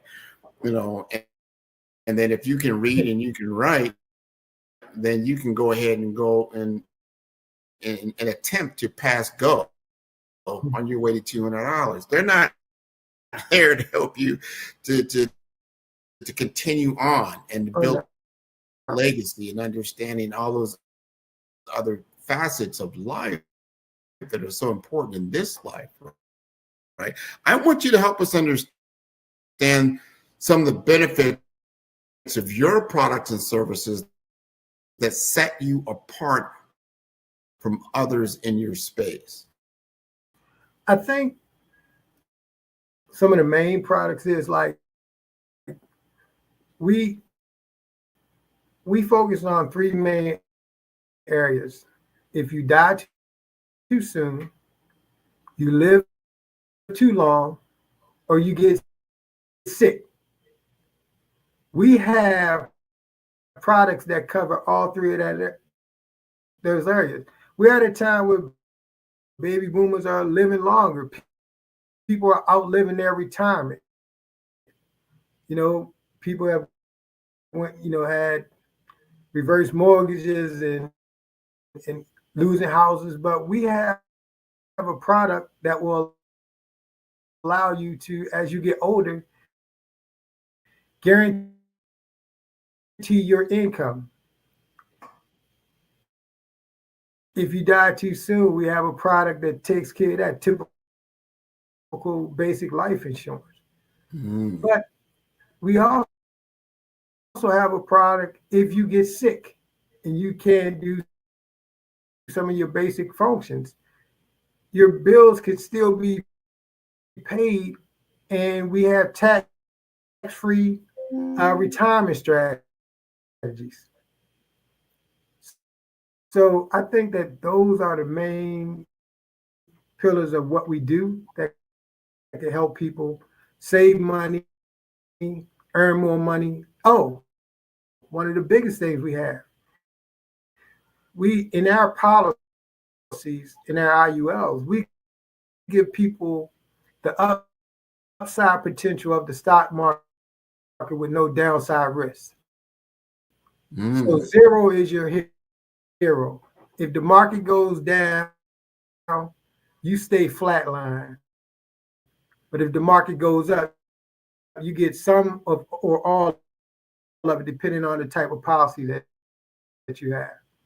So I explain people like this. If you had $100 and the market crashed tomorrow and 50%, how much do you have?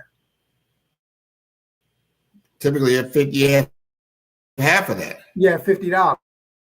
Now next year the market goes up 50%. How much do you have? You $150. No, you only got 75 because you're only getting 50% of the 50%. Of the 50, I got you. So when you lose money, it takes longer for you to rebuild. So we have a policy that will allow you, if the market goes down, you stay flatline. And when the market goes up, then you start receiving some of the benefits again. Oh, that's good.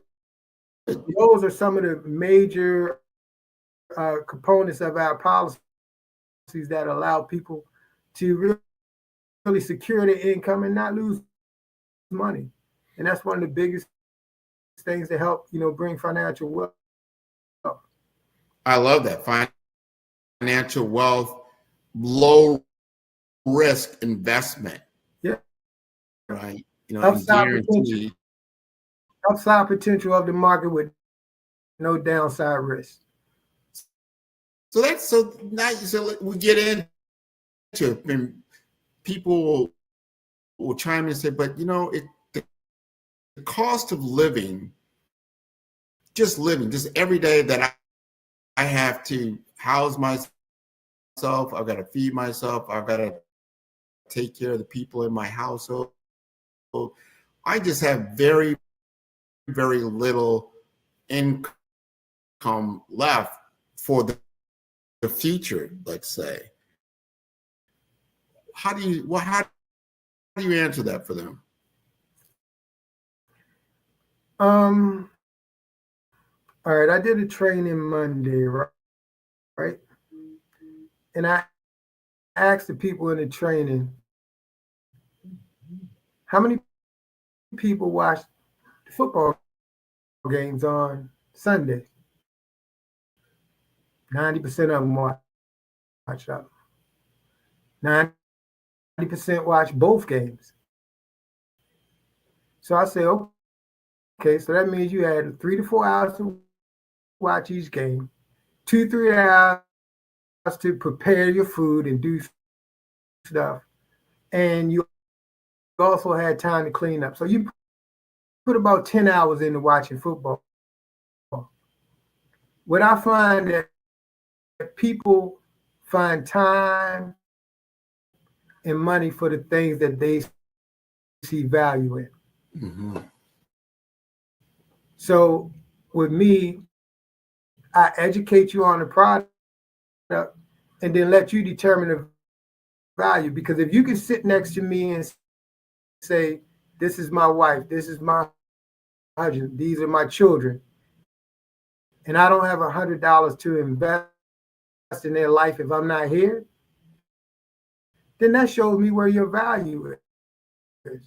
Mm. I don't sell insurance. I educate people and let them make an informed decision. What you said there, I want our audience, let that sink in. What is your value? And you really look at the money that you're taking in, your income, and then what it's going out with. Are you know what? Maybe you don't need to spend so much on, things that are McDonald's, Burger King, or wherever, like taking lunch. You find ways to things like, I got a thing on my desk. I can't see it, it's behind my screen, but it says the measure of a man is determined of how tall he stands in the eyes of his family. There's no way I could leave this earth and leave my family in a worse position than when they were in when I was here. Priorities matter. Priorities matter. And I have found even myself is, let's say at the beginning, like, oh, I don't want to spend that, whatever, $50, $100 on a policy. It's going to cost too much. And then when I do, I realize over time, I don't really miss it. No. It's just another bill. It's like a cable bill, right? You just pay it. You're not thinking about it. I have to pay a car insurance note exactly every month. I'm not thinking about it anymore. I might not have liked it when it first came up. Oh, that car, it costs this much. Ouch. But then you get used to it and you don't really think about it. Right. But I also want our audience, to understand another thing you said, so important, because you might stop thinking about it and it's been 10, 20 years and you realize the value has changed and you really need to stay on top of these things. Correct. So we've got one more minute here for yourself. And we want to really thank you for being on the show. And before we let you go, we got to know how to get in contact with you, because I know anybody listening to this particular session say, hey, I think I need to think about this. This is important. Let's have a conversation. What is the best way to get in contact? The best way to contact me is by phone. Probably is going to be 443-304-7116. That's 443-304-7116, or by email at Owens, AOWENS .pfa@outlook.com. Okay, this has been wonderful.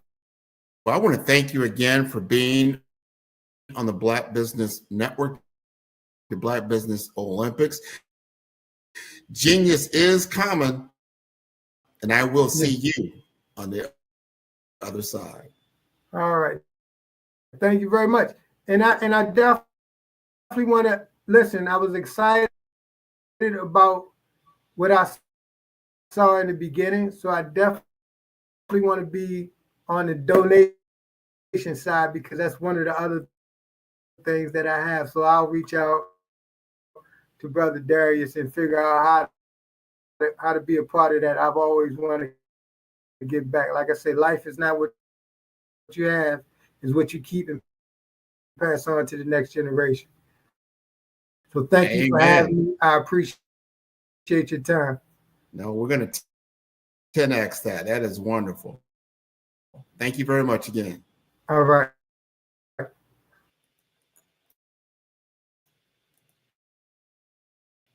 The Black Business Expo's mission is to raise funds for high school seniors going to college or K-12 entrepreneurs. And this expo is a fundraiser for students. You may go to www.blackbusinessexpousa.com to donate to the scholarship, or you can use the Cash App that is on the screen below. That is $BBXUSA. Our goal is to give laptops and up to $5,000 to 10 students. Students, you can register online at www.blackbusinessexpousa.com. Every dollar counts. So we want to remind you to donate to the scholarship fund. And we want the Black Business Expo USA sponsors for January 2025. They include NC100, Moody Capital Partners, Suede Soul, Lotus for Shade Coaching and Training, Carolina, Virginia Minority Development Staff Management, LLC, Barbara H. Smith, LLC, Margie McLean Foundation Incorporated, Genius is Common, Earth Essentials, Fire, Milani Shiny Global, Executive Women's Success Institute, the Quality Coaching Company, Superwoman Business Services, Creative Force Studios, Lee Entertainment, Artistic App Design, Black Business Expo USA. Genius is coming, and I will see you on the other side.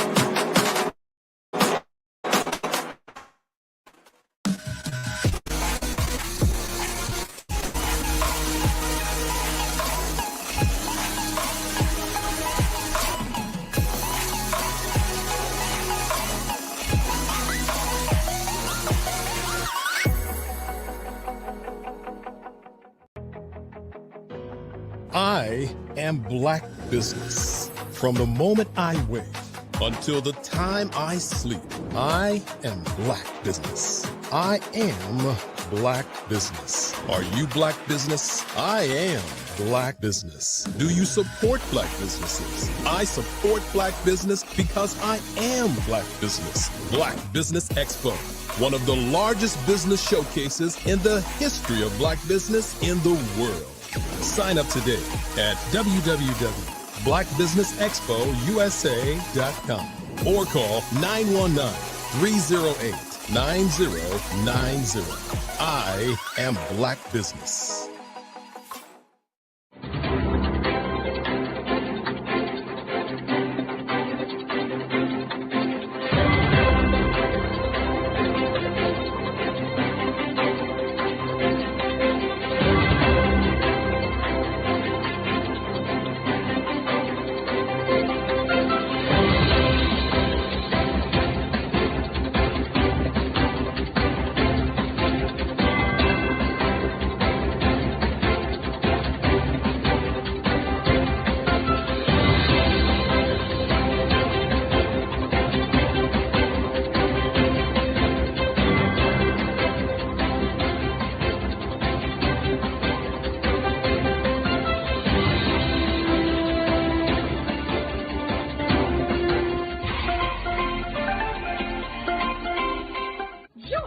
Dr. Eric Kelly III and a host of phenomenal speakers from all around the globe for this 7-day virtual event that you don't want to miss.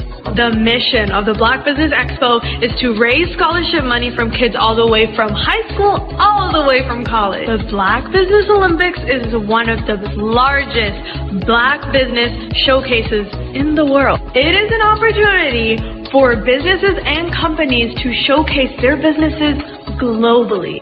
We are going to be giving away laptops up to $5,000 away to students. Again, I'm Olivia Appleberry, the founder of 2 Cents Finance and one of the speakers for the expo. I am so excited to see you there. For more info, go to www.blackbusinessexpousa.com or call 919-308-9090 and hope to see you there.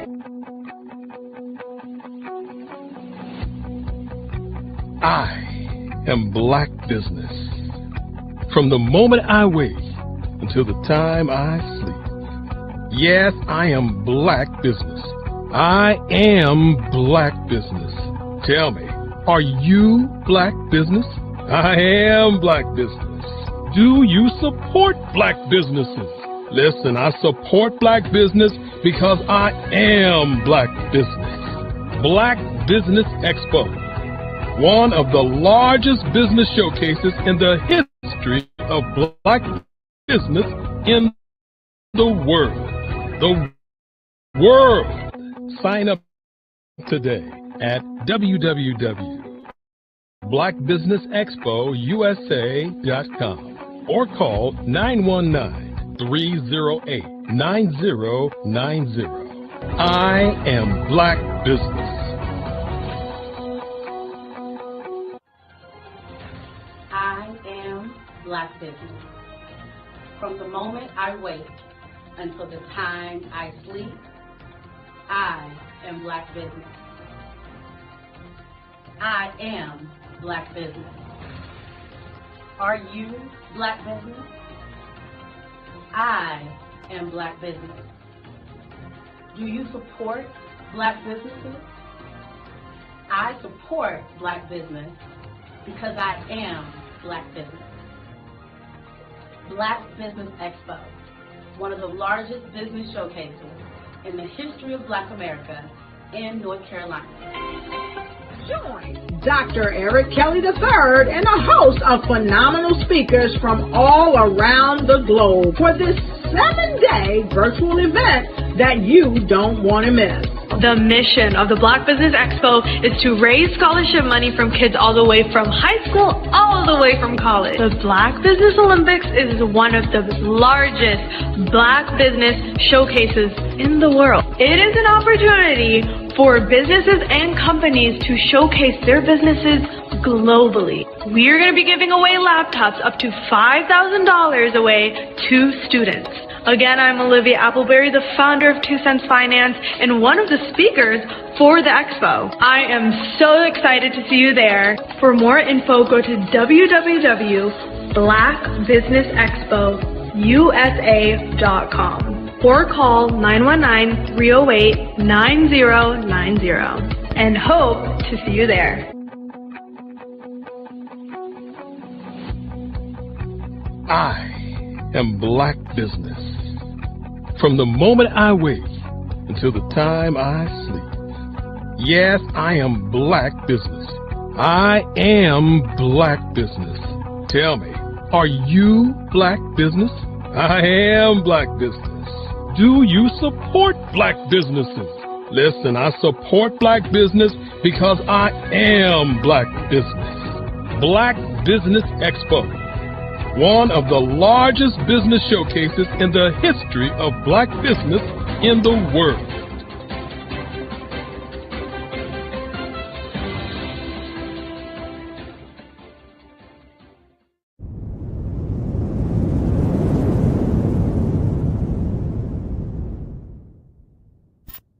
Producers, directors, I met designers, and then everybody says, oh, this is my 6th year and oh, this is my 4th year.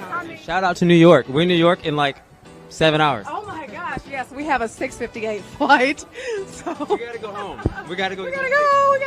Let me tell you something. Every single person that's come through the store has spoke so highly of you, and what a great event this is. Yes. Hello, this is Israel, and I am CEO of Daydreams Interactive and author of Princess Planet. So, genius is common, and as a kid, I loved to daydream. Even as an adult, I love to daydream.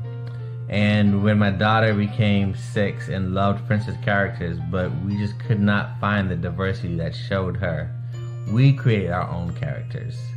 So, for instance, you have Princess Nulu right here. Princess Nulu is from Uganda, and her genius is that she loves to take care of animals. She can actually even listen and hear what they say. And then we have Princess Isabella right here. Princess Isabella, she's from Cuba, and her genius is biochemistry. One day she hopes to eliminate disease. Then we have Princess Nia right here, and Princess Nia is based off of my daughter, and she wants to be the greatest dancer alive. So that's her genius. So what's your genius? My genius is my imagination. Genius is common.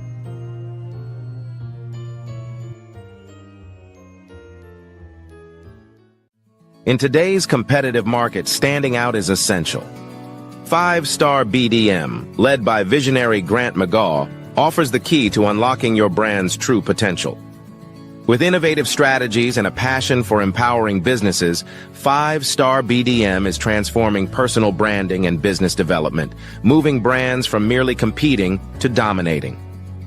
At 5-Star BDM, we revolutionize personal branding by crafting authentic identities that enhance visibility and influence. Our Brave Blueprint drives measurable results, ensuring a return on investment through tailored strategies. By integrating artificial intelligence and advanced methodologies, we provide your business with a competitive edge in the digital age. Grant McGaw brings over 20 years of leadership experience with Fortune 500 companies. Named a top 10 global thought leader in personal branding, Grant's achievements include the 2024 Best Personal Brand Development Podcast for Follow the Brand. His philosophy, integrity doesn't have a price tag, is the foundation of 5-Star BDM. Partnering with 5-Star BDM means embarking on a transformative journey. We begin with discovery, analyzing your brand's DNA. Using the Brave Blueprint, we develop a strategy tailored to your goals. Our support continues through implementation, training, and ensuring long-term success with AI-driven insights and real-time adjustments. Our impact is evident. A healthcare tech firm experienced a 300% boost in brand recognition and 75% sales growth in 6 months. Entrepreneurs report increased customer retention and new revenue streams. Diverse companies like Black Business Expo USA and Akaba World Network have become industry leaders through our guidance. Join the movement and elevate your brand.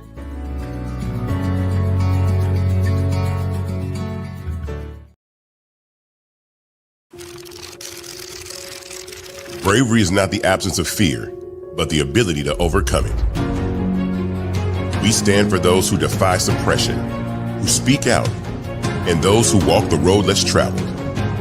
Everyone deserves to be seen and their voices to be heard. We're sparking a movement, growing a community of creators united by the desire for freedom, choice, equity, and ownership. At Fanbase, it's all for one and one for all. We support each other to guide, promote, and uplift you in a place where you can unapologetically be yourself. A place where your voice, ideas, and creativity are not just welcomed, but celebrated. We are Black founded, minority funded, and supported by a diverse, inclusive, powerful community that believes in the strength of authenticity and individual choice. Regardless of success or background, we welcome you. The marginalized, the underappreciated, the successful, the superstar. We're for all who seek a space to express themselves freely, where they are rewarded for being their authentic, true self. We transcend labels because only we have the right to define ourselves. We are built for the brave, the culture, the creators, and for the future where everyone has the power to shape their own destiny, where all are empowered, voices are amplified, and freedom is embraced. For the first time, you have a chance to own the platform you helped make popular. It's a revolution, a movement in how we connect, create, and share. Everyone is a creator, and everyone has a fan base. Here, you can be you without limits.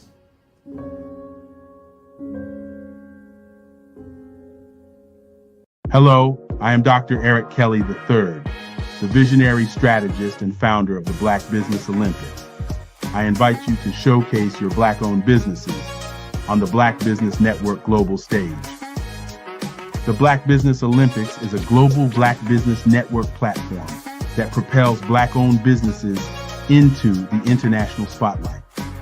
By showcasing your business on the Black Business Olympics platform, you can reach a worldwide audience of potential customers, partners, and investors. You can also establish yourself as a thought leader, an expert in your field, attract lucrative partnerships, and more speaking engagements. In addition, the Black Business Olympics platform provides a valuable opportunity to connect and collaborate with like-minded entrepreneurs and business professionals from around the world. This can lead to new business opportunities, ideas, and relationships. Finally, by sharing your story and expertise on the Black Business Olympics platform, you can inspire and empower others.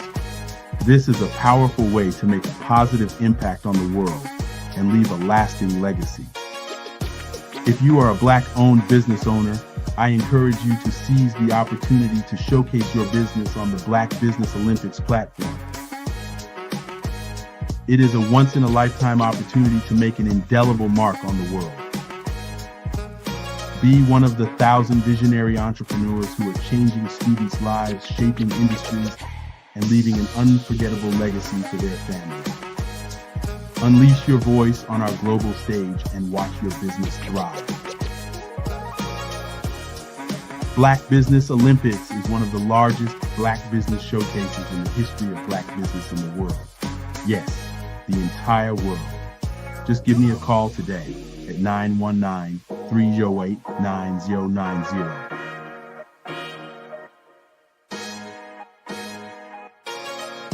Absolutely. So our coaching program help people that have the lack of time, that lack strategies, and lack the confidence to go after their dream life. So we help them implement tools. We help them implement, I love to leave the inherited lack of finances or the education behind finances. But it wasn't until I lost my firstborn, my only son, that life changed for me. And where I was going after it all, living the corporate life, hit my 6-figure income, and living in my dream house with my dream man, driving my dream car, I nearly lost it all. Wow. When I lost my son. And so I realized it only takes one financial catastrophe that can change your entire life. That's what made me start All New Beginnings. Because no matter what's going on in life, there's a new beginning. And because of that, we develop a program called Wise Minded. My little slogan is, don't just dream it, let's live it. If they want to connect with you or work with you, what is the best ways for them to be able to do that? Well, for my social media guru, you can connect with me on every single social media platform as Tanya T.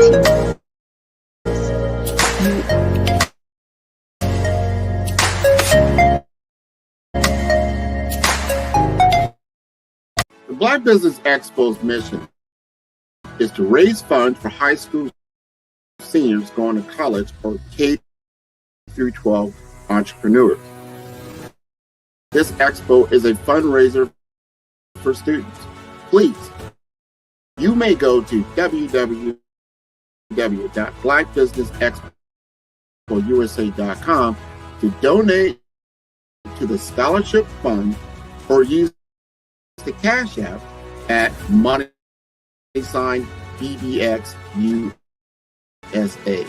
Our goal is to give laptops and up to $5,000 to 10 students. Students can register online at www.blackbusinessexpousa.com. Every dollar counts. Please donate to the Black Business Expo USA Scholarship Fund.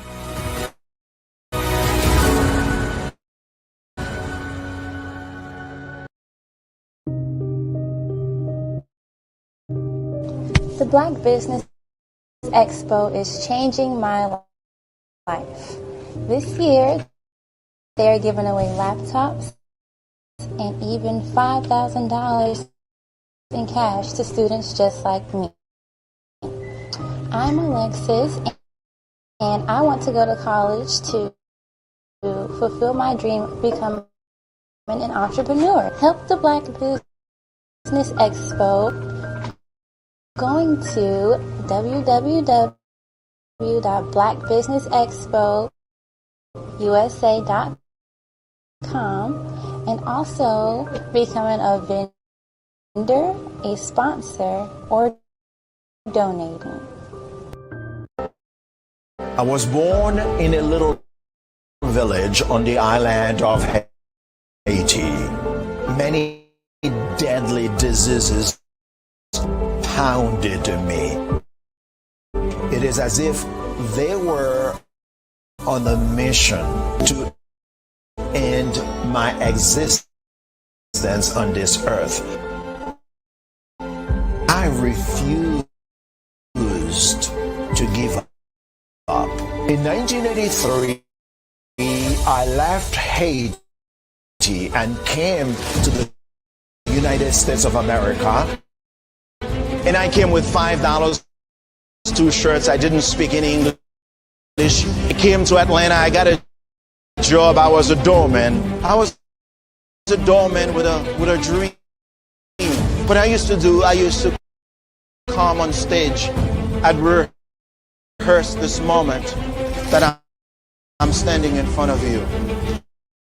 That's the power of a dream. Maybe today is the day you begin acting as if you already have it. And then step out with full force. Take a risk. No condition is permanent. Don't let your situation distract you. You are chosen. You are called. You are born for a purpose in this life.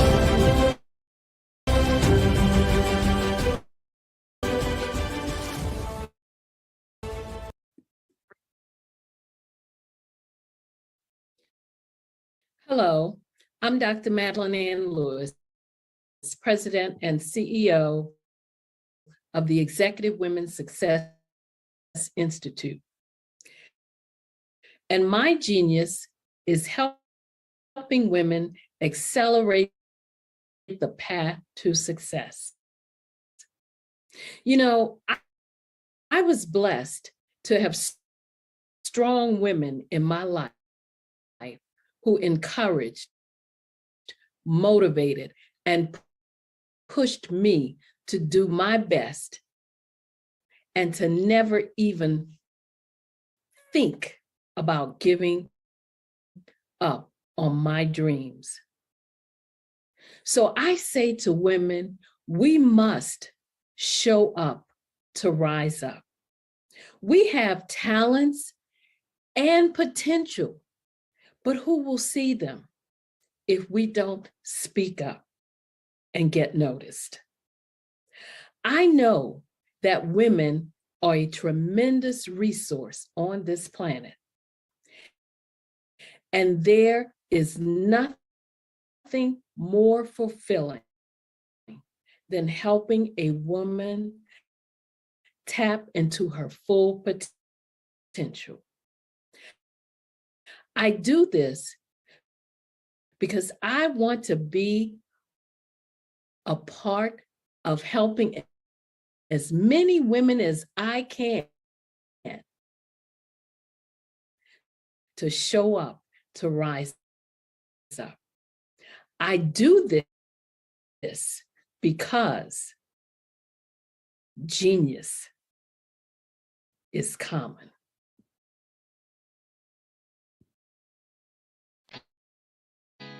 Did you know women represent just 3% of Fortune 500 CEOs and less than 15% of corporate executives at top companies worldwide?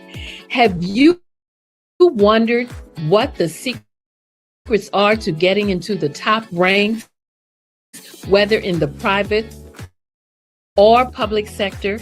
Do you want to figure out how to stop being held back in your career or passed over for promotion? Then you're in the right place. Hi, I'm Dr. Madeline Ann Lewis, President and CEO of the Executive Women's Success Institute. I have decades of experience in the military, the federal government, and corporate America. And my mission is to help women succeed and tap into their full potential. I want to reach 1 million plus women around the world to become the leaders they are meant to be.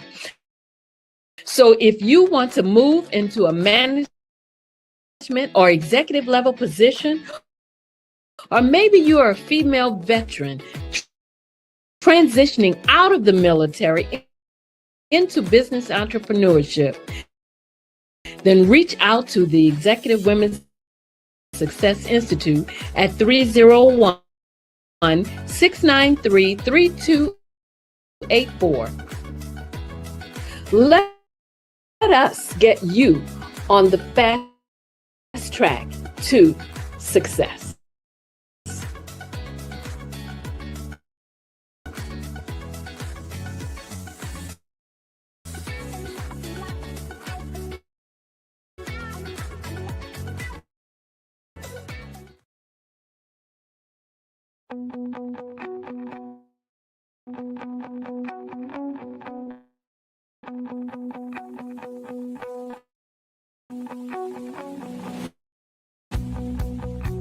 I am Black Business. From the moment I wake until the time I sleep. Yes, I am Black Business. I am Black Business. Tell me, are you Black Business? I am Black Business. Do you support Black businesses? Listen, I support Black business because I am Black business. Black Business Expo, one of the largest business showcases in the history of Black business in the world. The world. Sign up today at www.blackbusinessexpousa.com or call 919-308-9090. I am Black Business.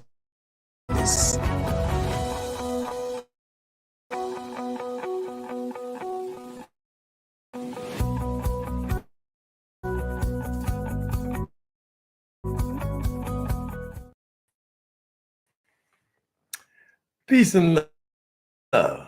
Good day. Business owners, entrepreneurs, thought leaders, and corporations. Welcome to the Black Business Network. My name is Darius A. Stanton, and I'm your business moderator for this session of the Black Business Network.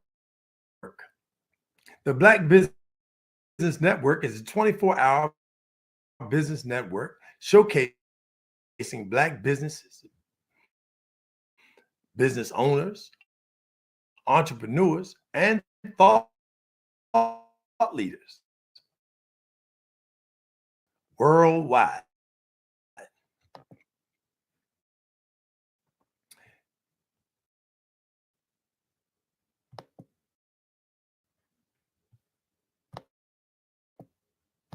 All right. And we broadcast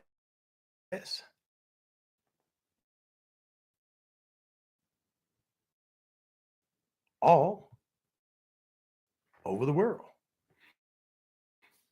starting with North Carolina, speakers from North Carolina, London, Singapore, Africa, Japan, and cities all over the United States. Black Business Network is a global community sharing business knowledge to empower, inspire, educate, and businesses about business. That's right. We are the Black Business Network. And today, we're here with Mr. Jackson. Mr. Jackson is the CEO of and founder of Mission Security Incorporated. He is responsible for establishing the overall vision and strategic direction of the company and provides day-to-day management. Byron is a tech enthusiast and has been working in the cybersecurity industry for over 20 years. A firm believer in the power of technology and that everyone should have access to the best security solutions available. Byron dedicates his time to technical solutions engineering, where he regularly meets with cyber engineers and analysts to design and build solutions. His experience in academic, industry, and military organizations facilitates a breadth and depth of engagement and keeping mission security on the front fringe of offensive cyber. Ladies and gentlemen, meet, please, our guest for this evening, Mr. Byron Jackson. All right. Good afternoon. We're good evening. Thank you for having me. All right. Yes, indeed. It's a pleasure to have you, Mr. Jackson. How are you today? I'm doing outstanding, and it is an honor to be on a Black Business Network Olympics. Thrilled for the opportunity. So I'm ready to get started. Let's go.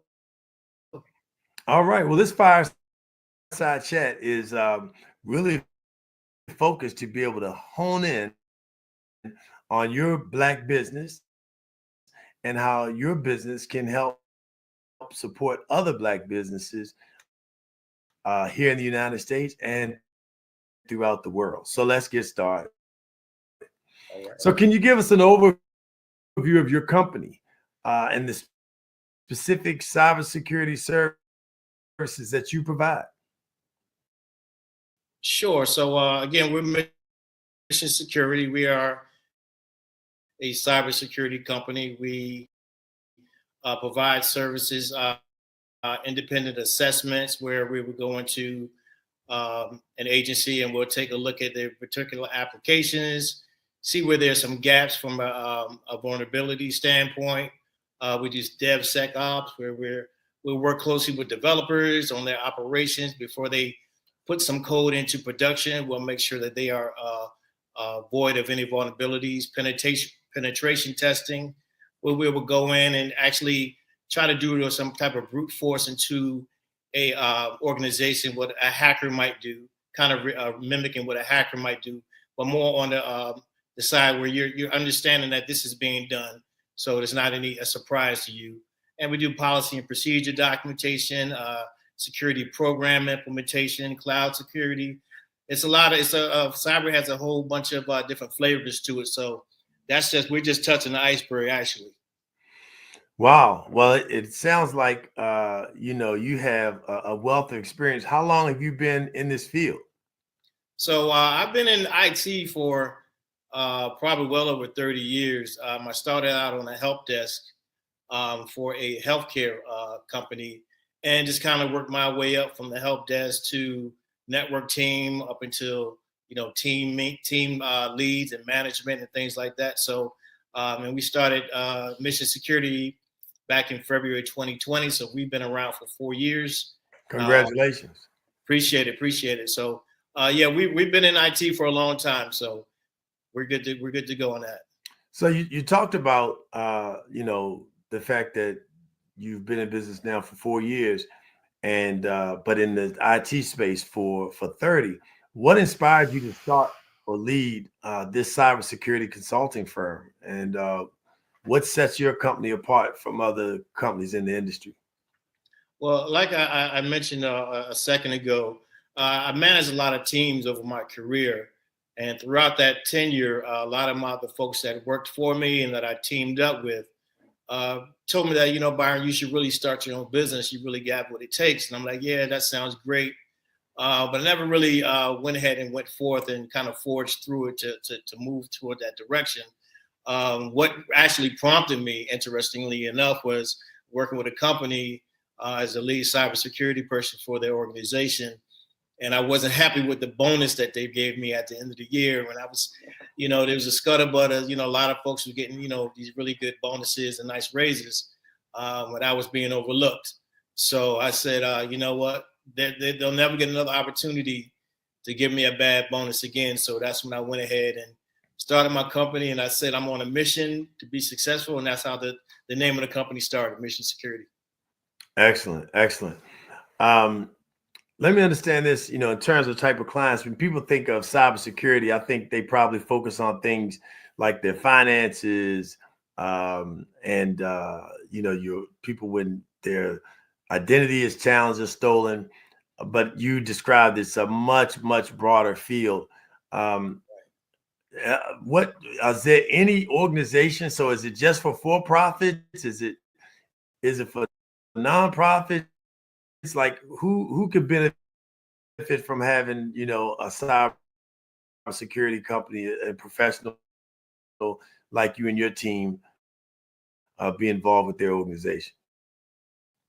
Actually, everybody can benefit from a cyber security professional, even down to an individual, like you alluded to, making sure that your devices are are patched and they are being scanned, and you don't have any viruses or things like that, all the way up to an organization where you're dealing with money and finances, accounting,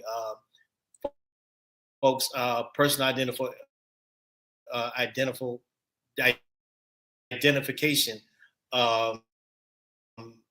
HR, things of that nature, supply chain things, all of those things. So cyber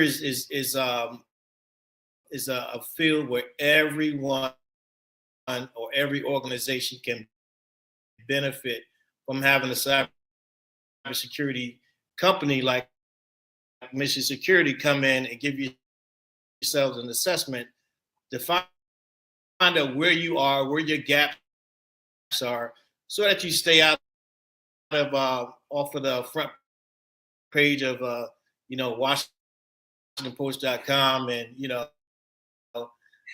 of the the reach of Congress, and and your business going out of business because there are things called ransomware where folks will take over your servers, take over your databases, and force you to pay them to relinquish their hold on it.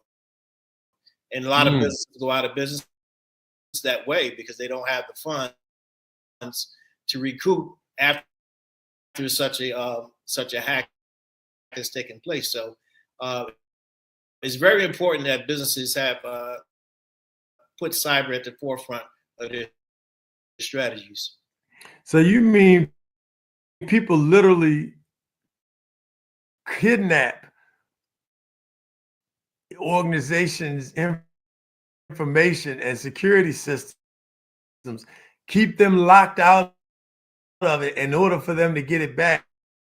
They literally have to pay a ransom?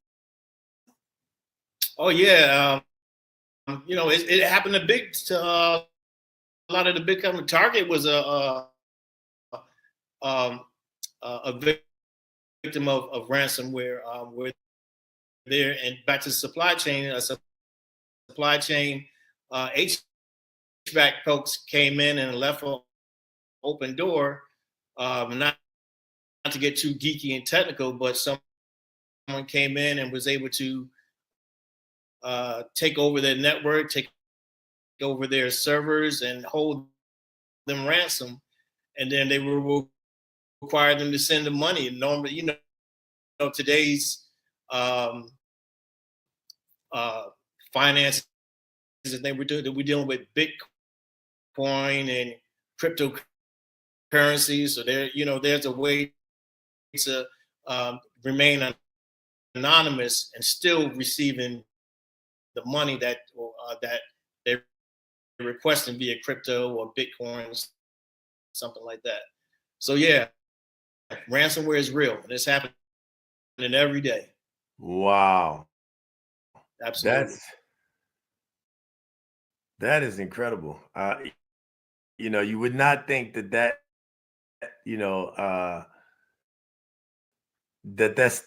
even possible. It's just, especially like a large company like that, you would think that they don't need it. So, but you definitely made a point to let us know that it can happen at the individual level, and even with the small, mom and pop. So everybody needs those services. So let me ask you this, just in terms of your firm,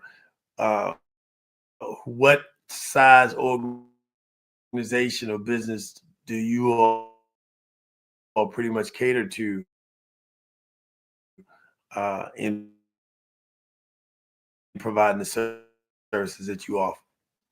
Well, we primarily focus on federal, state, and local governments. That doesn't mean that we will not venture out in the commercial side. We're looking at working with some potential law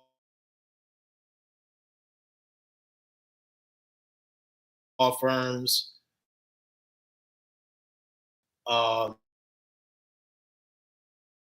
banks, things of that nature. But every customer right now has been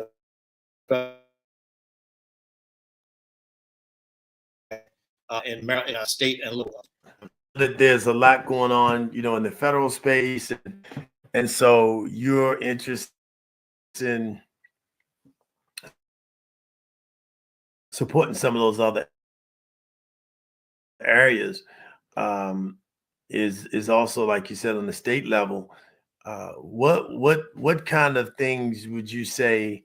What are some of the cybersecurity challenges that your clients face that you could see yourself, so you all supporting other clients in those efforts? Well, it's well known in the cyber community that the biggest hole in an organization are the people. So you have to have a trained workforce to understand that a certain email that you get may not be the email coming from a reputable person that you think it is, or a reputable organization. So a lot of it starts off with providing training, cybersecurity training. A lot of people understand or remember they have cyber awareness training probably annually. Sometimes folks have it twice a year, and you kind of basically go over things like being aware of certain emails come through.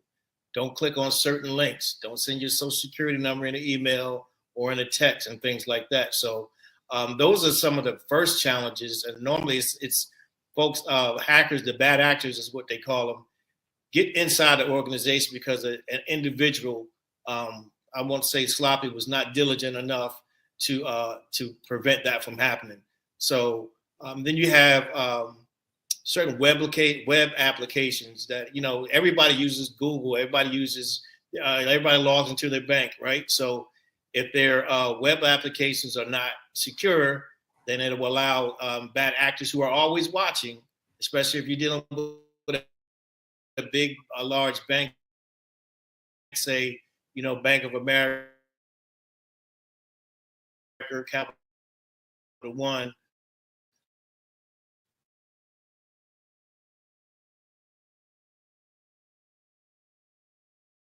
Trying to work in organizations, and so you have to ensure that the code that the banks and the organizations are drafting and are scripting back to the DevSecOps portion of what we offer.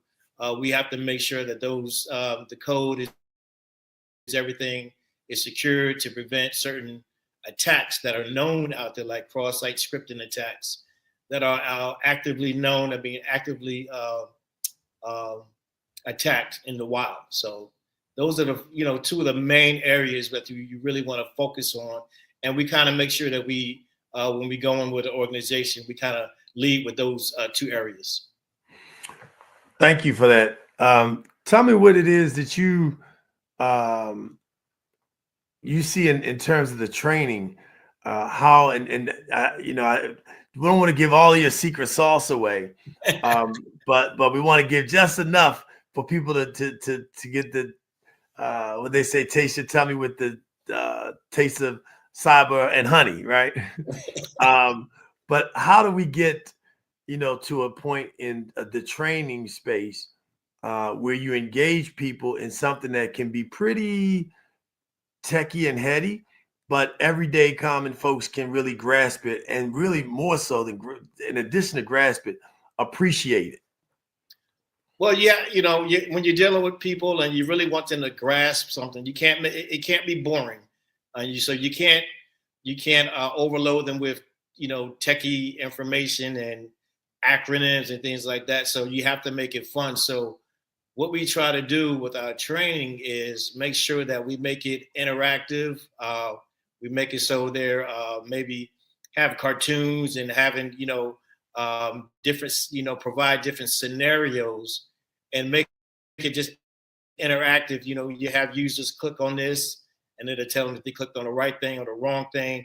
So the important thing is to make it interesting, make it fun, and not make it so mundane. Because like I said, you're going to have to do this training sometimes twice a year, but absolutely once a year. And it's probably about an hour training. Nobody wants to do it because it breaks up their day.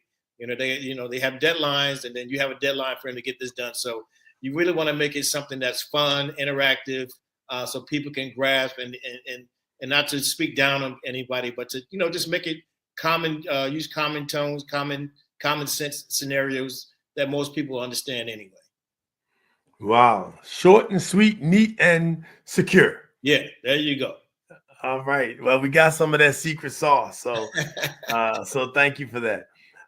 So, in addition, speaking of secret sauce, what makes your company stand out in a crowded cybersecurity consultant space? It's a lot of vendors out there. Now we're dealing with the Black businesses, and so the trust, factor is huge. Right. And you've got all kinds of environments, the government space, the business space, the small business space, the nonprofit space. You got schools, which, are not necessarily, they're nonprofits, but, pretty much in the academic space. So, in a crowded space of cybersecurity, what makes mission security so unique? So one of the things we focus on heavily is bringing on board people who are good character. We want to make sure that we're recruiting good people to work with us and work with our partners. So isn't that everybody? Everybody's getting into cybersecurity. Isn't that everybody wants good people, or is that just if you got the skill, people will take you to get the bills paid? Well, a lot of times that's what's happening. People, if you have the resume, they want to put butts in seats. They'll do that. It becomes a numbers game. We don't do that. We don't care too much about having just butts in seats. We want to have the right butts in seats, if that makes sense. So, our interview is a little different. I look over your resume and discuss, your experiences, but I want to know who you are. I want to know what type of person you are before I bring you on board, and if you're a good fit for us. The other thing is that, we're nimble. We're small at this point. We can give on more of a hands-on approach to our customers. We're not so big that, you have to go through 3 project managers just to get to somebody who's the decision maker.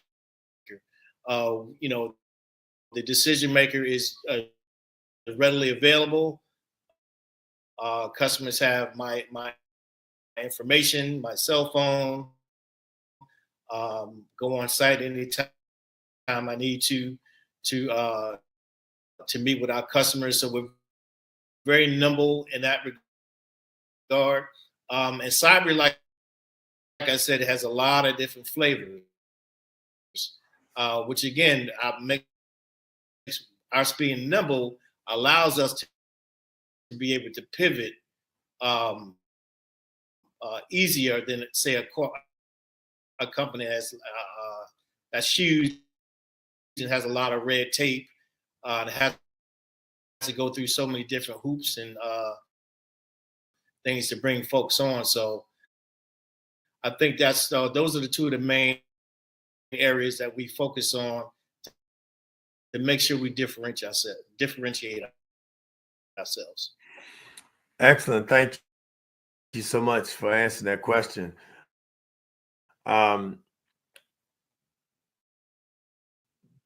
Creating Black business, one of the things that the Black Business Network does, and we hope that folks will do this, is to go on our website and donate to our Black Business Network to help young people who are in need of scholarships for their academic pursuits, and also for those who need computers, because there's still a lot of young people that do not have a good working computer of their own.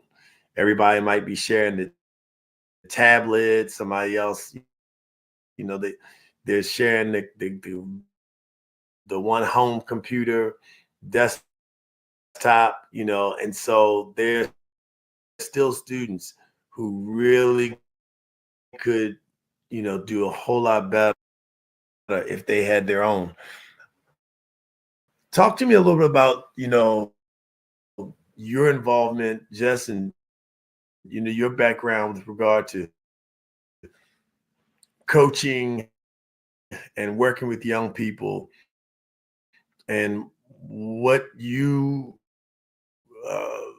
Mission Security is willing to do or doing to support creating that pipeline for young people to come into tech, IT, as well as cyber.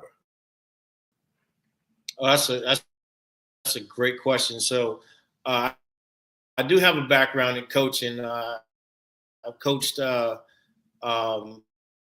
basketball. I coached my son's basketball team for many years in Bowie, Maryland. I coached football in Bowie, Maryland. I coached baseball teams, young youth baseball teams as well. So my main focus with those teams were to make sure that these young men and sometimes young women grow up to be outstanding citizens, great fathers, great husbands, great wives, great moms, just people who will grow up to be folks that can give back to the community, and that's where my focus lied. Even as a coach, man, we want to win games, we want to train these kids up. But the more important thing for us at the end of the day was to make sure these kids grow up to be great human beings. In terms of IT, we really want to. One of the main things with cyber is there's a huge talent gap in cybersecurity professionals. Believe it or not, even though we have all these cyber companies popping up everywhere, the talent gap is getting larger and larger. So what we want to do is go into get in front of children at the middle school level before they even get to high school, and start having these conversations with them about cybersecurity, even down to the level where someone in the 5th, 6th, 7th, or 8th grade can understand. And we're hoping that will foster more and more excitement into them as they go into high school, and then we continue on as they go into college and becoming cybersecurity students. One of the initiatives that we want to get off the ground, we haven't just yet, but there are things we are planning to do, is to get in front of the HBCUs and start having them, have a more robust and stronger cybersecurity program that they offer students, because we can get them excited at the middle school and high school level, but when they go to the HBCUs, where do they land?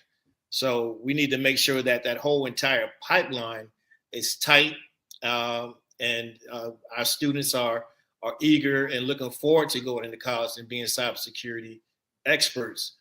And then that helps us. It helps us when we're recruiting. Again, the gap is so large. It helps us to bring in people or students that we have, helped groom and become, get internships and things like that while they're in school. And when they graduate, we have a place for them to land as well, as far as employment. So that's what Mission Security is trying to do. We're working on those plans right as we speak right now, and we're prayerfully that will come to fruition very soon. So talking about that pipeline, and because there's so many jobs, you hear, you would think that there,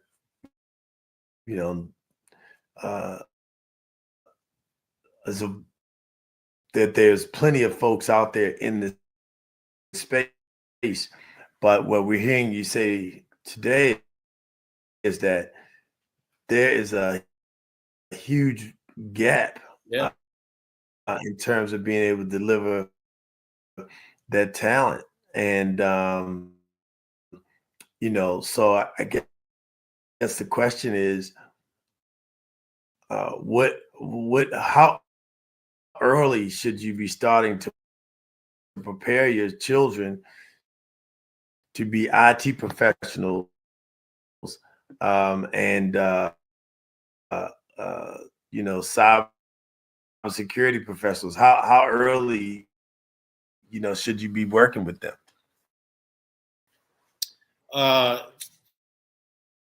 Extremely early. It's like as soon as they get a tablet or their first phone, they should be learning about security.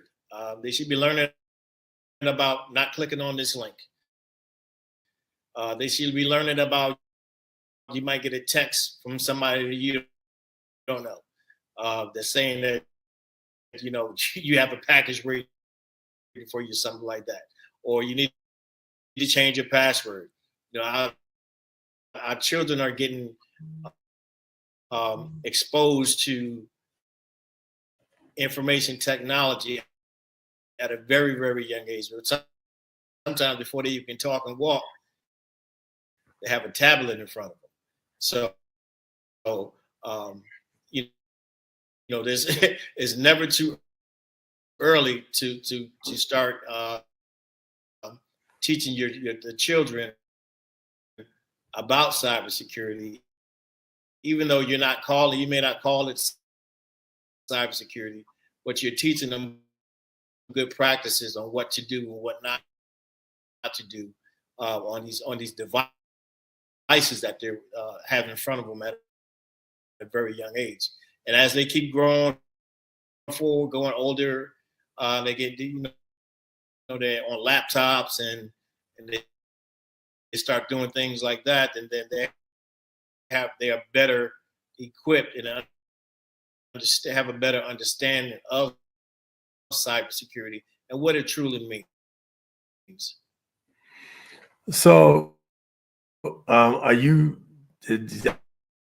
heard you say that you're working on it. Is your company willing to partner with organizations that are nonprofits and others to start to build that pipeline in our community if there's such a void?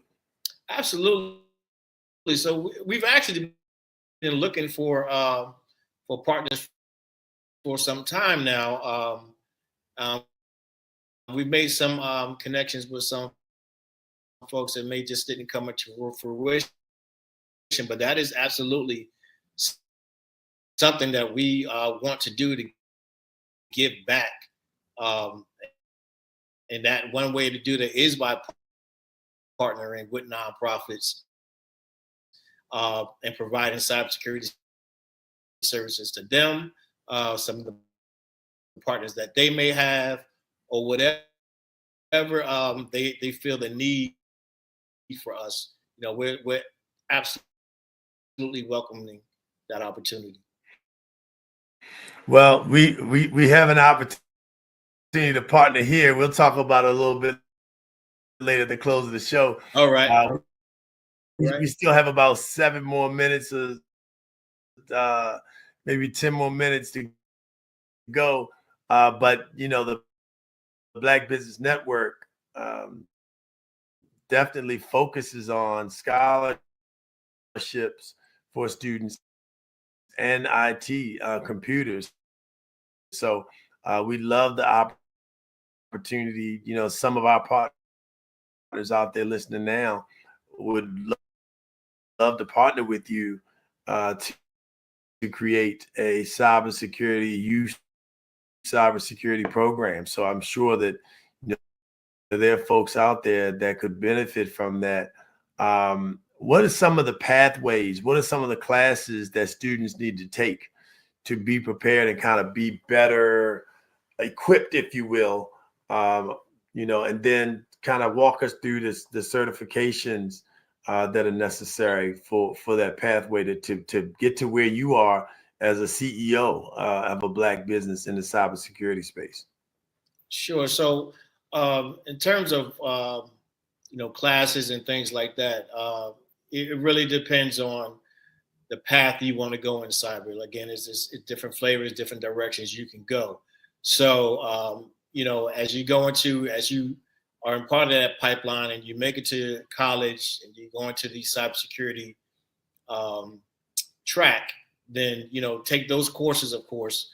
But then there's areas where you want to get into. Are you more technical person where you really hands-on? So you want to really get down into the, looking at numbers and, packets and things like that. And it's, at a really technical level, there's a track for that and there's certifications for that.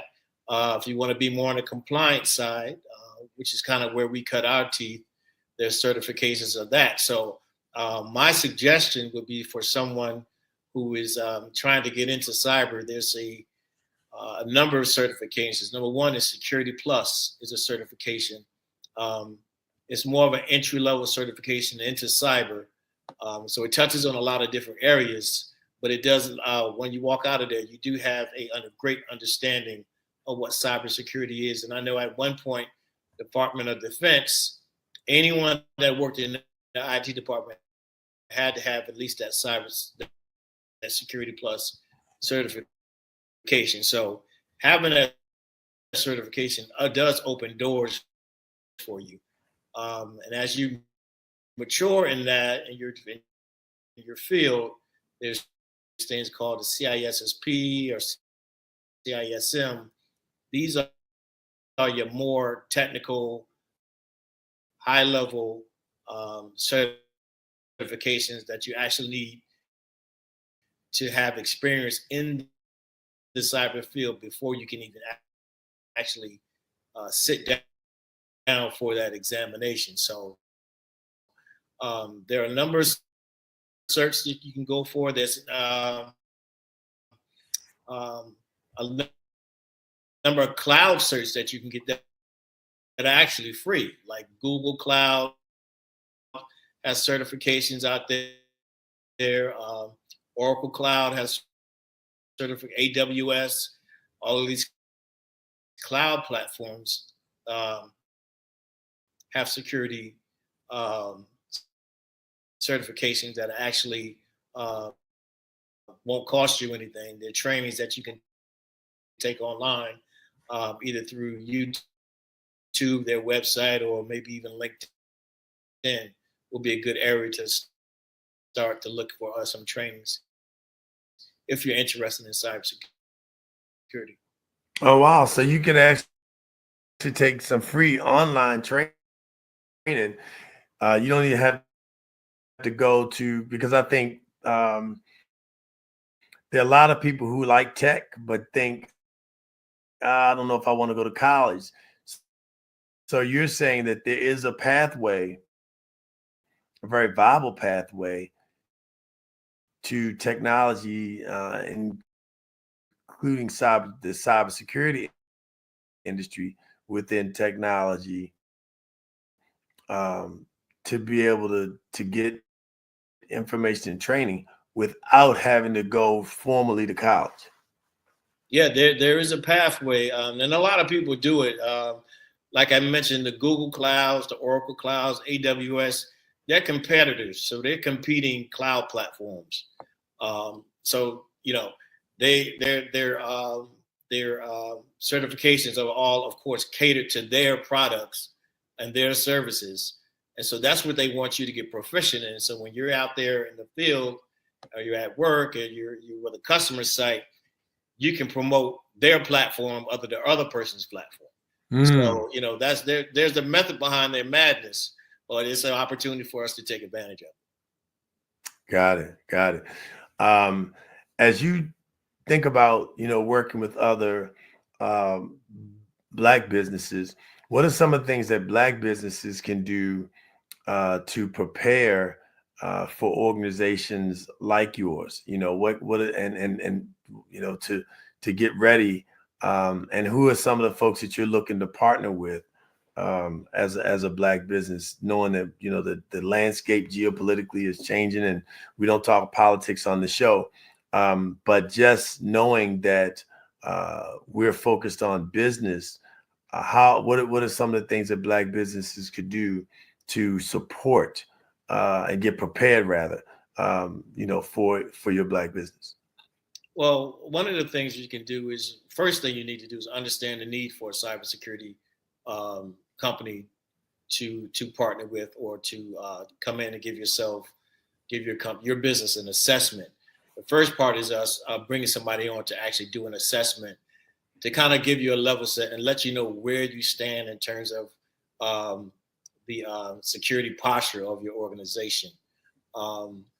But outside of that, you know, partnering with Black businesses, we just have to do it. You know, it just has to be we have to be intentional about it. Like, you know, we're small, we're young, so we're always looking for partners to work on, you know, these federal contracts, state, local contracts, along with. So some of these Black businesses that have been around for a while, that are in these organizations, they need to be willing and being intentional with bringing other Black businesses on to partner with. So that's a crucial part of it. And I think that we don't have enough of that going on within the Black businesses itself. So. Awesome. So we are getting to that point probably in the next 5 minutes where we're going to start to wrap. But as you think about you know, your next steps as a company, and, you know, other Black businesses out there, what would you like to offer to folks that you've learned on your 4-year journey of being a CEO now in a market with, you know, the big boys? I mean, you're sitting at the table with Fortune 100 companies now, bidding for business, you know, networking. You got actually tied and brought into a particular business training program yourself, you know, just as a new entrepreneur in the space. So what are some of the things that Black business CEOs, if you're thinking about it, you're not necessarily CEO yet, but you interested, what are some of the things that you would recommend that you either learned or you the hard way, or somebody kind of coached you through in preparation for running your own Black business? Well, one of the major things that I learned was being able to go out and network, attend networking events, join groups. There's, you know, LinkedIn groups, Facebook groups. Become a member of your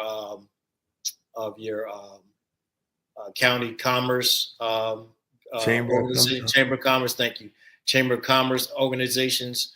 Those are good avenues to go to start with, and be prepared to, you know, provide how your company can help another company.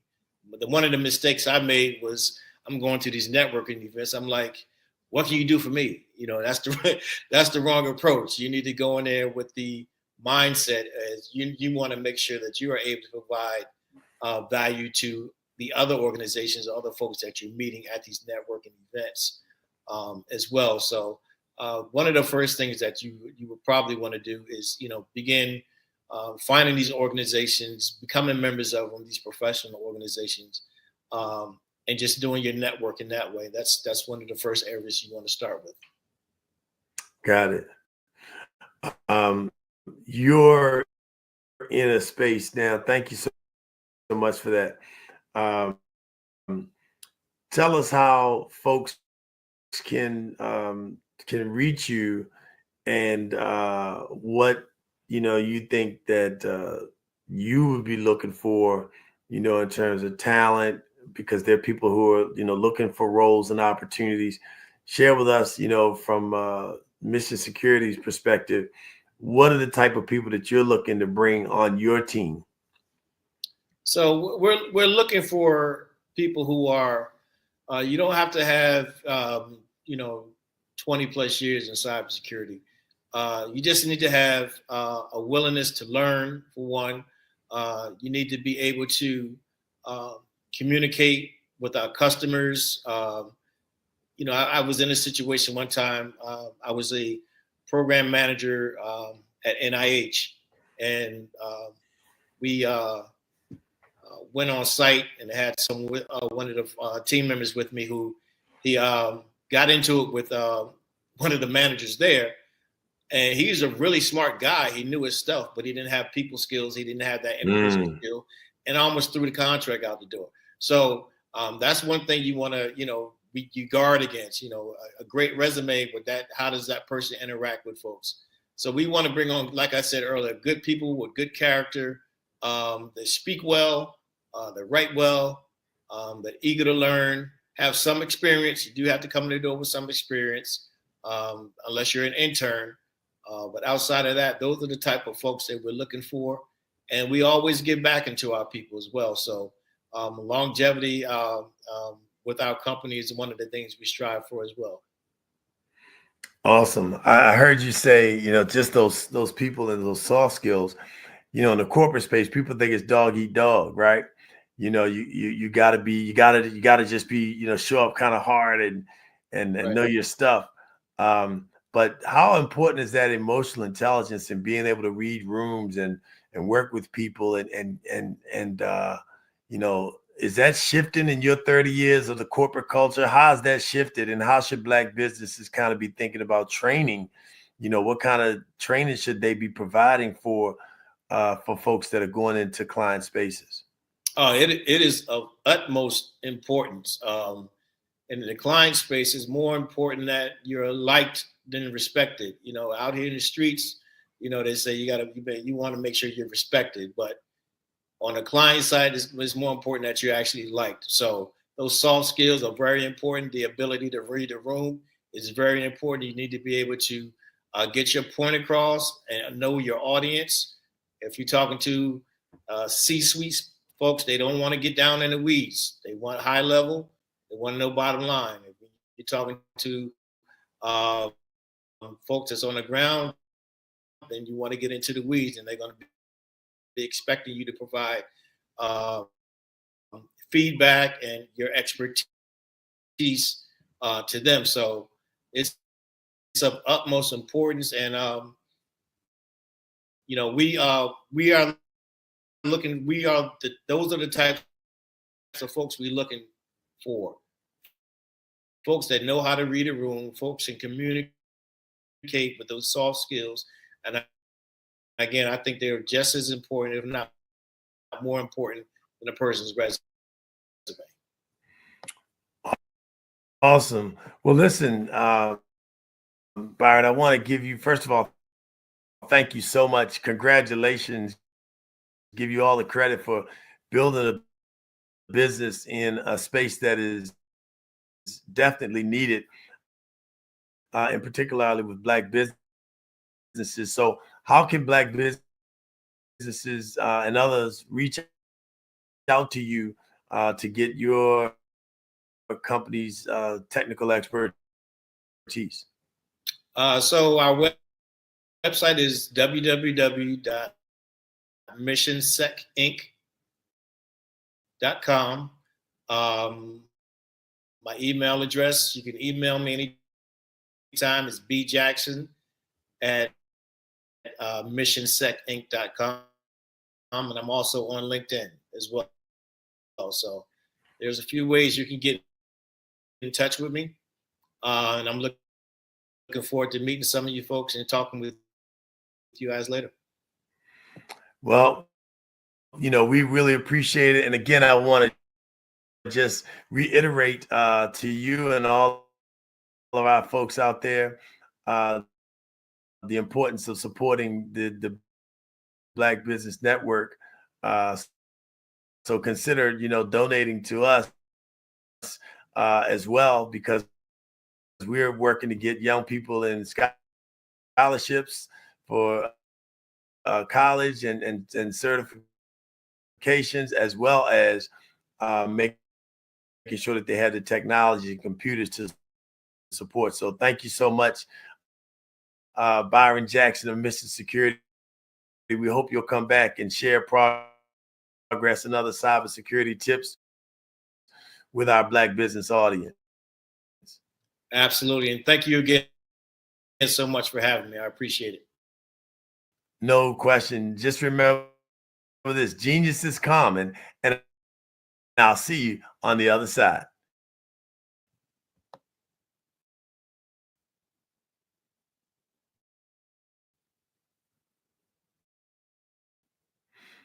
I do want to thank you all for joining us. Want to make sure that you know how to register and understand that our Black Business Expo's mission is to raise funds for high school seniors going to college, K-12 and entrepreneurs. This expo is a fundraiser for students. You may go to www.blackbusinessexpousa.com to donate to the scholarship fund, or use the Cash App that's on the screen below and say, the Cash App, bbxusa.org. Our goal is to give laptops and up to $5,000 to 10 students. So, we really could use your support. Students can register online at www.blackbusinessexpousa.com, and every dollar counts. So we want to remind you to donate to our scholarship fund. As you heard me send that challenge out to our great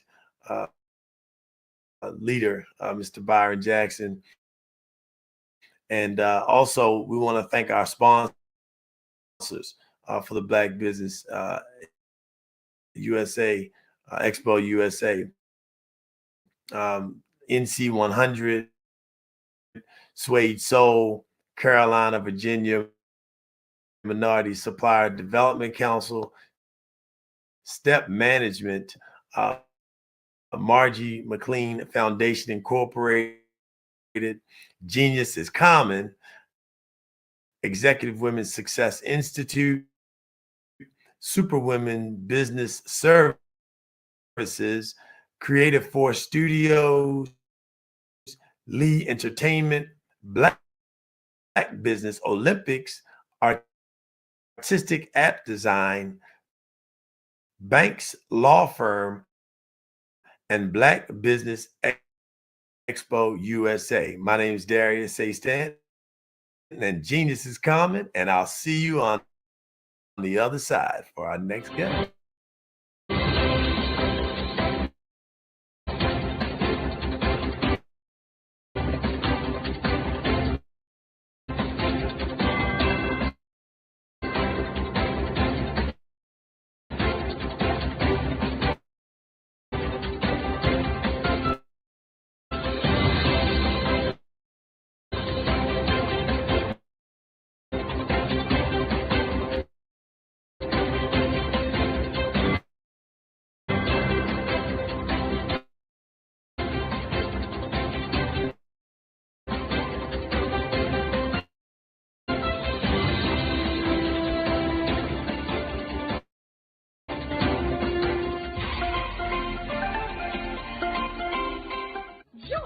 Dr. Eric Kelly III and a host of phenomenal speakers from all around the globe for this 7-day virtual event that you don't want to miss.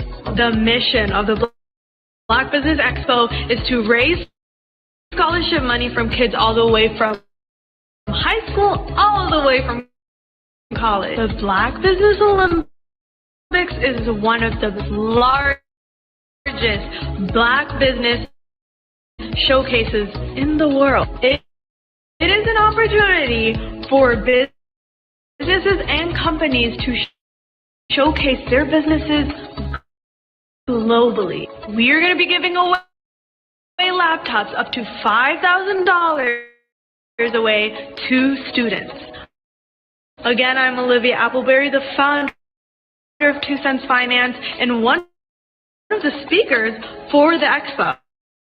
I am so excited to see you there. For more info, go to www.blackbusinessexpousa.com or call 919-308-9090 and hope to see you there.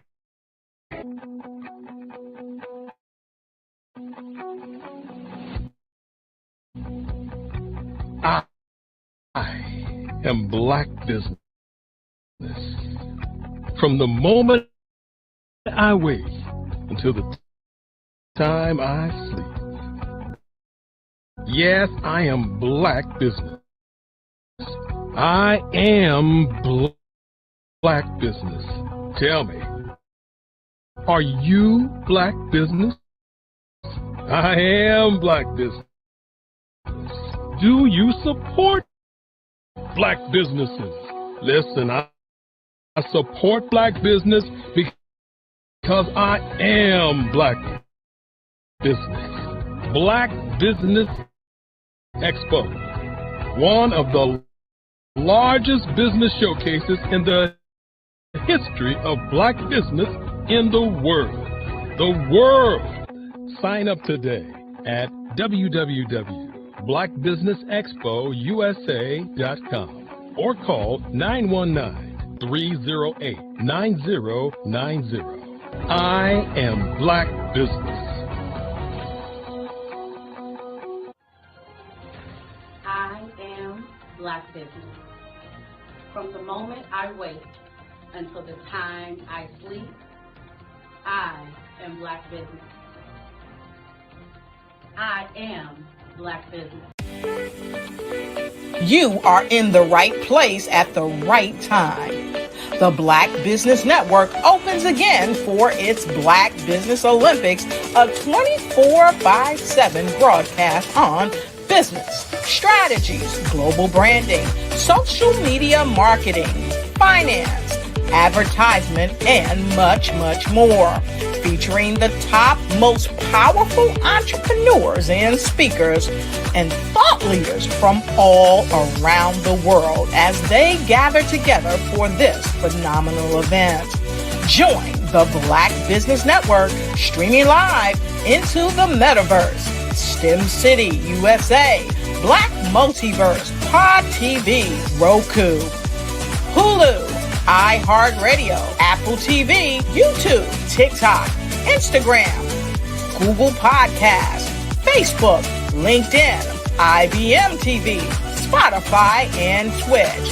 Tune in today and be a part of this amazing movement. The Black Business Olympics welcomes you.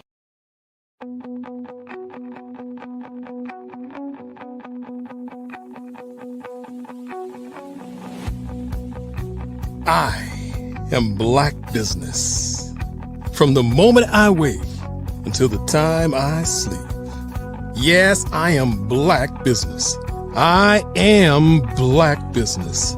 Tell me, are you Black Business? I am Black Business. Do you support Black businesses? Listen, I support Black business because I am Black Business. Black Business Expo, one of the largest business showcases in the history of Black business in the world. The world! Sign up today at www.blackbusinessexpousa.com or call 919-308-9090. I am Black Business.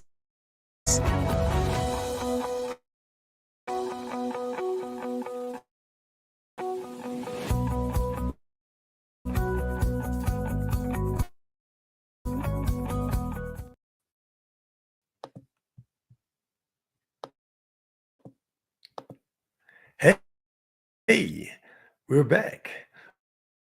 Welcome. So,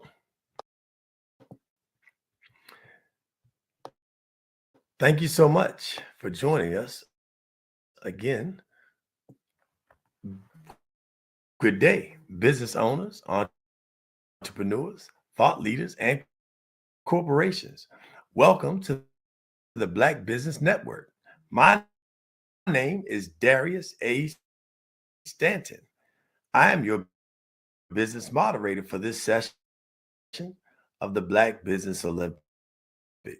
The Black Business Network is a 24-hour business network showcasing Black businesses, business owners, entrepreneurs, and thought leaders worldwide. We have speakers from North Carolina, London, Singapore, Africa, Japan, and cities all over the United States. The Black Business Network is a global community sharing business knowledge to empower, inspire, and educate businesses about business.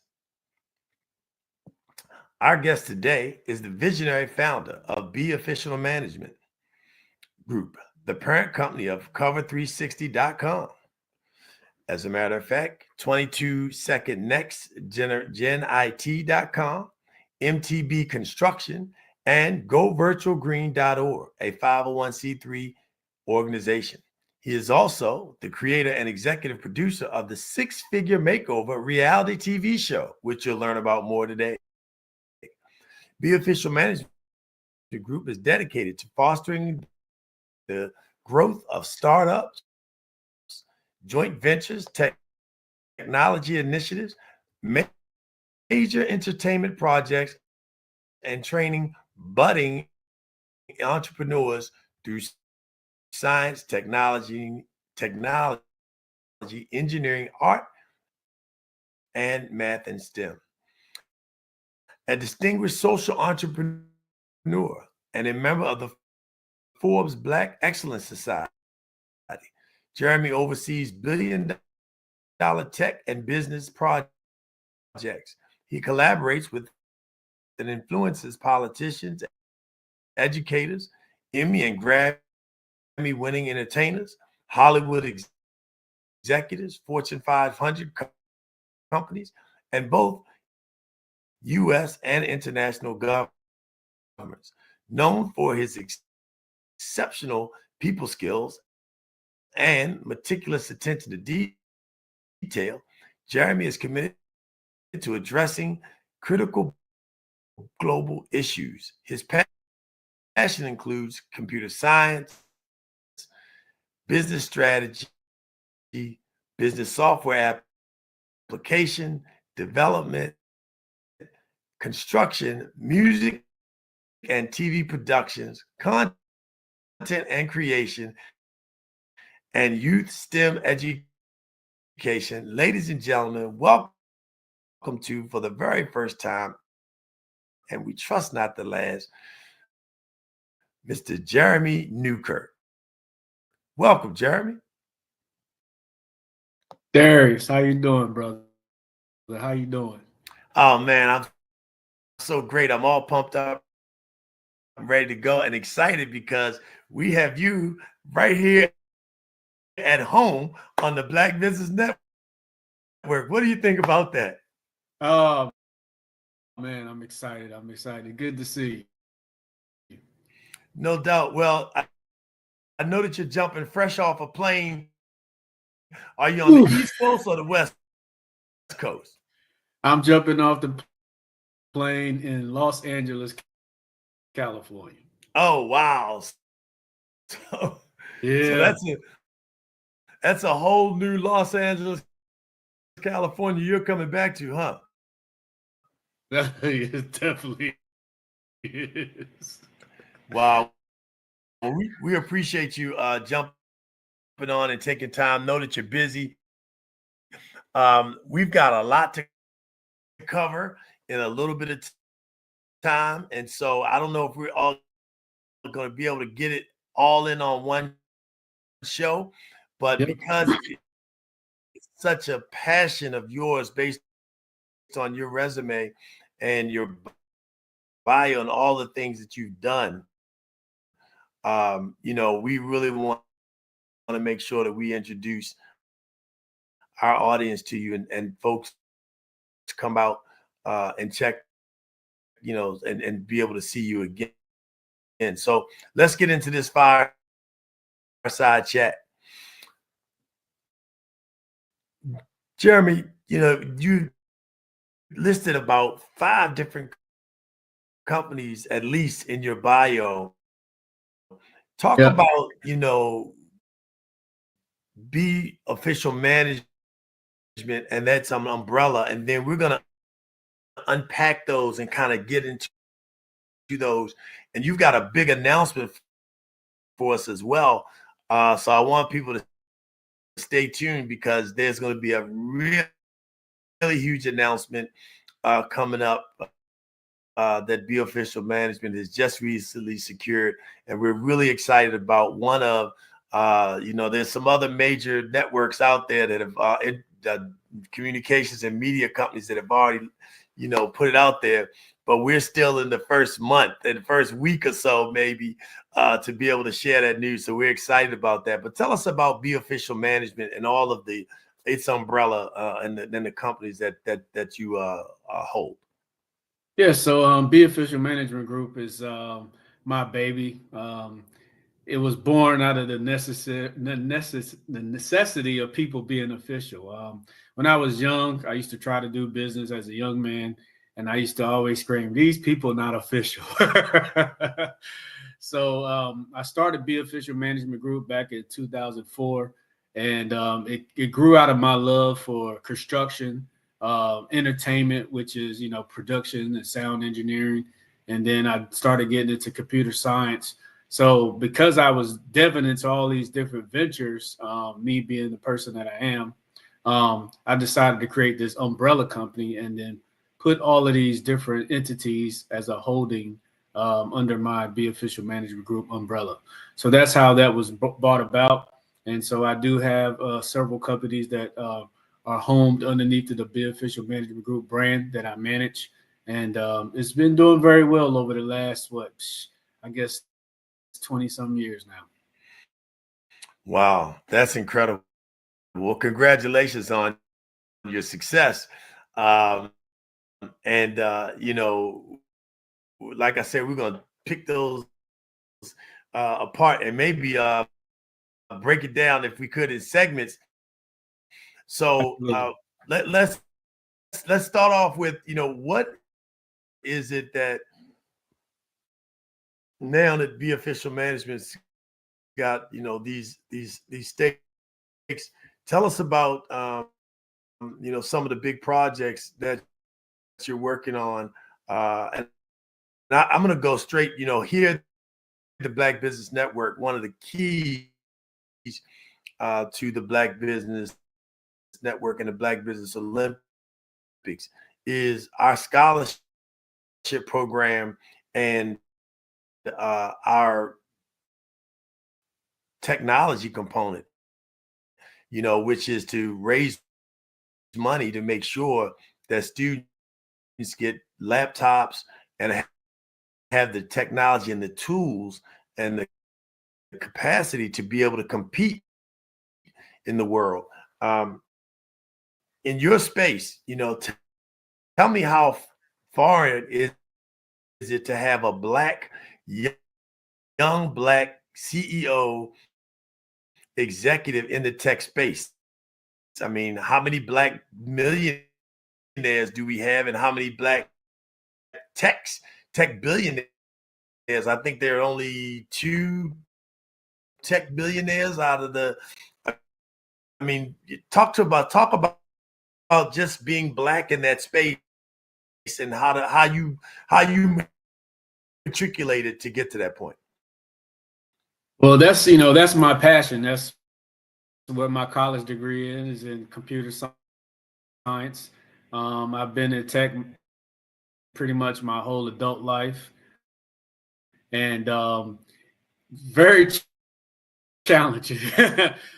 So, when I got back into tech, maybe 26, 27 odd years ago, it definitely wasn't any black or brown people dominating as it is not dominating it now. And so it was very difficult to get into that space and start to dominate in that space. Me being the person that I am, very ambitious, always been very engineering and entrepreneurial. My father being in the electrical engineering space and doing all the things that he do. I got a knack for it when I was a kid. Went off to the military and then got out and went to college for business, but then discovered really fast that I wanted to focus on computer science and computer engineering. And so that's where, my quote unquote bread and butter is under 22nd Next Gen IT, which is a tech firm that I own, that, automatically took that money and we created GoVirtualGreen.org, which is a nonprofit organization that actually teach STEM. So those are my two brainchilds that actually started Be Official Management Group, or shall I say the companies that fell under Be Official Management Group. Go Virtual Green, again, focusing on science, technology, engineering, and math, teaching kids all around the world, from Nigeria to, in Prince George's community, and up in Maryland, and all, Los Angeles, California, and all over.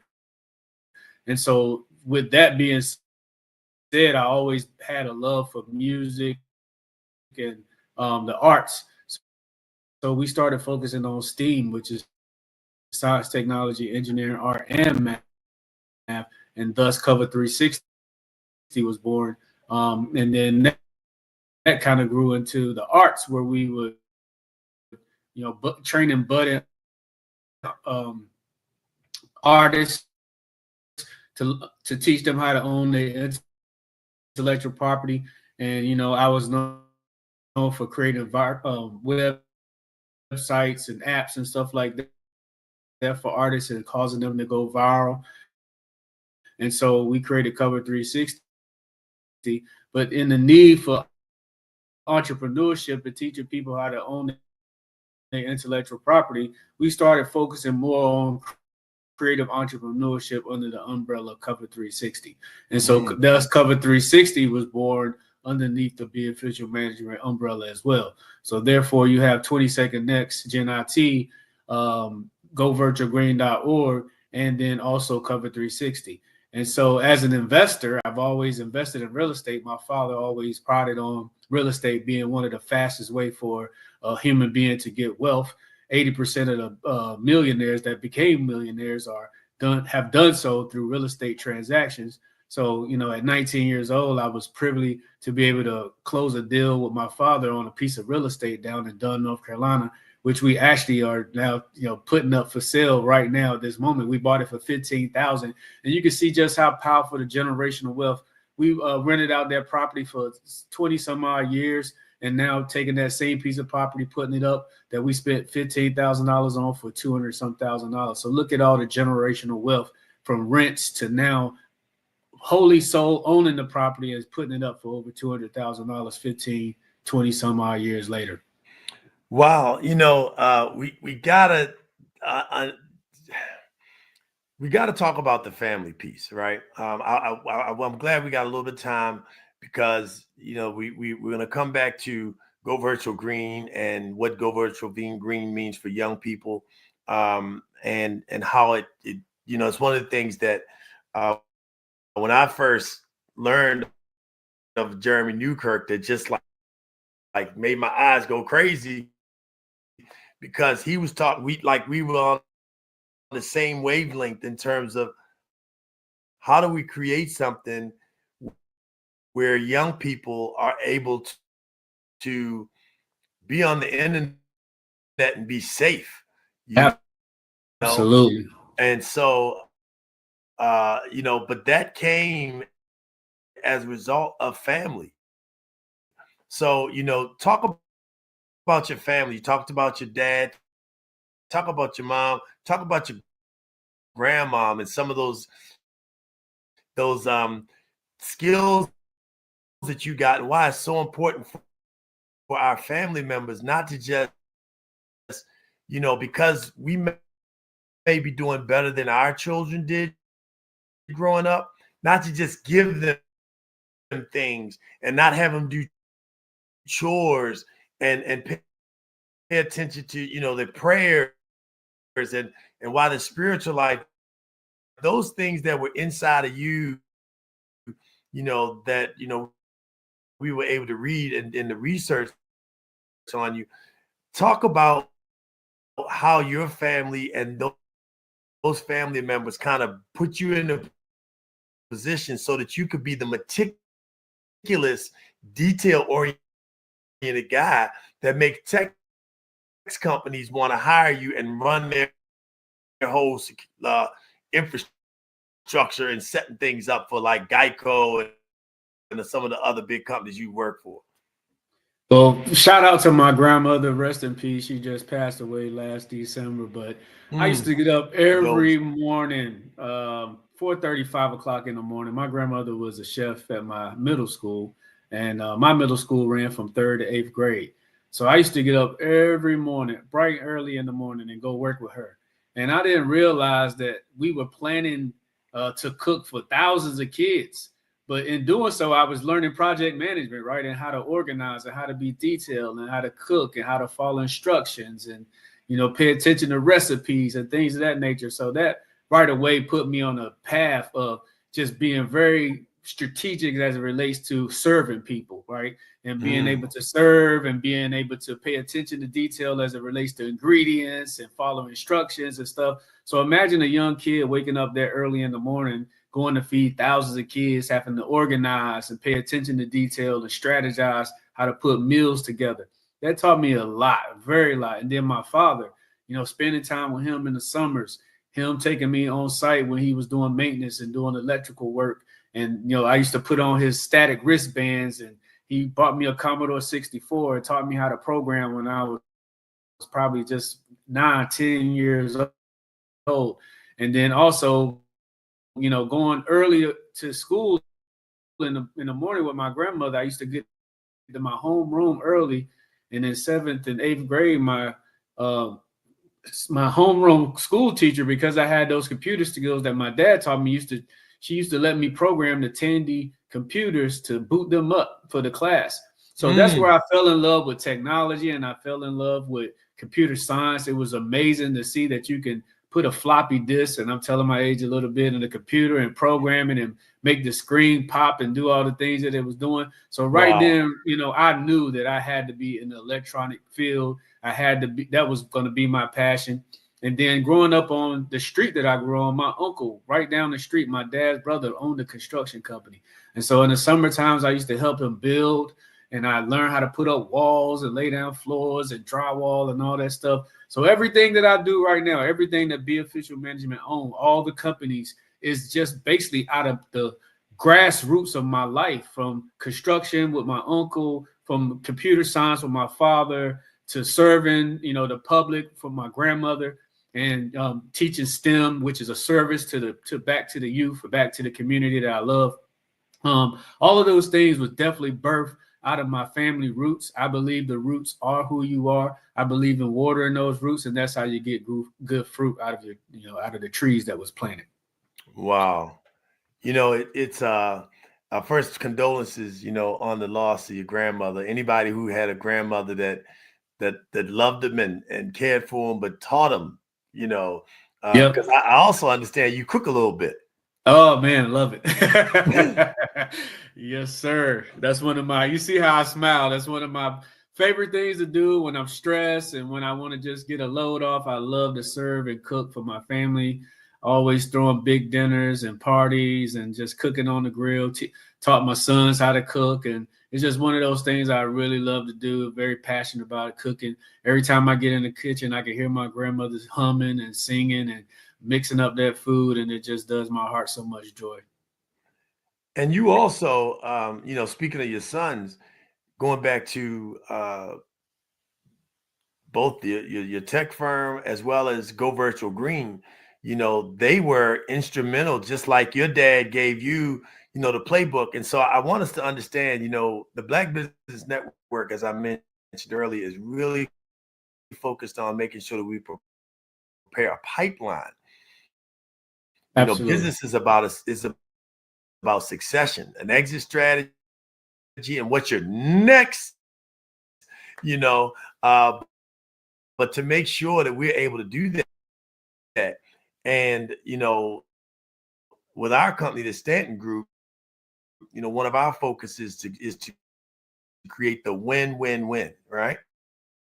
Absolutely. And that's to make sure that people win in their personal life, win in their professional business and career, and then how do you win in your legacy? And definitely, being able to do that, you've been able to take the playbook that your family gave to you and immediately replicate that with your sons, who are both, involved in your tech development, and really help you take thought processes to a whole nother level, which people don't understand. You've got intellectual capital in your home that you're feeding every day, that Absolutely. you're taking care of, and they're leaving it there to just play video games or not paying attention, sit in their room instead of engaging them in their business projects. Tell us about your sons, and tell us about how they helped you birth, what you're working on today.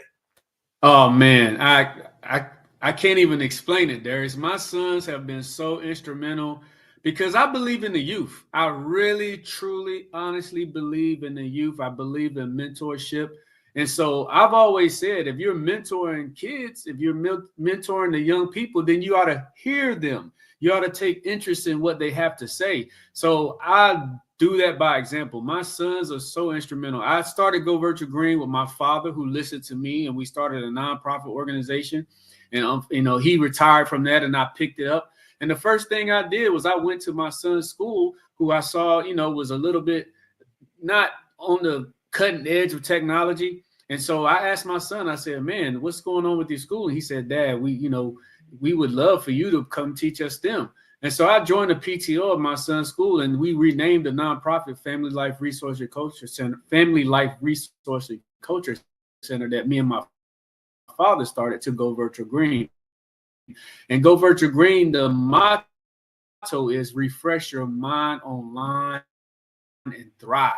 And going back to what you said, it was about keeping the kids safe on the internet, showing them what they could do productive on the internet. And so it started at my son's school, Martin Luther King, up in Beltsville, Maryland, where I just wanted to be involved with my children. I wanted to be right there beside them and teach, them STEM, teach the people around them STEM. And it just morphed, man. Once I got in there and we started teaching, I joined the PTO. All the parents loved it, all the principals, the students, the legislative body over the school education board. And before I know it, we had a big nonprofit organization where I got all my celebrity friends that I had been working for to join that network. And we started touring around the city. And then before I know it, we was touring around the world, and we started creating these neural green centers in Africa and Canada, all over the world. We started creating neural green centers where we actually, again, the motto is teaching young people how to thrive online and stay clean. To stay away from the internet that deters them, and stay with the positive things that they could do online to build them up and cause them to thrive. Wow. That speaking online and thriving, we're thriving, and I want to make sure that if you're watching it, please share this show, because it could mean something for your family, just the information itself, your business, but also your peers and your colleagues, because we got a really big announcement to make that, is really exciting. One, because you've done something that our community desperately needs, in which is what the Black Business Network does, and that is you've created a platform with Go Virtual Green, now Cover 360, that gives people access to information that otherwise they'd have to pay a whole lot of money for. I mean, Absolutely. We're not going to talk about like what it costs to book you, Jeremy Newkirk, for an hour. So we're very grateful, that you would take time out. And that's one of the great things about, Jeremy, even though he deals with, some of Hollywood's biggest, some of politics' biggest. I mean, one of the projects you worked on earlier was with, the former President Obama, in helping to set up his fundraiser for his first campaign. Geico Insurance, and now a big announcement coming up with Fubu Studios. But you still understand the value of supporting Black business, but also about giving. And no matter how high you climb, you're still constantly looking for a way to make sure that other people have opportunities. And so you've taken the technology, but then you said, okay, we've got technology, we've got Go Virtual Green, we've created a platform for young people to be clean in their thought process. But then you said, okay, now I'm going to shift it over and come into this music industry, which you got a background in because you used to do gospel concerts. I understand, right? Yep. And some of those big boys. So to just real quick, tell us some of the folks and projects and stuff you worked on in the gospel space. Yeah, so we when I was at Sony Music, we were I had a A&R deal. We had a sound and image showcased, and then we turned that into MBN6. MBN6 was a network that we created to showcase talented young people. And so Sony had never did, far as the label execs that I was dealing with, anything in the gospel space. And so I know my family is heavy in the gospel back in North Carolina. And then I learned that, around my hometown in Wilmington, North Carolina, they had a 40-some% dropout rate. And at that time, I had got reached out to by Kevin Lyles' group, Jay-Z and Mariah Carey. They had a beverage called Go Inside, where Jay-Z had a Alma Palmer tea and Mariah Carey had a pink lemonade. And they wanted me to do some things around virtual reality, augmentation, and things of that nature. And so I, at the time, wanted to go back to my hometown and do a fundraiser concert to, address the issue of dropping out of high school and, again, teaching kids, hey, look, that's not the way. And so I know that entertainers have this great influence over our youth. And so at the time, I bargained with them and say, hey, look, I will do, XYZ to help y'all with y'all augmentation if y'all come and support this gospel concert that I was doing, MBN6 Gospel. And so we recruited people like Donald Lawrence, Dottie Peoples, some of the great names in gospel. And we all ascended upon Wilmington, North Carolina. We did a 3-day weekend where we focus on youth. We focus on, empowering the community. We focus on giving away music deals and things of that nature to people that wanted to be inspired in the music industry as it relates to gospel. And it was a great success and a great turnout. We worked with the mayor in that city. We had a great news conference and things of that nature. And so those are some of the things that I do with the power that God has given me to be able to draw some of my celebrity friends into the space of nonprofit work that I do to give back so they can empower the youth. And that's how Go Virtual Green was born, out of that movement. The renaming of the 501c3 that my father started, it was born out of MBN6 Gospel, because after that movement, I decided to, once I started working with my son's school, to rename it Go Virtual Green, because I thought that kids should, refresh their mind and thrive. We could refresh things like paper, or recycle things like paper, but what about recycling your mind? What about starting internally and making sure that we can empower our children to think positively online? And so when they're online, they can do e-commerce, they can build websites, they can reach people all around the world with their products, services, and ideas. They can own their own intellectual property rights, and they can start making money as early as 14 or even earlier.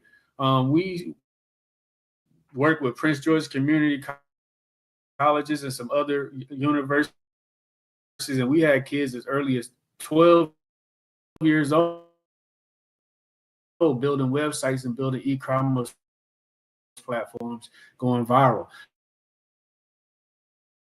So we know, when it comes to our youth, there's nothing that they can't do. Wow.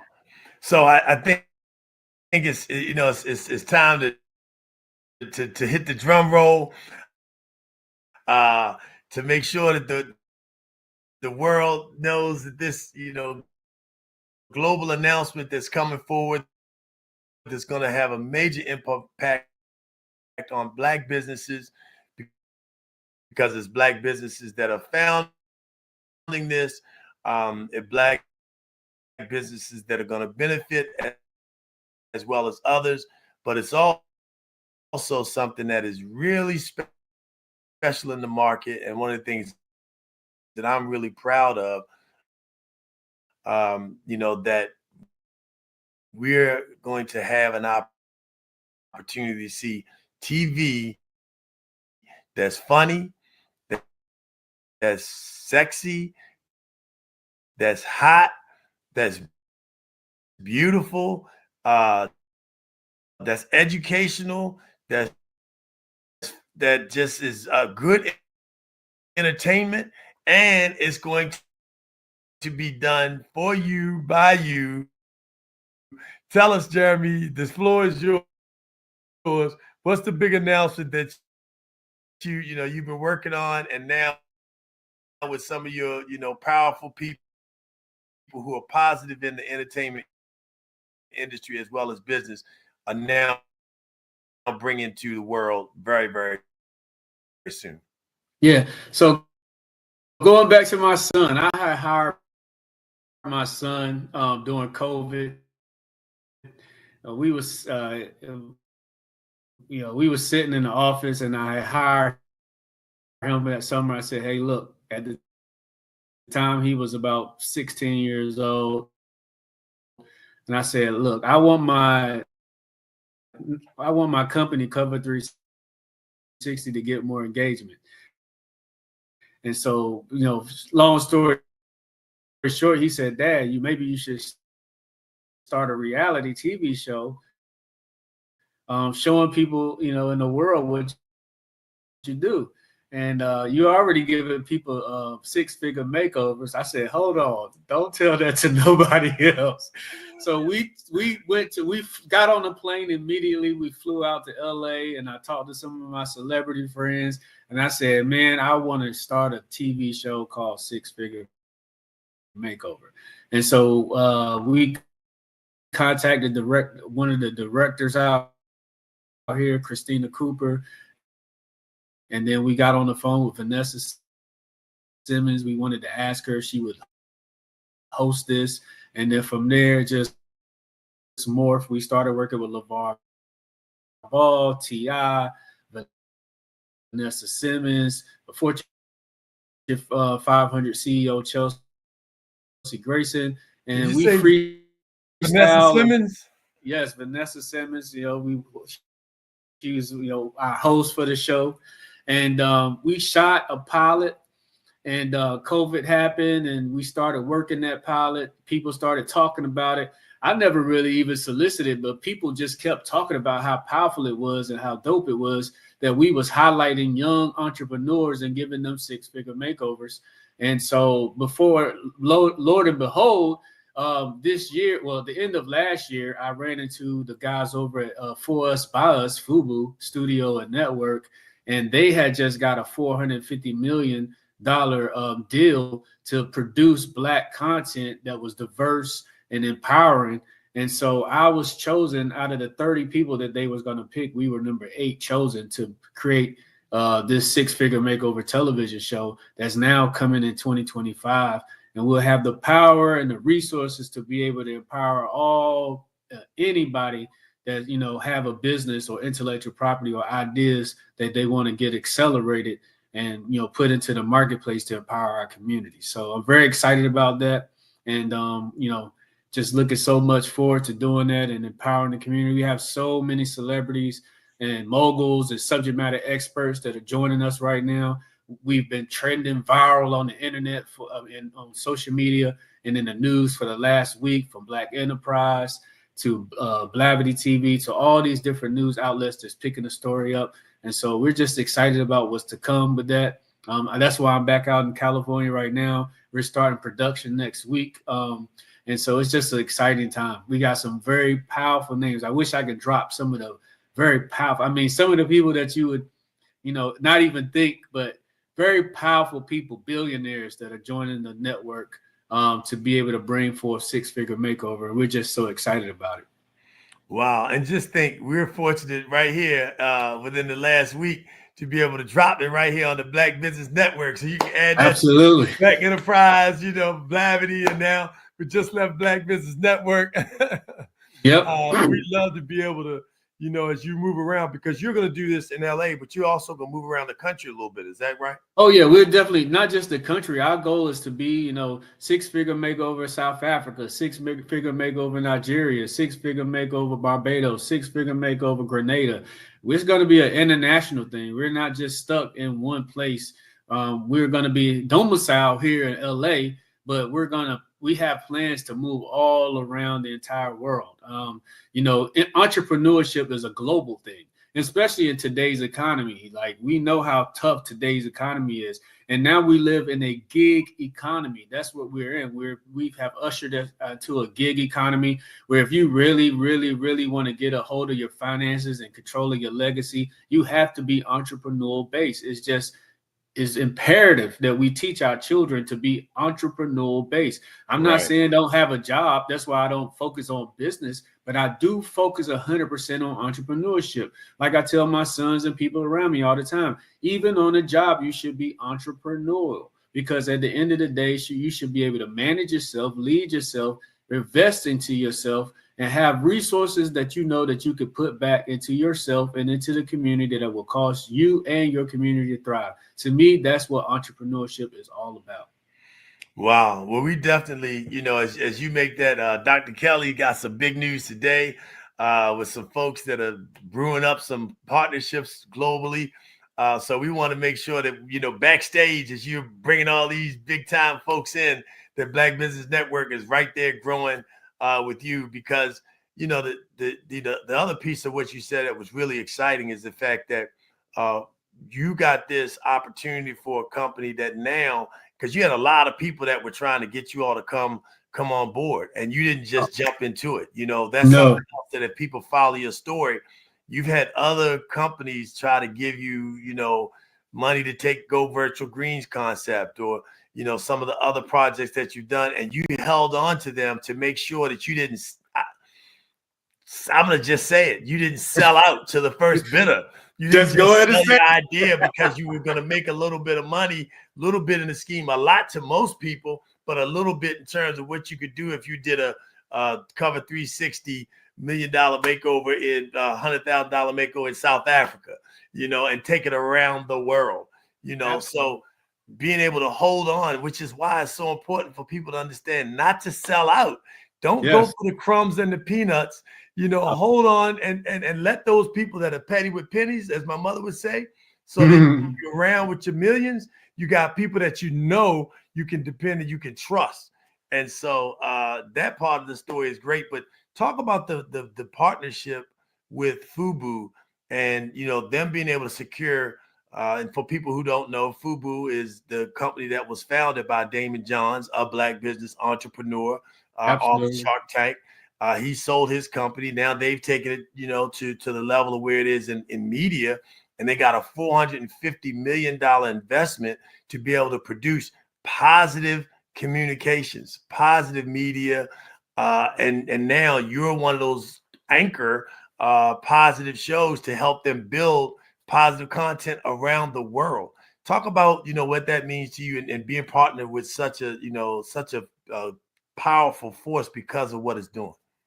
Oh man, I can't like you said, and Darius, my story quite well. I was offered millions of dollars at different points of times in this journey, and I just felt like the narrative was going to be watered down, and I cannot have the narrative watered down because I believe in the people. Everything that I have done and everything that I've created have come from feedback from the people. And the people that have really empowered who I am are young people. They have cried out to me. I've mentored around the world with you, Darius, and everybody else out in Prince George's County. Shout out to Prince George's County, my love, my home, where I really you serve on the board. You're on the board of Prince George's County's Foundation Community College. Yes, I'm definitely right? on Prince George's Community College Foundation board. Shout out to all the folks at PG Community College. I love that college. I actually started there. That was my first school out of the military that I attended. And so it does me great justice. And I love it because I'm able to give back in a very powerful way back to that college, giving my intellectual property and resources back to that college. But, like I said, the youth is just my heart. So, being able to listen to the youth and understand what they really was needing, especially in the Black community and what they wanted, I could not let these big corporate American counterparts take the narrative that I had created and poured all my resources into and took all the feedback from all the kids that have gotten from around the world and watered it down into something that just did not match who I was and who I am and what my children and the people that stand by me represent. So when I got a chance to run into John Askew over at the president over at Forest by Us Studios and talk to Rush and Jay Alexander, which is the co-founder of FUBU with Damon John, when I was able to reach out to those guys and we sat down for a whole day. I was on the phone with them for a whole day and we just shared our stories and we talked and they understood exactly what I was building and what I was standing for. And they said, absolutely, Jeremy, we want to get behind this. We want to back you on this. And so December 12th, 2024, we signed a deal to make six-figure makeover, one of their flagship shows, to be able to scream out this diversity and empower our youth with positive messaging and entrepreneurship. And it's just so powerful because not only have they raised $450 million, they're right now, from what I understand and was told, they're at the $800 million level. And they're reaching over 1 billion people. We have relationships with Samsung TV Plus, Netflix, all types of media outlets that we'll be able to tap into and hopefully get this show across the globe. So that's why we say the six-figure makeover is going to be international. I've always wanted to be international. I've always known that the vision that we had was international.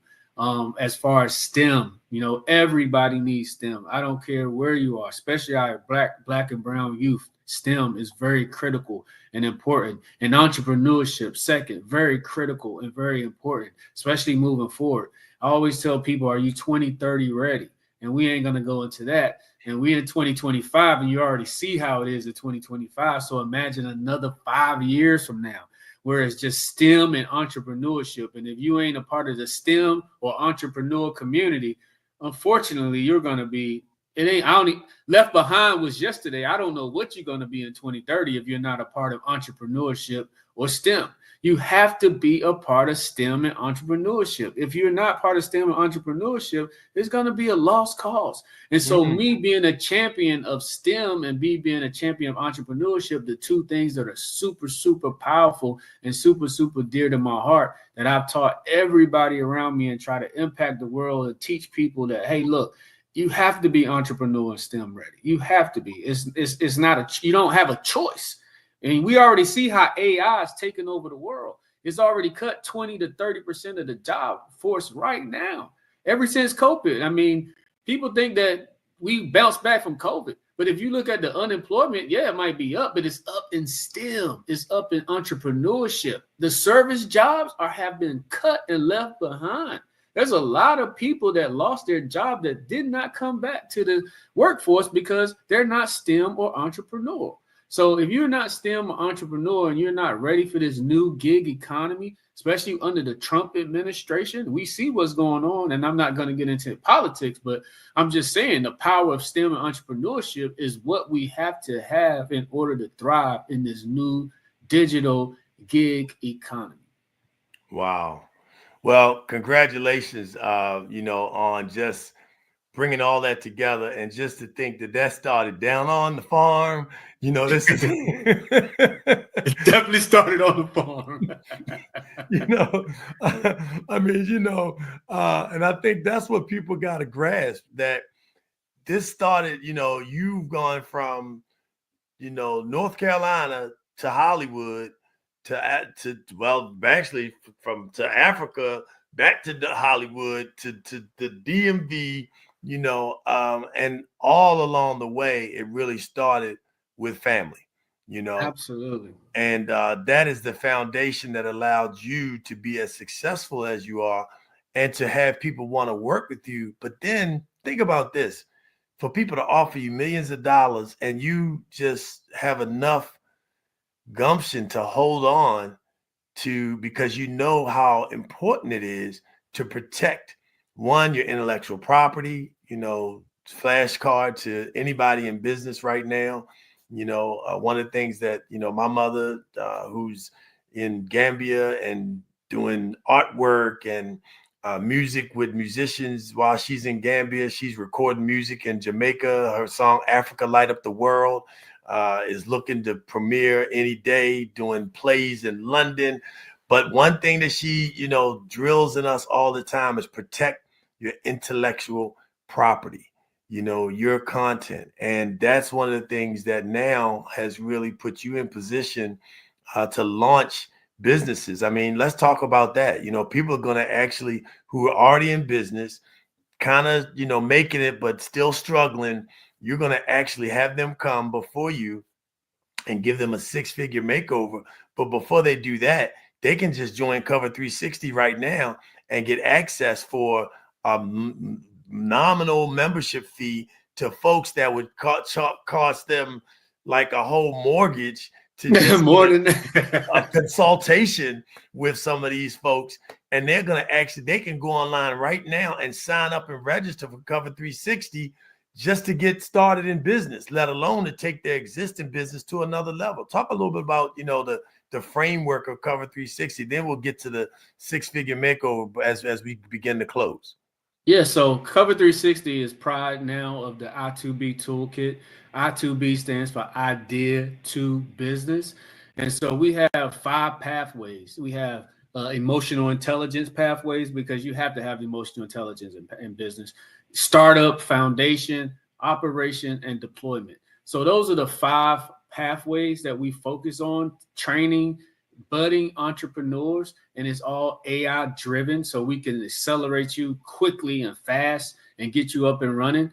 And so that is very powerful, because we're taking some of the top celebrities and some of the celebrities, and not just any celebrities, but celebrities that have pioneered in business, and some of the world's greatest subject matter experts as it relates to building business, as it relates to finance, marketing, business strategy, SEO, web, all of the things that is needed to get you up and running a powerful small business. We can accelerate that in about 3 weeks and get you up and running, and then bring those same influencers and celebrities to expose your business, give you investment for your business, and thus having a 6-figure makeover done upon you and get you ready for this world that we're embarking upon. And I'm very, excited about that, because it took us about 7 going on 8 years to really understand the dynamics of what people really wanted and how to deliver it to them and get them in a position where now we can accelerate that in about 3 weeks and get you up and running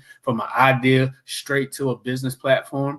And so that's what Cover 360 is all about. And we're taking, going back to what you said, $1 million. I think we added it up in the back office. It's about $1.1 million worth of value down to just $35 a month. Wow. Hey, you better go sign up right now. I'm gonna say that more time. We took 1 million, because if you had to pay for a marketing expert, if you had to pay for a web designer, if you had to pay for a business strategist, a marketing, a financer, if you had to pay for all of these positions over a course of a year, which is what it normally takes 6 months to a year to start and found a business and get it up and running. Some people say even 5 years. And you take all of that information and all of that power and you bring it into about 3 weeks and then charge somebody $35. You're taking over $1 million worth of value and giving it and offering it for just $35 a month. Wow.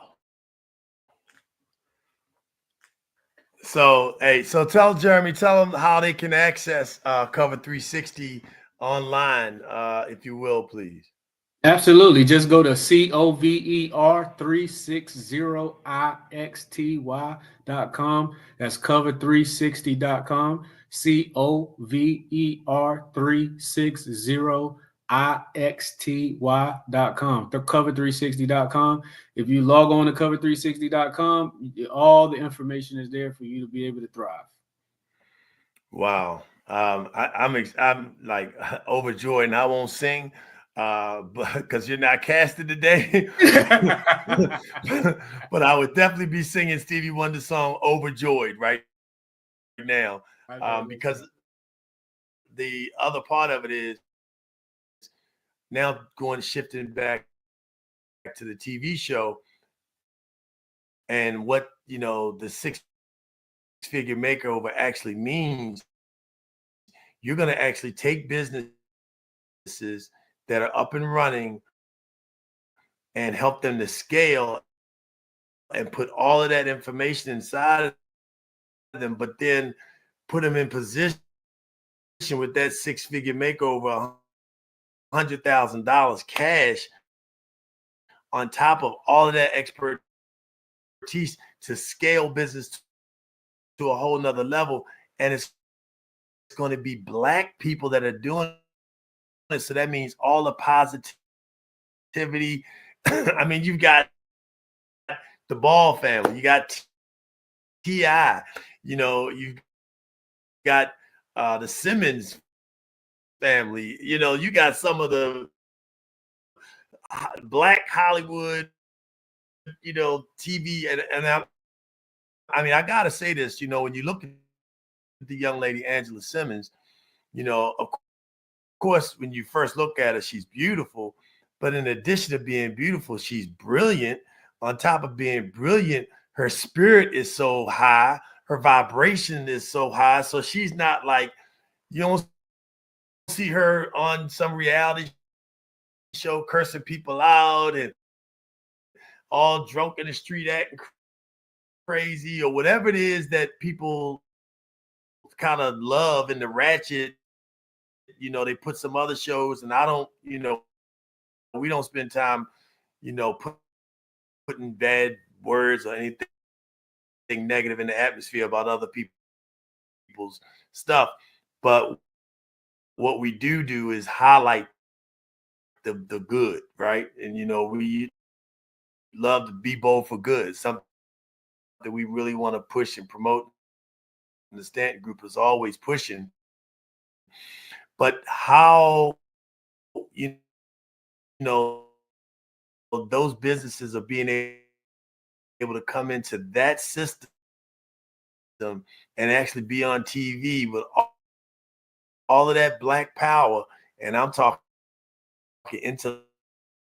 intellectual power, financial power, emotional intelligence, and be able to scale. Talk about, what that's actually going to look like.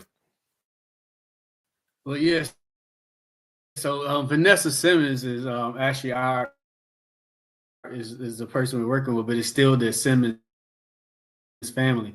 And when you look at, the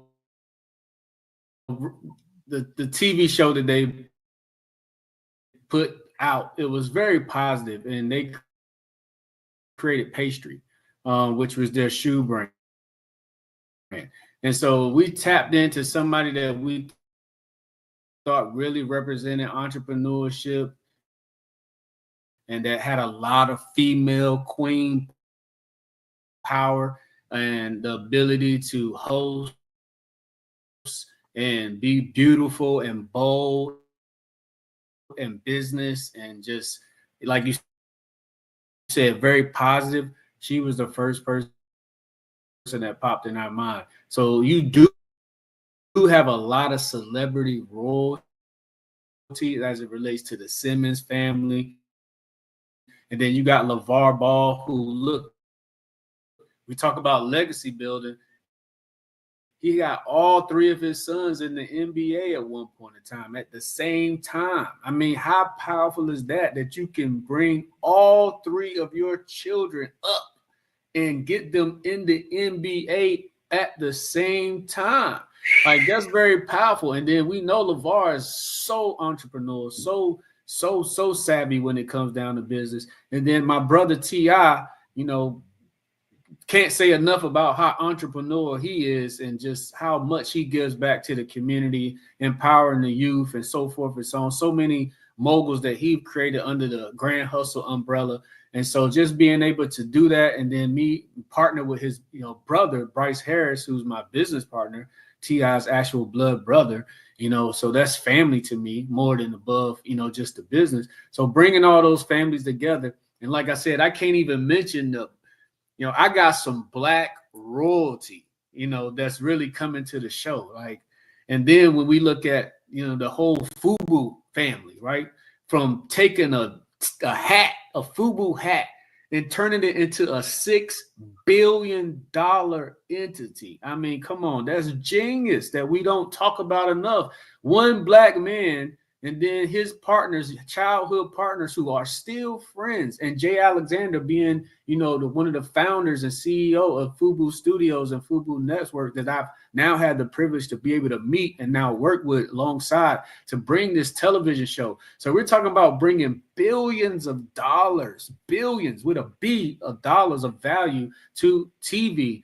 And we're doing it in a very positive manner where we're for us, by us. And so that's what was so powerful about that motto, for us, by us. And I felt like, working with those guys was actually the message that I wanted to put out there for my community, for us, by us. We are building Cover 360, Go Virtual Green, Be Official Manager Group, 22nd Next Gen IT, MTB Construction. All of my companies are for us, by us, to empower the youth, workforce development, all of those things that keeps a community thriving and just pushing forward and pushing the narrative. So there's no way I could sell out that narrative. I mean, that would be me selling out my family. That would be me selling out my children. That would be me selling out my partnerships, like with the Stanton Group, who supported me throughout the years. That would be me selling out Prince George's Community College, which was one of the most prestigious community college in Black America,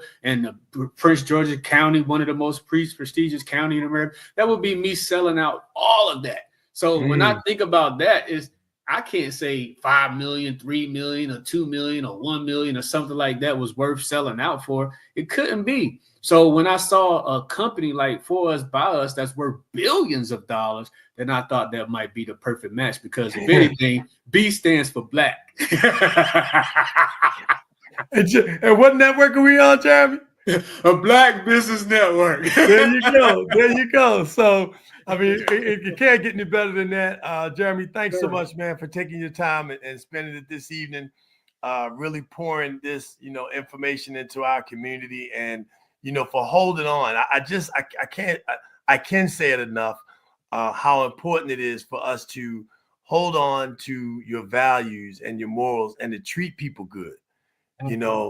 Because people are going to come at you, and the negative forces are going to do all kinds of things to separate you, but treat people good and provide good, solid business ethics and values. We're going to make mistakes, but also come back to the table. So as we wrap, Jeremy, come back to the table when things go wrong with Black business, because you go to a fast food restaurant, they mess up your order, but that doesn't stop you from getting in line. That's a fact. And coming back, right? And so, and you not only that, but then you'll go to 3 more. So make sure we find a way to come back to the table to push Black businesses to the next level, as you said, based on what's going on in the world today. And my mom's song, Africa Light Up the World. Africa is the place. It's the origin, and it's a 360 coming about. Everybody wants to be there. Every country in the world that has any level of power is siphoning something from it. And Jeremy's talking about going to those countries and bringing some value back to the continent. And so as a result of that, Jeremy, you've got the last word in terms of how people can, if they want to be involved and watch and follow Cover 360's new production coming out, $1,000 makeover. How do they get involved and be able to follow you and know what you're doing, and how they can support, invest, and just be a part of this whole production? Because you're going to be doing commercials and ads and all that kind of stuff too, correct? Product placement, ads, all types of stuff as it relates to empowering Black business and putting them out in front of our billion audience. The good thing about it is, FUBU network, they have created such a powerful network. I think they're reaching over like 1 billion households right now, with all the different fast channels that they're a part of and networks that they're a part of. And so to be able to take this network and now expose Black businesses is just amazing. I just can't say it enough. And if you really want to tap in, cover360.com, cover360ixty.com. You could go there. You could follow us on social media. Also, Instagram, Cover360 is our Instagram page. And just tap in and follow us and follow the story. But not only follow the story, participate, engage, support the Black businesses, support not just my businesses, but support the businesses that we're going to be showcasing. And then you too could be one of those businesses that we showcase. You heard that. You too can be one of those businesses that are showcased. So, hey, listen, you heard it here. Thanks again for joining us here on the Black Business Network. Make sure that you share this show as much as you possibly can, because we need to push positive news and make sure that, as Jeremy said, that it goes viral. So Jeremy, fresh off the plane, man, I really appreciate you taking the time out and, joining us. And as, the things progress and the season gets underway, we trust that you come back and kind of give us an update so people can, continue to follow the story and be a part of history, because that's what it is, for us, by us, Black Business Network, BMG, official management. It's all coming together. While you're looking and worried and fearing, you see we're thriving in 2025. We're alive. That's a fact, right? That's a fact. Thriving fine. All right, my friend. This is Darius A. Stanton with the Win-Win-Win and Cover 360. Jeremy Newkirk, Be Official Management for Black Business Network, where genius is on the other. Genius is common, and we'll see you on the other side. Peace. Did you know that approximately 333.34 million businesses exist today, according to a report from 2021? And you may be one of those businesses, or maybe you're not in the business market yet, but you're aspiring to be a business owner. Well, guess what? You're in the right place at the right time. Because let's face it, everything is about timing and opportunity. Hi, my name is Dr. Lotus Richey, and I'm the CEO and founder of the Lotus Richey Coaching and Consulting LLC, along with the Lotus Richey Ignite Show. 15 minutes of success with Dr. Lotus Richey, as well as books to boom your business and bring who you are. And today, I want to bring this amazing message to you about the Black Business Network and the Black Business Olympics. See, the Black Business Network and the Black Business Olympic is designed to help people just like you, that's right, that look like me, to take their business to the next level. Not just in your front yard or your backyard, but globally. The Black Business Network and Black Business Olympics is designed not to just help you survive, but to help you thrive. So join us today as we come together with businesses all around the world to support our students, our children, our young teens, our young entrepreneurs. What we do is we come together to help raise funds for students who are aspiring to be business entrepreneurs, who are aspiring and who are thriving in college. We endow them with a wonderful opportunity to gain scholarship of either a laptop or several thousands of dollars. And we invite you to help be a contributor to this amazing opportunity to help someone that looks just like you. So join us today at our website and let us connect with you and help you ignite and take flight in every area of your life on the Black Business Network and the Black Business Olympics. I'll see you on the other side.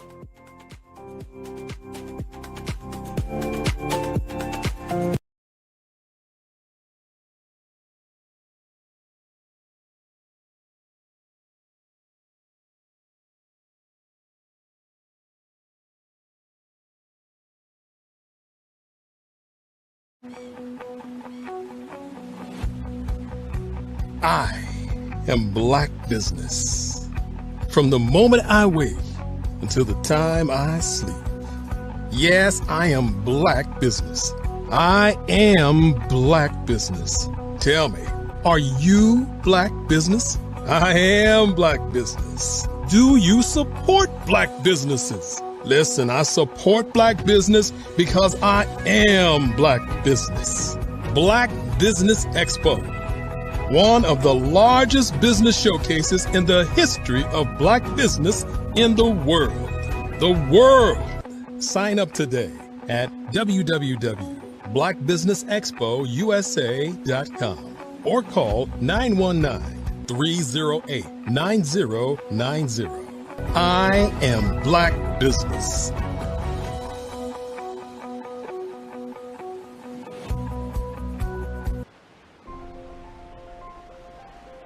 What if you could build your own city? A place where every child can find nurturing people to help them achieve their full potential. A place where every adult can access job training support, where health education is abundant, where social justice ruled the land. A place without limitations. Welcome. You have arrived at STEM City USA. It is what every city should be.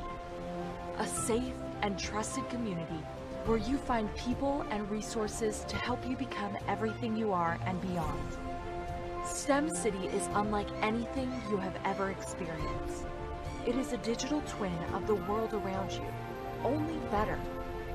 STEM City is about energy and soul renewal. It is more than a digital world. You can almost feel the power of live cultural events, music, and theater. STEM City promises a better future for children, with caring mentors and hands-on activities, with dedicated tutors to support our youth. STEM City is your passport to a healthy lifestyle, with weekly events addressing our community's many issues. STEM City is your financial well-being, with helpful information on wealth management, career advancement, job training, and so much more. STEM City is the community you deserve. It is the city where your dreams can come true. STEM City USA, a place in the sky that is accessible to all who reach for the stars.